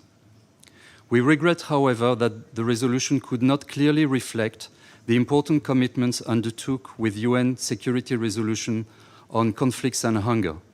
The EU remains fully committed to its implementation. More generally, the EU and its member states remain fully committed to accelerate global action on food security and nutrition. You can count on our continued support and partnership for sustainable agriculture, food security and nutrition, and for leaving no one behind. Now, I would like to add a couple of elements of interest for our discussion today. First, we heard the Russian Federation on Monday and Belarus today pretend that this war of aggression against Ukraine has no meaningful consequences either on the state of the global economy or on the livelihoods of hundreds of millions among the most vulnerable. Unfortunately, only Russia and Belarus believe this and promote an alternative reality against recognized facts and figures. Recent reports by international organizations to which Russia and Belarus belong, including this. We also refer you to our general statement delivered earlier today for our position on technology transfer. Thank you. I thank the representative of the United States for the statement, and I now give the floor to the European Union to be followed by Hungary. Merci, Madame la Présidente. J'ai l'honneur de m'exprimer au nom de l'Union européenne et de ses États membres. La Turquie, le Monténégro, la Serbie, l'Ukraine et la République de Moldavie, pays candidats, la Bosnie-Herzégovine, candidat potentiel, ainsi que l'Andorre et Monaco se rallient à la présente déclaration. C'est avec satisfaction que nous nous joignons au consensus aujourd'hui sur cette résolution sur les ressources humaines pour le développement. Nous souhaitons remercier le Pakistan d'avoir introduit cette résolution au nom du G77 et de la Chine, ainsi que le facilitateur, la Croatie et toutes les délégations qui se sont investies dans la négociation. Depuis l'adoption de la résolution précédente sur ce sujet, plusieurs défis considérables, dont la pandémie de Covid-19, les conflits armés, les effets du changement climatique, ont profondément secoué l'humanité et rendu l'importance de cette résolution plus évidente que jamais. 1. See, for example, the 3 briefings of the GCRG prove the direct link between this war and increasing vulnerability, hunger, poverty. Russia's denial only reflects its refusal to bear responsibility for its actions in Ukraine and Russia's intention to continue acting in full impunity. Second, on sanctions, and we've already mentioned that, EU sanctions have never targeted export. Selon nous, la variété des options dont nous disposons est directement liée au capital humain que nous développons. C'est la raison pour from Russia of food supplies, fertilizers, and other agricultural products. One cannot prevent possible indirect effects due to over-compliance and ethical standards, and over-compliance cases are being addressed on a case-by-case basis as soon as they are reported. It is worth noting that Russian fertilizer exports have remained at their historic level over the past month, according to FAO. On the global consequences and the response, the UN-brokered Black Sea Grain Initiative has been a response by the international community. The EU-Ukraine solidarity lanes have been another one. Food assistance has been a third, laquelle l'Union européenne et ses États membres considèrent les ressources humaines comme une priorité entre toutes, mettent en œuvre de nombreuses initiatives et sont le principal pourvoyeur d'aide publique au développement, qu'ils démultiplient à l'aide d'instruments financiers innovants, et se sont engagés à soutenir les efforts globaux pour surmonter les chocs, défis et obstacles à un meilleur avenir. Dans cette logique, nous croyons fermement que l'éducation, la santé, la digitalisation, entre autres, sont des leviers cruciaux du développement des ressources humaines et des catalyseurs pour la transformation et la mise en œuvre accélérée des objectifs de développement durable. Merci. Thank the representative of the European Union for the statement, and I now give the floor to the representative of Hungary. Thank you, Madam Chair. Distinguished colleagues, Hungary aligns itself with the statement delivered on behalf of the European Union. But only the withdrawal of Russian troops from Ukraine territory and the cessation of the Russian aggression can enable Ukraine to produce and export the quantities of agricultural products that a world of 8 billion people needs urgently. President Zelensky stated last week that his country is ready for peace. Russia's response was to step up its missile attacks on civilian infrastructure. Food should never be used as a weapon of. I thank the representative of the European Union for his statement, and I see no further requests for the floor. In light of the adoption of draft resolution L56, I understand that draft resolution L25 is withdrawn by its sponsors. The committee has thus concluded its consideration of agenda item 24. Before we move on to the next point, I wanted to give the floor to Canada, who would like to make a clarification in regards to the statement under item 22C. You have the floor. Thank you, Madam Chair, for giving me the floor. I promise this won't take long. At the request of Indonesia, let me simply clarify that when I referred to their prior statement, they had spoken about tropical diseases rather than the health sector writ large. So another demonstration of trying to listen better. So I missed the migration-related paragraphs of the text, as we firmly believe that migration is not the solution for addressing challenges that countries of origin are facing. In our view, instead of promoting departures from the countries of origin and facilitating migration, which clearly generates further pull factors, we should focus on providing assistance to countries locally by creating stable and secure conditions, thereby ensuring that people can stay in their homeland in peace and prosperity. For these reasons, I would like to express Hungary's dissociation from paragraphs 16, 18, and 42 of this resolution. I thank you. I thank the representative of Hungary for the statement. This was our last speaker.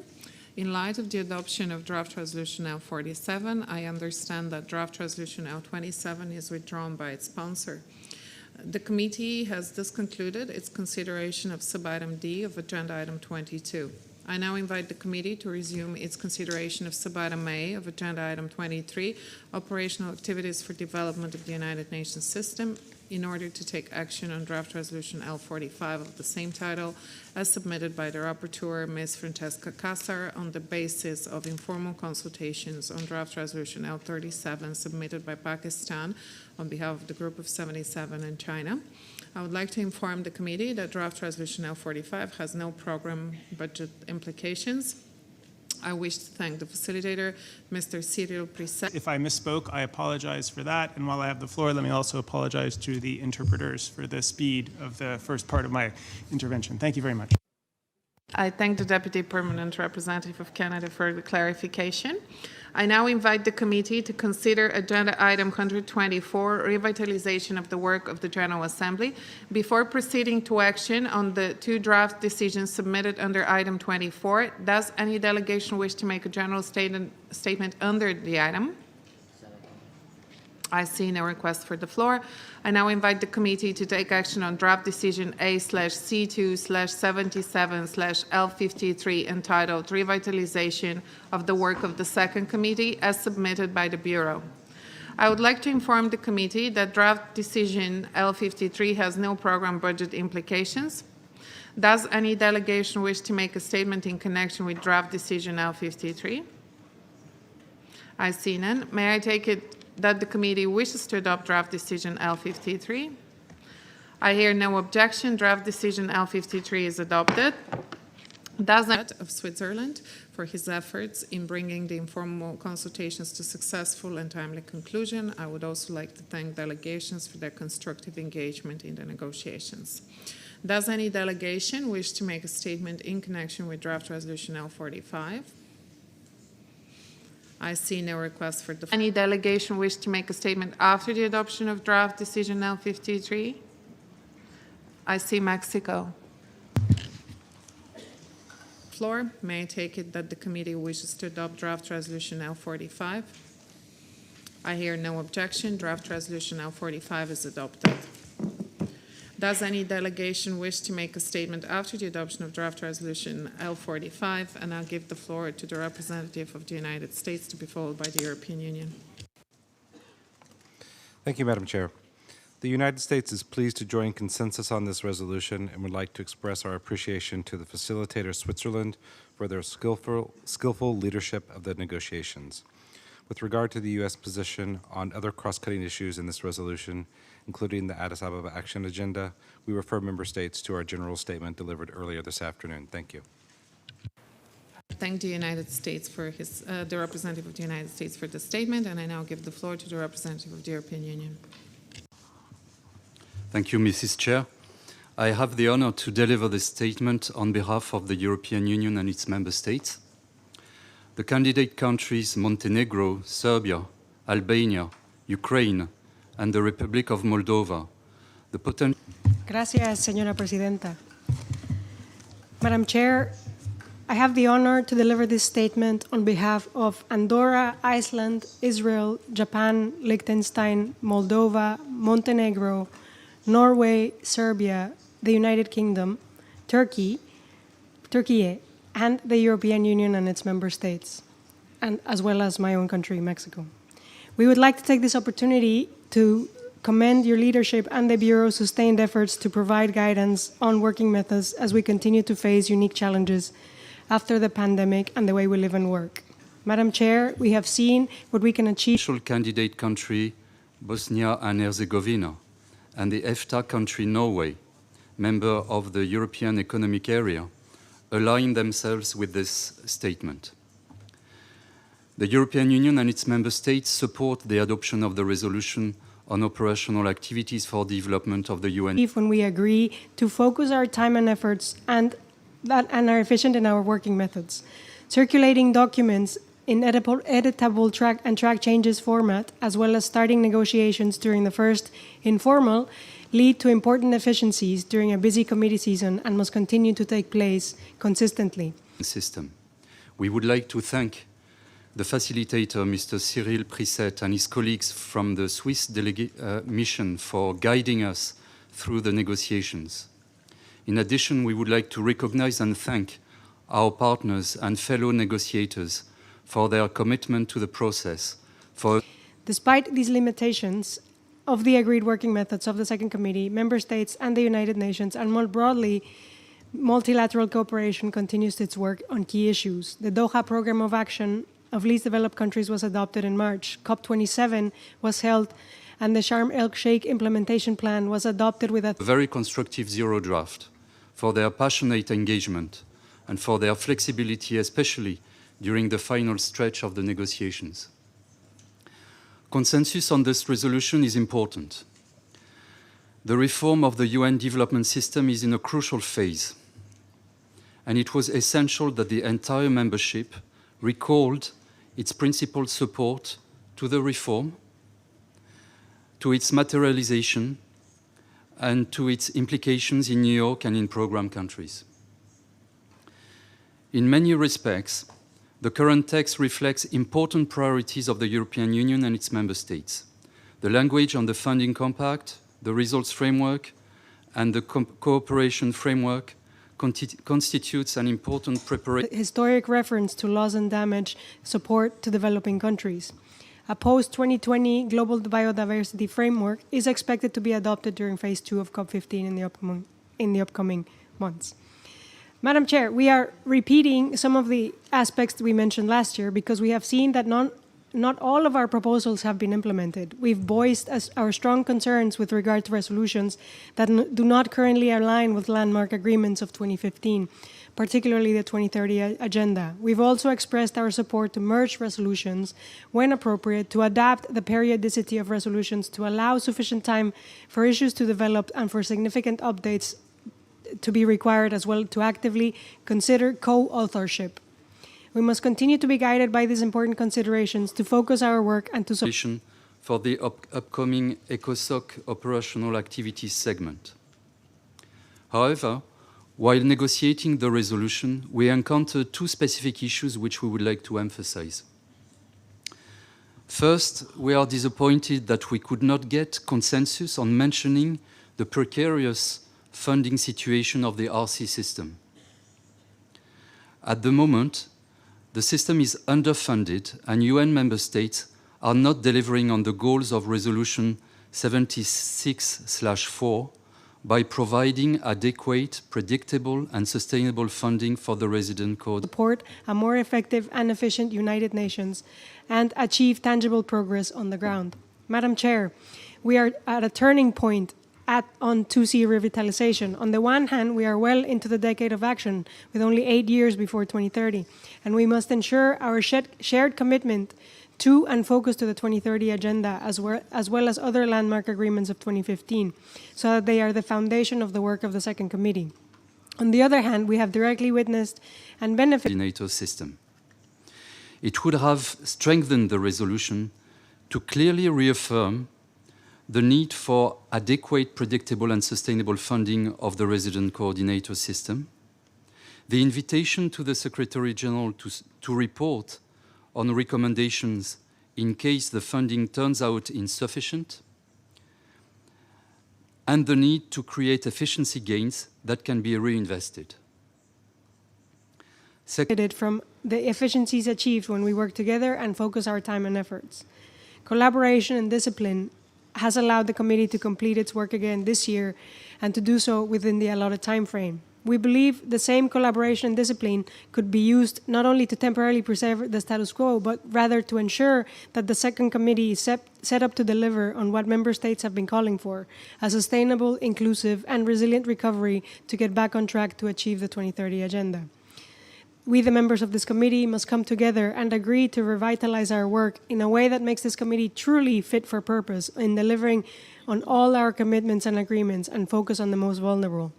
Madam Chair, thank you for your interest in ensuring that we continue this constructive process towards tangible results in the resumed session. Let us recognize the progress made during previous years and take stock of the efficiencies achieved as we work together and adapt to our surroundings. As such, we also look forward to continue working towards a revitalized second committee in a way that builds on these recent efficiencies, promotes meaningful participation and constructive engagement of all delegations, as well as anchors our work in making sure we achieve our 17 Sustainable Development Goals. Thank you very much, Madam Chair. Secondly, some confusion affected the discussion on the funding compact language.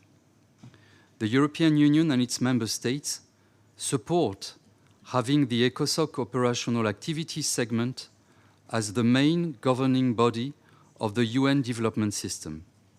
However, I thank the representative of Mexico, and I now give the floor to the representative of Canada. Madam Chair, my country's football side is playing. The discussions on the second committee resolution text clearly showed the need to strengthen and take full advantage of this role of the ECOSOC OAS. We are looking forward to having constructive discussions on this matter in the close future. And to conclude, let us state that we are very much looking forward to engaging in next year's ECOSOC OAS with all delegations on this central topic for the UN contributions on delivering on the SDGs. Thank you. I thank the representative of the European Union for the statement. In light of the adoption of draft resolution L45, I understand that draft resolution L37 is withdrawn by its sponsors. The committee has thus concluded its consideration of sub-item A of agenda item 23. Colleagues, we have thus concluded our program of work for this meeting. The next plenary meeting of the committee will take place at 10 a.m. tomorrow, 22nd of November, in this conference room. Its first World Cup in 36 years in 45 minutes, so I'll attempt to be brief. I have the honour to deliver this statement on behalf of Australia, New Zealand, and my own country of Canada. We'd like to take this opportunity to commend your leadership and the Bureau's sustained efforts to get us through this busy committee season as we reverted back to full negotiations for the first time in 3 years. While we appreciate our return to business-as-usual format, we can't lose sight of the efficiencies achieved in recent years and simply revert back to the committee's old ways on all fronts. We've seen what we can achieve when we agree to focus our time and efforts and are efficient in our working methods. Important efficiencies have been achieved during a busy committee season, such as limiting the number of resolutions being introduced, circulating documents in editable and track changes formats, as well as starting negotiations during the very first informal. Madam Chair, this committee considered over 40 resolutions this session. When it will consider agenda item 139 on program planning and take action on further draft proposals in accordance with the list circulated on e-delegate. Please watch it for updates. The meeting is adjourned.